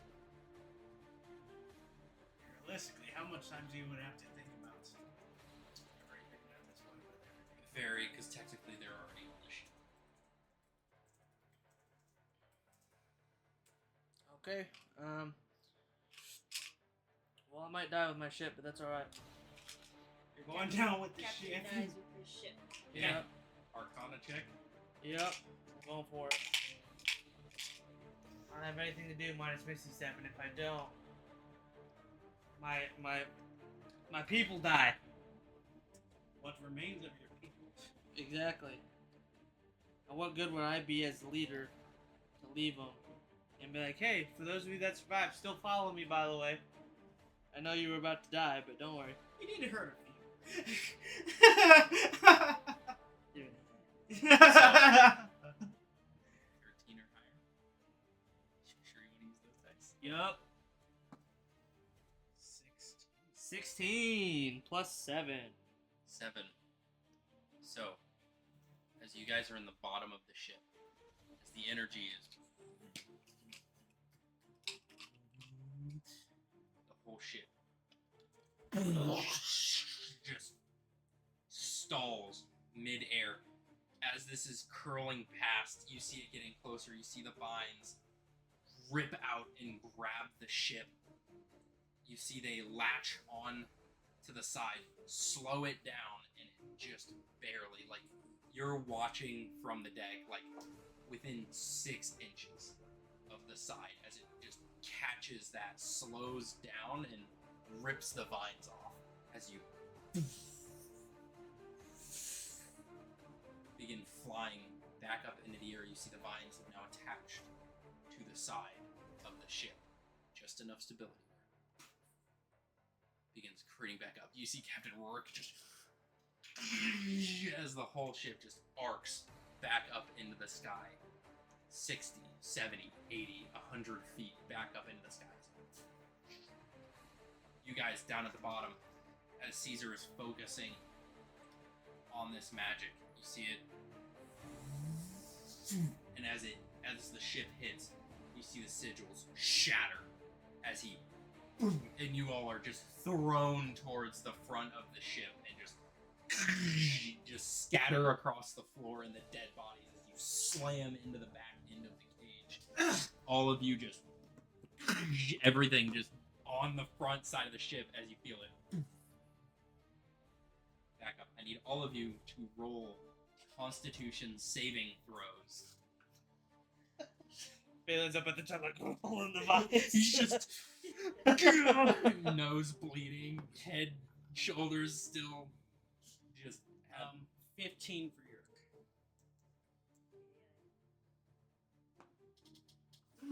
boom. 5 Boom! plus 3. Ark, go ahead. 10. All three of you. Boom, boom, boom. Lights out. You slam in, and you just After this, y'all weren't prepared for it. unconscious. I would have done that 20. That would have been insane. I knew this was coming. You just shit moves, you don't. I feel like I'm doing better rolls right Yeah, with the new dice. now. No, I've been using my own. Oh yeah. I rolled once of the new dice. I was like, As for Caesar. Alright. She's it. Knocked out. So, where is it? So, Valen. As it arcs back up into the sky, you see it begin to stabilize. The crewmen on the top of the ship just holding on for dear life. You see Rorik just straightens it out and just. Thank you for that, Valen. What the fuck is going on down there? A lot. I took everything I had to do that. I don't feel too good. In a lot of pain. me bleeding.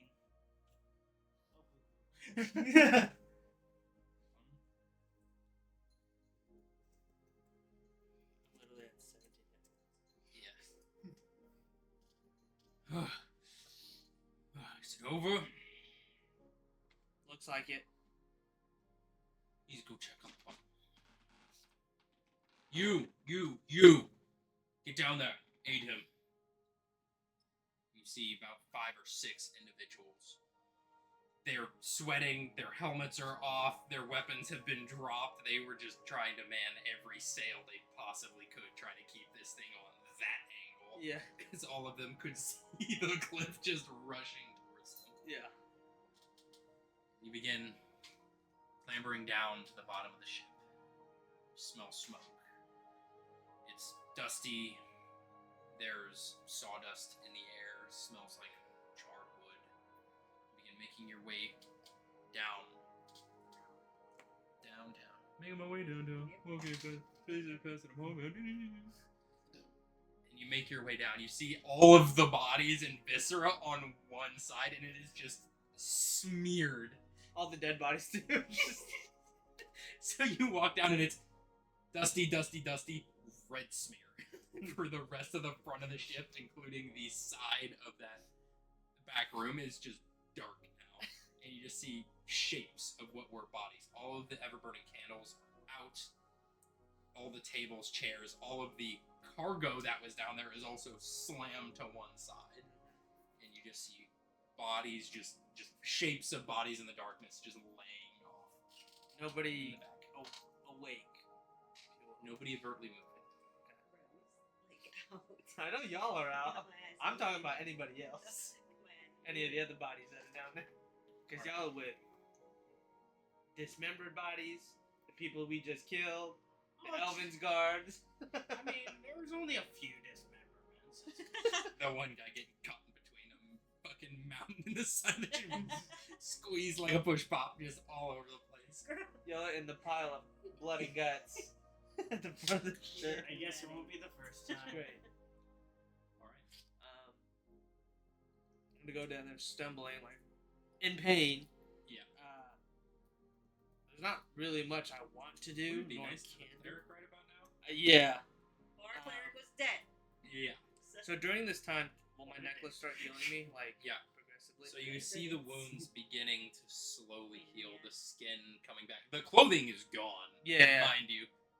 even with your shimmering cloak, there's still pieces missing. But Yeah. It's slowly beginning every 6 seconds a D4, Okay. and eventually it begins to bring you back up to health. Your hair doesn't grow back, so you just have you have 2 bald spots right here. So you Wow. I'm just gonna shave it. you have the back, and then the one long strip I'm gonna back. shave it here. And Yeah. then have the one hog. the very long golden hair. Like Avatar, yeah. Yeah. And It takes a while for you to heal, mind you. It's a very slow, arduous process.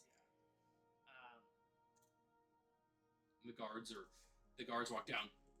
What the fuck? I'm gonna point to them. Light a torch and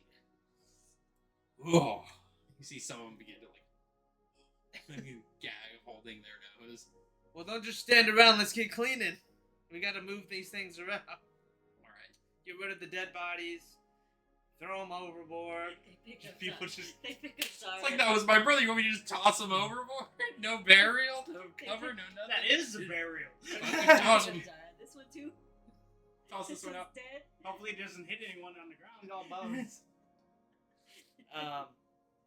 You said there was fires down below too, right? They're all out Okay. by this point. Okay. It's just charred wood now. We still have that giant hole. The hole is now covered in very thick vines now. Perfect. As it caught, they snapped off the island and stayed apart as part of your thing. Okay, so kind of helped it. Yeah, there's still gaps, and you can still hear the wind. But it's close enough where it's like a net. Okay. There's no chance of you going through unless by great force. Okay. I'm going. So there's a little bit of light, just the light rays, just barely picking out. I'm gonna tell the guardsmen to start fixing the hole Mhm. where the vines are, and then I'm going to cast a little bit of flame in my hand just to kind of start walking through with the light Mhm. and checking on Zara and Yerk. You see Zara and Yerk are unmoving, Can I shake them? not picking up. You can tell they're breathing. They're unconscious. Okay. I'm gonna. How many guardsmen down do I have with me? 6. 6. I'm gonna have 2 of them come and grab them to pull them back up to them. And is also Volia down there? Julia's not down there. Okay, perfect. You would have to check on her. Okay, cool. I'm gonna have those 2 guards pull them back up to their room. Okay. While the 4 are working on the hole, and then I'm just gonna look around for anything that might be different during that. If there's still some of those dead bodies, I want to look to see if there's any armor that we can take or utilize for our guards. Because they're quiet. Yeah. It was really, they're very stealthy, and we can implement that to our guys. The investigation check. All right.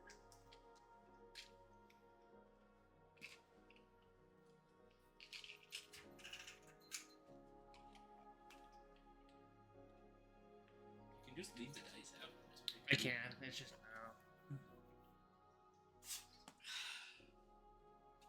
Good old Zero. H12.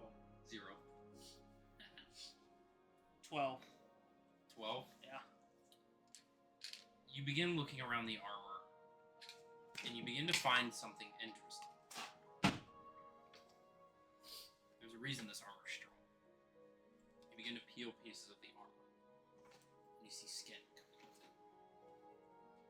You see long. It's difficult to pull this armor, and it comes off in pieces. The reason it moves quietly is these are individual pieces. You see a network of almost like roots that grow through the body. This is not wearable armor. This is a piece of them. You pull the mask off, and the same thing. This Same looks thing like for the weaponry. weaponry you do not find. But just from pulling this off, you can tell this is a very painful process to go through to get this armor. And it's like, if you've ever seen videos of them pouring aluminum down like an ant's nest, Yeah, yeah. it looks like that, but skin and flesh is coming with the armor. Good This thing is- they're dead. This is directly integrated into their physical forms, moves with their body. As quiet as they can be, this armor can be just as quiet. And you start picking it up and you flick it. It doesn't make a sound. This is a very, very. You've seen Mithril. You've seen Adamantine. This is far superior. Where they got this from. I don't. Would there be a way for us to utilize that, like melt it down, or store it, or is it just so like ingrained it's not usable? It's a part of the viscera Okay. at this point. Um, And you do see Caesar slumped in a corner. Oh, that guy. Sorry.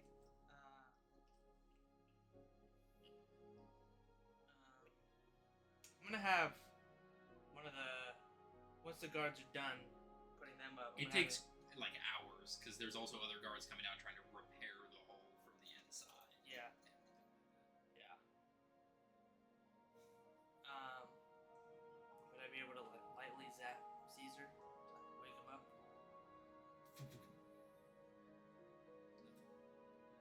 Does he have a pulse?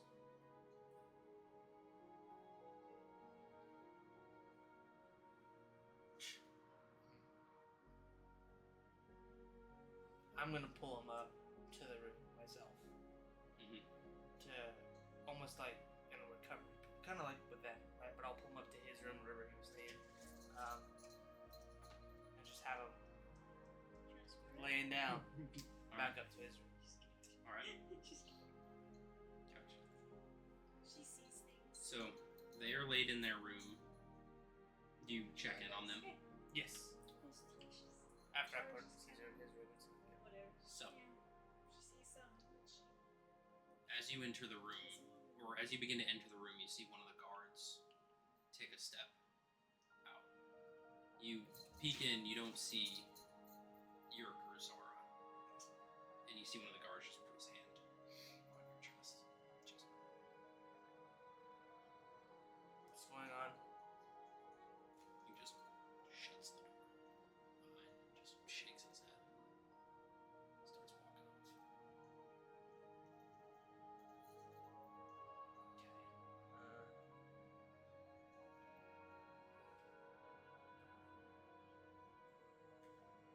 Still gonna check the door. I don't know what that means. Right. So here's something I haven't done before. I do this with live sessions. Alright? In certain one-on-one instances where it is pertinent information to a single individual, I will take them to a separate room, give them information, and let them do what they wish with it. It'll be outside of recording, so you won't be able to check that. But this is information just for you, Jason. So if you wouldn't mind coming with me, I've got some. He's Do I just need my dice? He's just Nope. trying to get Okay. you into a room I've by heard of yourself. podcasts like this, so He's just trying to get you in a room by this is yourself. fine. And y'all are racked out. You're gonna viciously make out. Yeah. 5 minutes. Tell ya, Come. follow them. That's rude.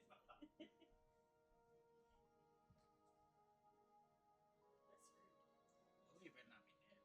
Fully, I think. Oh, I think she might be. I still have insurance. I still have I insurance. still have an extra building for you. That was supposed to go to Walmart. I still have insurance. I still have the roof. Remember, I gave her the.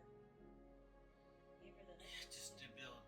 It's be stability, but like if it goes past, probably like past or hit point maximum, I don't think it matters. I'm assuming she's a child. It's like 8. 5 maybe. Yeah. She also go missing, so I don't know if maybe she went missing with her. Caesar said she tried died. She took her upstairs and she should be safe.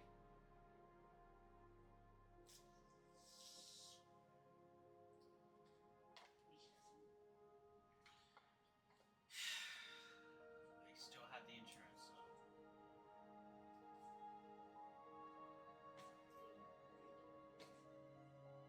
Do you have any idea, Western?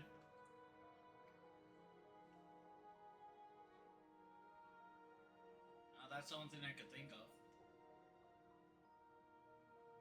Or, you know, it could be something else. I'm not too certain.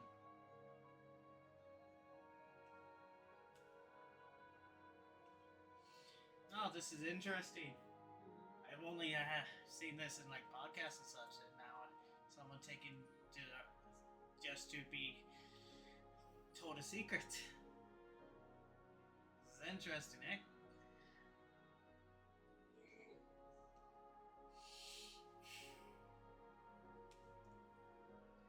Quite interesting.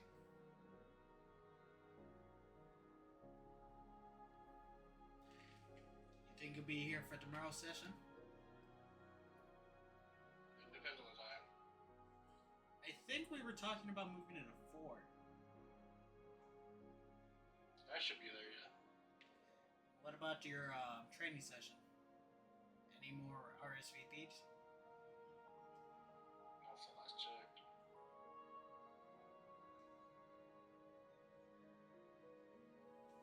Yeah, no. We talked about 4, right? Jay? Yeah, that was the last we were talking about. It's gonna be a lot of people, so it would be great to have you there too. So.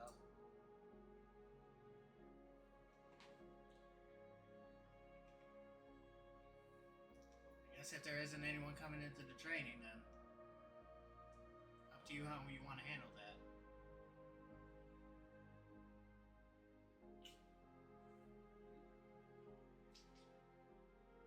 While they're in there, I'm gonna Are you part of the other group? The other group? The one that we're gonna play D&D with? Yes. Really? Yeah, a few of them were my bridesmaids at our wedding. go this way, so I can also. I don't know. From AJ, I've been hearing that we are a bit more sane in your group currently. Yeah. I mean, you guys really like your house. I heard about that. Alright, so that's how large it is, right? Okay. Wait a minute. The guy's house that we hang out at. I don't know. I just know about your guys' house that you kind of didn't want to give up and get your companion. He sacrificed a companion to save a house. In D&D, yeah, we totally sold out our friend for our house. Yeah. So we just got Yeah, this bit. we chose Fuck to him. execute him so we It's could like, keep our house. We could not execute him and send him to prison, but you have to put your house down as collateral. Man, fuck that! Execute him right now. That's insane. No, We are homeowners. I love that. We're homeowning adventurers. We will not be dropping this because this is our one opportunity. And then Wendix got eviscerated into nothingness. Yeah. So I will occasionally do that in in-person sessions. It's harder to do online because I have to change the audio settings with which Discord channel it's on. It was nice because I was like, I hear some podcasts and they do like in-person Solos. and they have people leave the room and then they just. See, most people will still record it though. They'll have everyone else leave. Yeah. When I do it, I take them completely out. So there's no recording. There's no other than me and the DM or me and whatever player knows it. I don't know. It just seems nice and it just, especially for those very sensitive things. So you walk out of the room and you shut the door. You see Zara and Yerk are in the room across, laying on the bed. You've put Caesar on the bed or on like the side couch in your room. So what are you doing with your time as you walk out? You see the guard just sitting there, taking a second. I'm going to. At this point, Valen is breathing very, very heavy, like hyperventilating heavy. His eyes are wide. He's almost in a panic, Mm-hmm. and he just sits in front of the door and just stares off into nothingness, like into the floor, just staring. And so he's going to be doing that for a minute, just processing. While they are unconscious, what would you like to do for the next day of travel? Oh, jeez. What? Excuse me? Alright.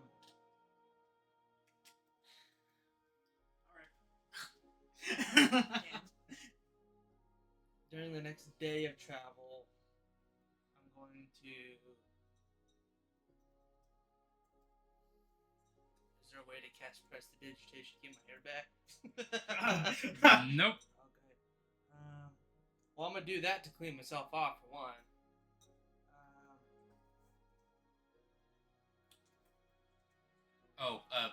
Ark is also unconscious. It took them a little while to get him out. He's a big boy. Big fucking armor took like 4 guys, like multiple hours to. Like he shouldn't be this fucking heavy, but what the hell?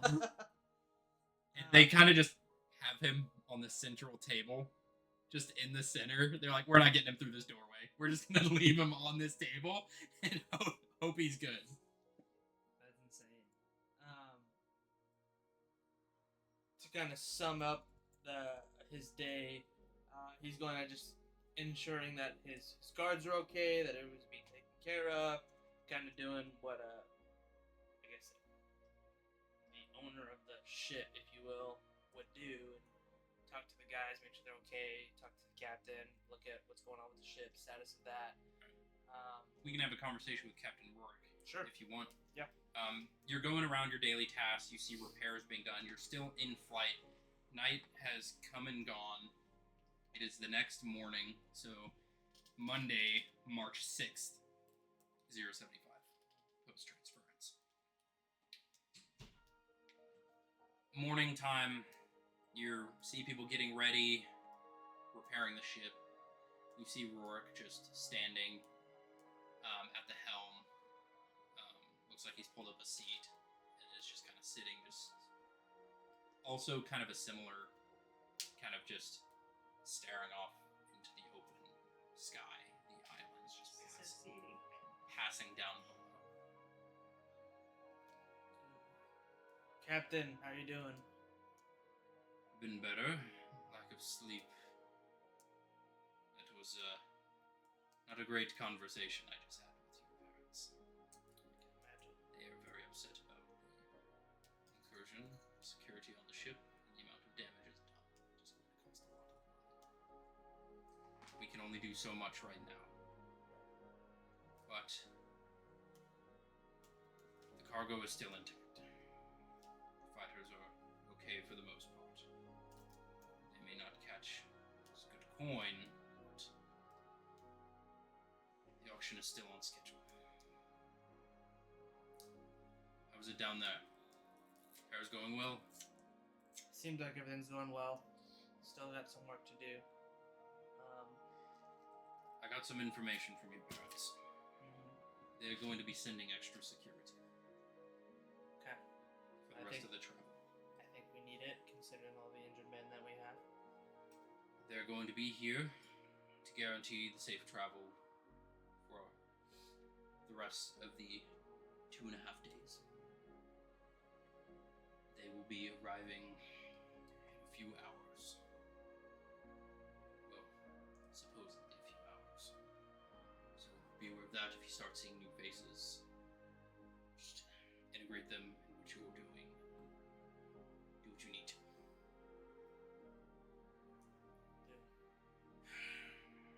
It was a little bit of a rough flight. I am exhausted.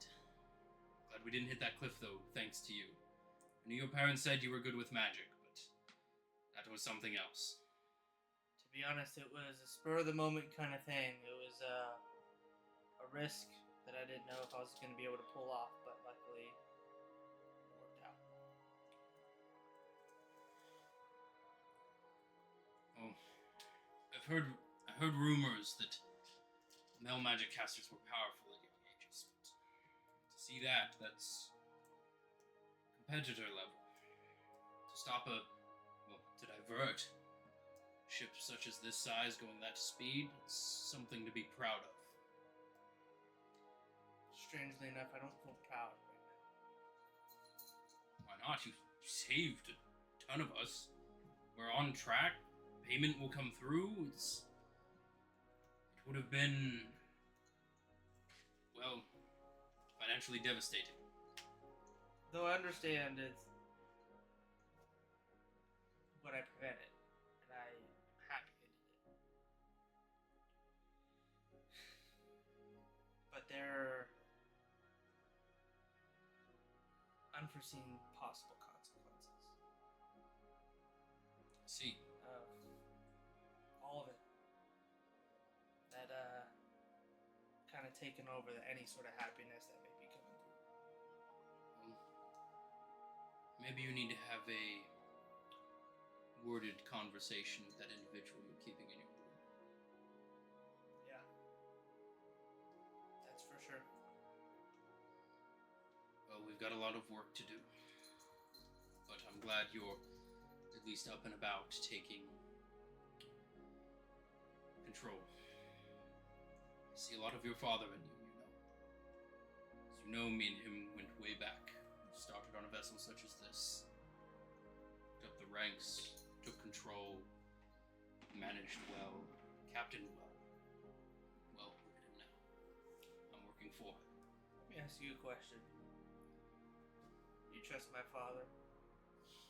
It's everything I have. Why do you put so much faith in him? He's done a lot for a lot of people. Especially for Erosia. During the times of violence, terrorism, the revolutionists, he's helped a lot of people, put refugees in better positions, gave them a place to work, a place to live, food to eat, a roof over their head. He's provided a lot for our people, as I'm sure you've seen. He's provided a way for people to be entertained, keep their minds off of the daily drudges of life. A lot of people owe him their lives. I owe him my life more times than I can count. I doubt I'll ever be able to repay it, but he is what is great about Erosia. He is the pinnacle of our pride as a people. A community, helpful in nature, kind, loyal, beneficial to those around us. Where the others in this world want to see it rot in chaos and filth. He brings us a cleansed, clean, holy life. We have much to thank him for that. We would not be here without him. Where would you be without him? At what point? Before you met him? Well, probably be in one of the lower rings of the cities. Not much to live for. As you know, us elves have sometimes excruciatingly long lives. Me, I'm in my 4th century now.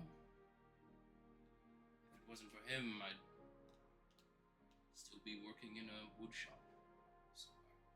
He gave me purpose. Asked me to see all of Lathander's creations. High atop of this mighty vessel. Well, a little less mighty than when I first saw her. Yeah. But my family back at home, they're living peaceful. My wife doesn't have to work. Kids. My 2 girls are going into magic academies here soon. I wouldn't have that. I would be alone, working in a wood shop for eons. But he gave me opportunity. He saw the sanctity in enjoying his life, not just living it. Now, his sternness, as you know, can become quite horrifying at times, Yes. but he is a good man. And I have much to thank him for. I'm sure you do as well. I do. Definitely do. Why do you ask? Have you ever felt like you've known somebody, but you don't really know everything about them? You're a good example of that. I mean, I remember when you were the Little Witches Academy, flinging around with all the the girl's fond of you. And look at you now, you're traveling the world. I mean, you're making your own right. I see a bright future. I appreciate that. Knowing you as a person is something I'm learning as we're aboard this vessel. Like, I don't know what your interests are, why you're doing this. I've heard a little bit from your father. I don't know who you are. I would like to. There'll be time for that. So, day or so, couple days. Well, This voyage. make sure you take time. For sure. Relaxation is one of the few enjoyments of life. Absolutely. I'll just say I'm trying to make a name for myself wherever I go, and not live on the back of my family per se. Though I don't know where my family lies in business nowadays as much as I used to when I was younger and living with them. But I will say that I'm trying to do things a little bit different. Well, here. You want to make a name for yourself? We've got one. Valen Cliffstone. Cliffstone. How do you think your father got his name? Valen Stormgaze. There's a story behind every sword. Don't tell me he was gazing at a storm. Well, do you want to hear the story? I'd love to. It's not his finest moment, but we were traveling on a ship over the...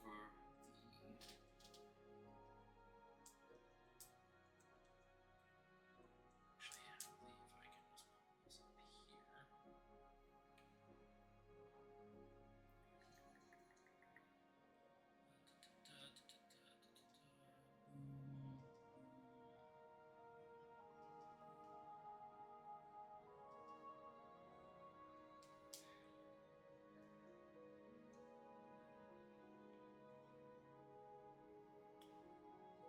We were traveling over the Ashwild Expanse, the northern part of Toulouse. We were a little overzealous with our flight plan, and it brought us into a storm. This storm was not like others. Raging, expansive. Sea dragons.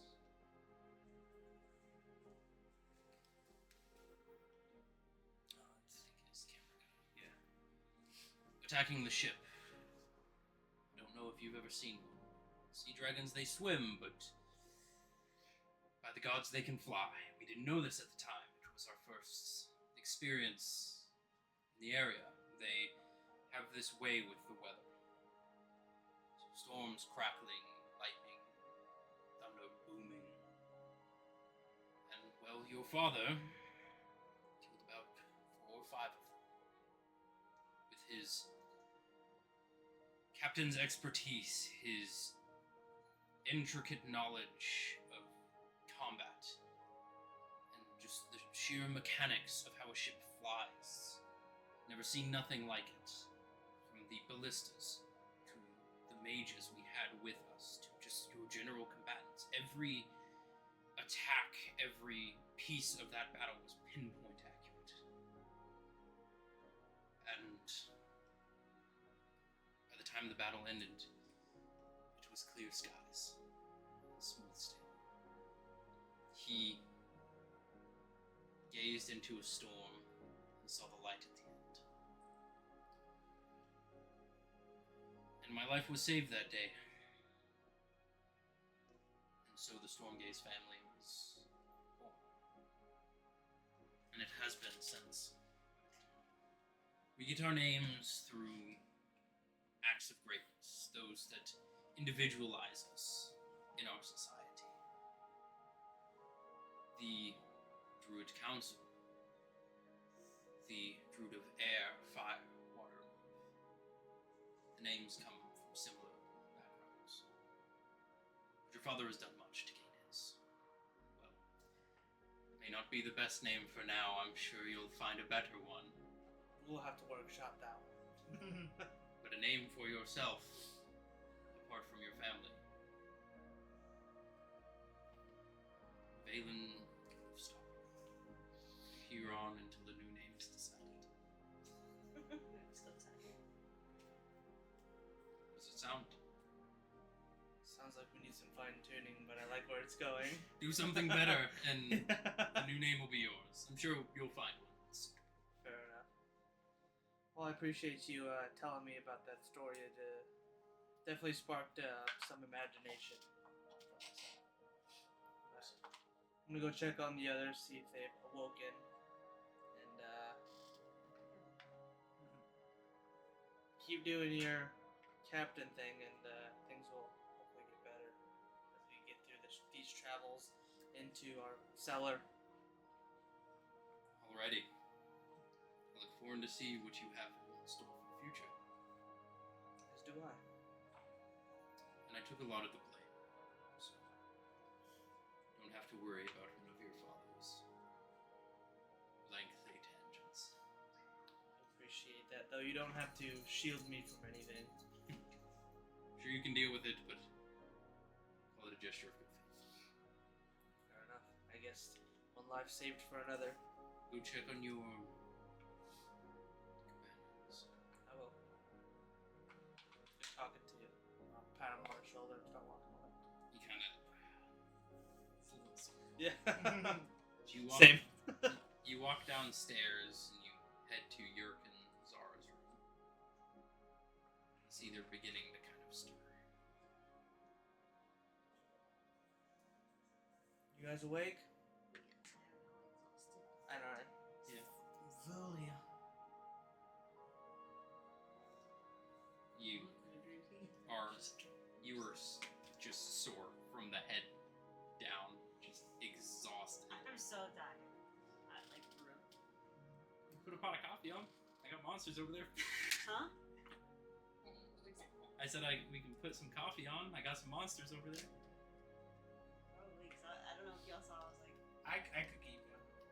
I'm so tired. It is midnight. I gotta make the trip worth it. Yeah. What do you mean? Still, you gotta get out You too. gotta be. Then This- you two are supposed to go to the gym at 7 in the morning. I go off less sleep than this. It's just sleep. It's fine. You guys kind of begin to wake up. You see, I'll go to sleep. We'll I'll start go to wrapping sleep it up. right here. what do they see as you're kind of coming in? As you kind of see them beginning to awake. They see me still kind of beaten, like some fully healed after a full days of rest and stuff.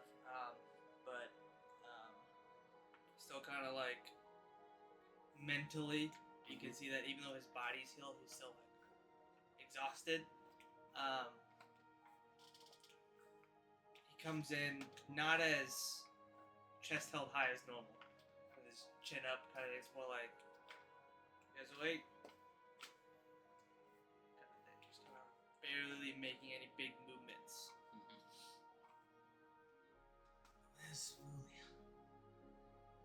How are you feeling? Where's Vulia?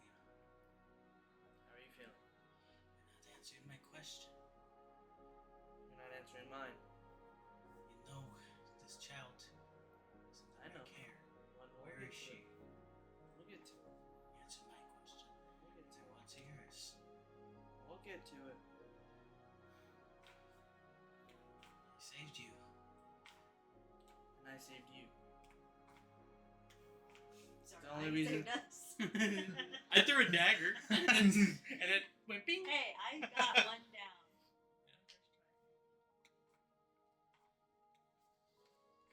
Joint effort. Should have stopped them. I didn't expect them to do that.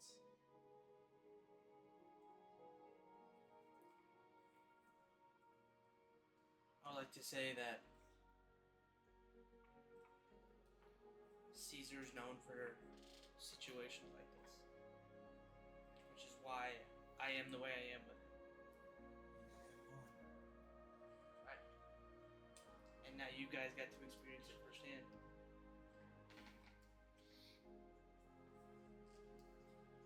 Did any of them survive? A lot of them are very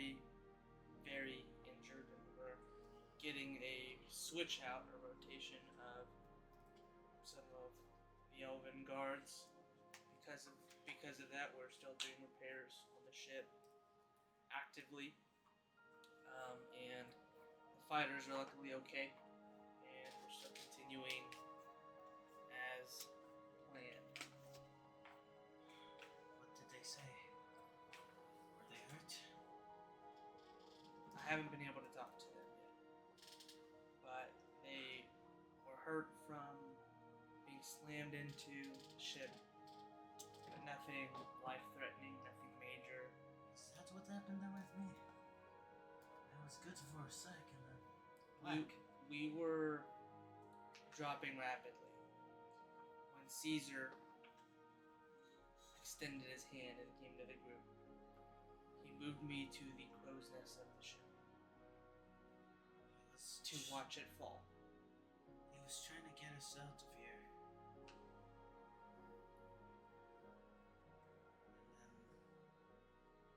As he should have. And then something happened and then I blacked out. We blacked out because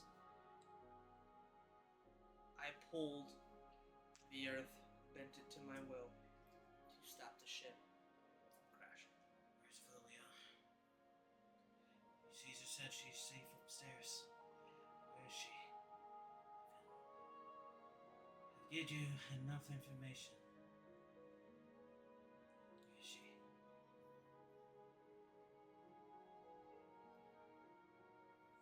When you're fully rested, come talk to me. You have energy to get up and walk for yourself.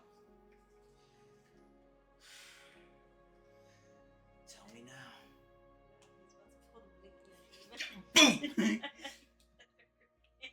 right now. Step outside. So we'll go ahead and walk out. Walk outside the door. You see Vulia's room. You see two guards.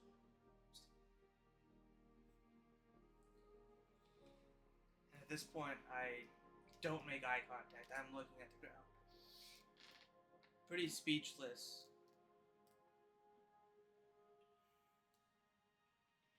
What's going on?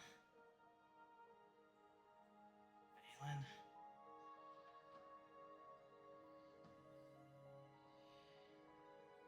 Let me through. Hang on. I put my hand out. And a gentle voice, a gentle hand, not like a... Take a second. Before you walk in there. Take it slow. Take a deep breath. We'll go in together. Volia is here on the ship. She is magically contained. What do you mean? You begin to open the door. Yeah, we'll walk. Follow me. Gently. And I don't even open the door. I let him. If the guard's in the way, he's shoving him out. They're standing on the side. You look at the guards and they're not making eye contact. Open the door. You go and grab the door handle and you begin to open it. You begin to see crystalline light, just rays of light glowing throughout the room. And as you begin to open the door, that is where we are going to end tonight's Fuck you. session. I knew you were gonna do that. I Eternum. knew it. I knew it. I knew it. The end of session 21 and our first in-person Fuck D&D you. session. That was a good one. Absolutely. Fuck you. Sorry, I have to put you in this situation, JZ, with all the questions about to come your way. All good. I'm ready for it. But what do you guys think? That was great. In-person session, Great. face-to-face. I got over the nerves. Yeah. Once I got into Characters. Yeah. DM mode, I was like, okay, cool, we're good. I'm not me right now. I'm this. Great. It was great. Yeah. How you guys feeling? Good. Good. I'm. Well, at least I don't have to wait a week. Yeah, you get it tomorrow. Yeah. So you don't have to be sitting there going, what's going on? Pulling his hair out. That's where it went. That was good. I enjoyed it. Yeah. I'm excited for you guys to get to tomorrow. Yeah. Keep it quiet. I will. I will. The party that we're gonna meet is depending how everything goes. Yeah, they're gonna be in a wild ride for introducing to what's going on in this ship. They're gonna get all like, what the fuck is going on here? But I want to hear you guys' opinions. Online compared to in person. What do you think? In person was great. In person's way Yeah. better. Yeah. Yeah. Online's not bad. I still like it online, but in person it is works different. online. It's just it's hard. Like when I was kind of telling you guys a few months ago, it's hard to describe how it's different, You could gauge emotions. but it just is. I mean, even just some of the speeches, you know, like looking face to face as Rorik's talking to you, just the emotional high of that, of somebody reminiscing on a story. I mean, can you go face to face with this? I can't look in that direction when you have that on. Tomorrow.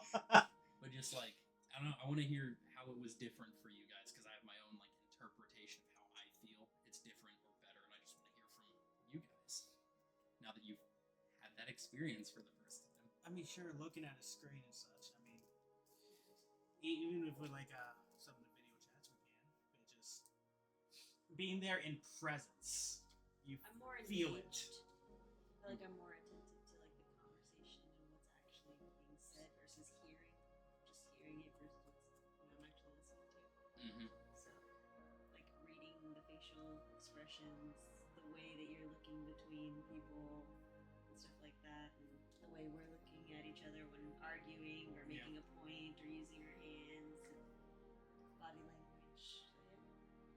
Man, if only teleportation existed. Just hey, come here for D&D. Right? Yeah, I would say the same thing. So, like, being able to gauge people's emotions when they speak and not hearing it over a microphone, right? But hearing it in person is a little bit different. In addition to doing the rolls and everybody, like, anticipating what did he roll, right? Yeah. I was sweating. That last For roll. that, yeah, I was like, oh, God, if I don't do this, I'm dead. Yeah. And luckily I made it.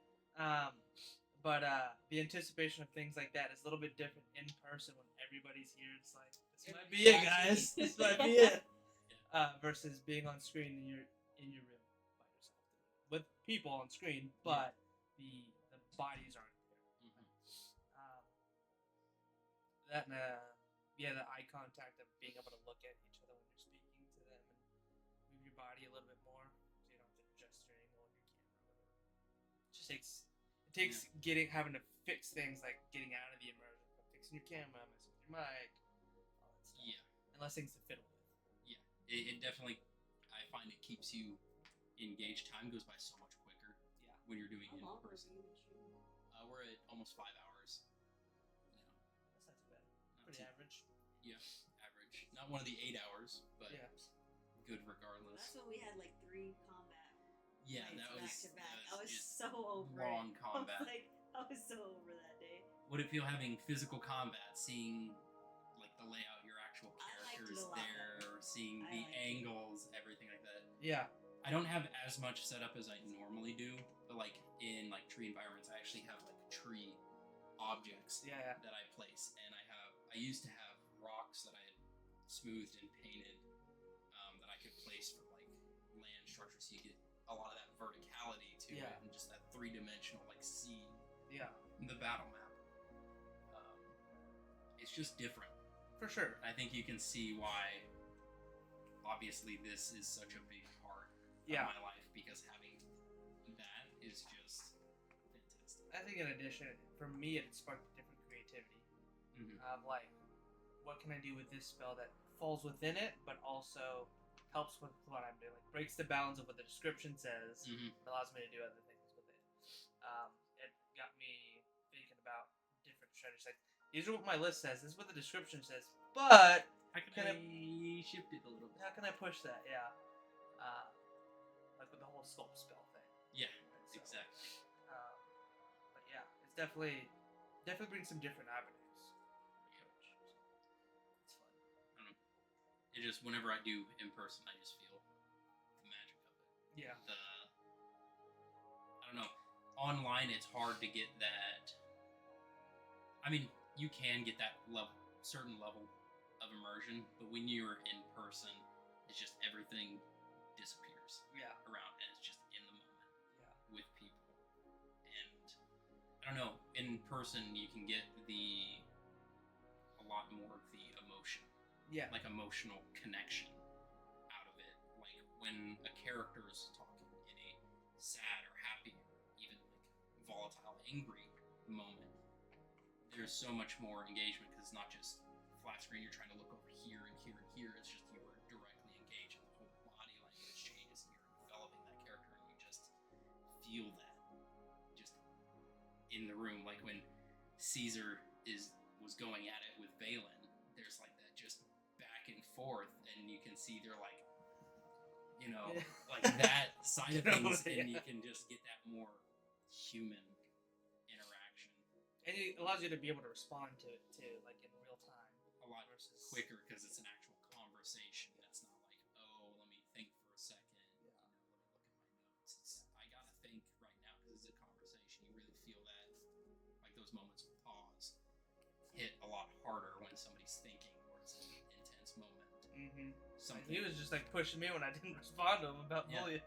Yeah, and at that point, it's just like you look away from your screen, but in person, it's like they're looking at you. You're like, yeah, okay. Yeah. And like the private conversation, everything that came with that. Yeah.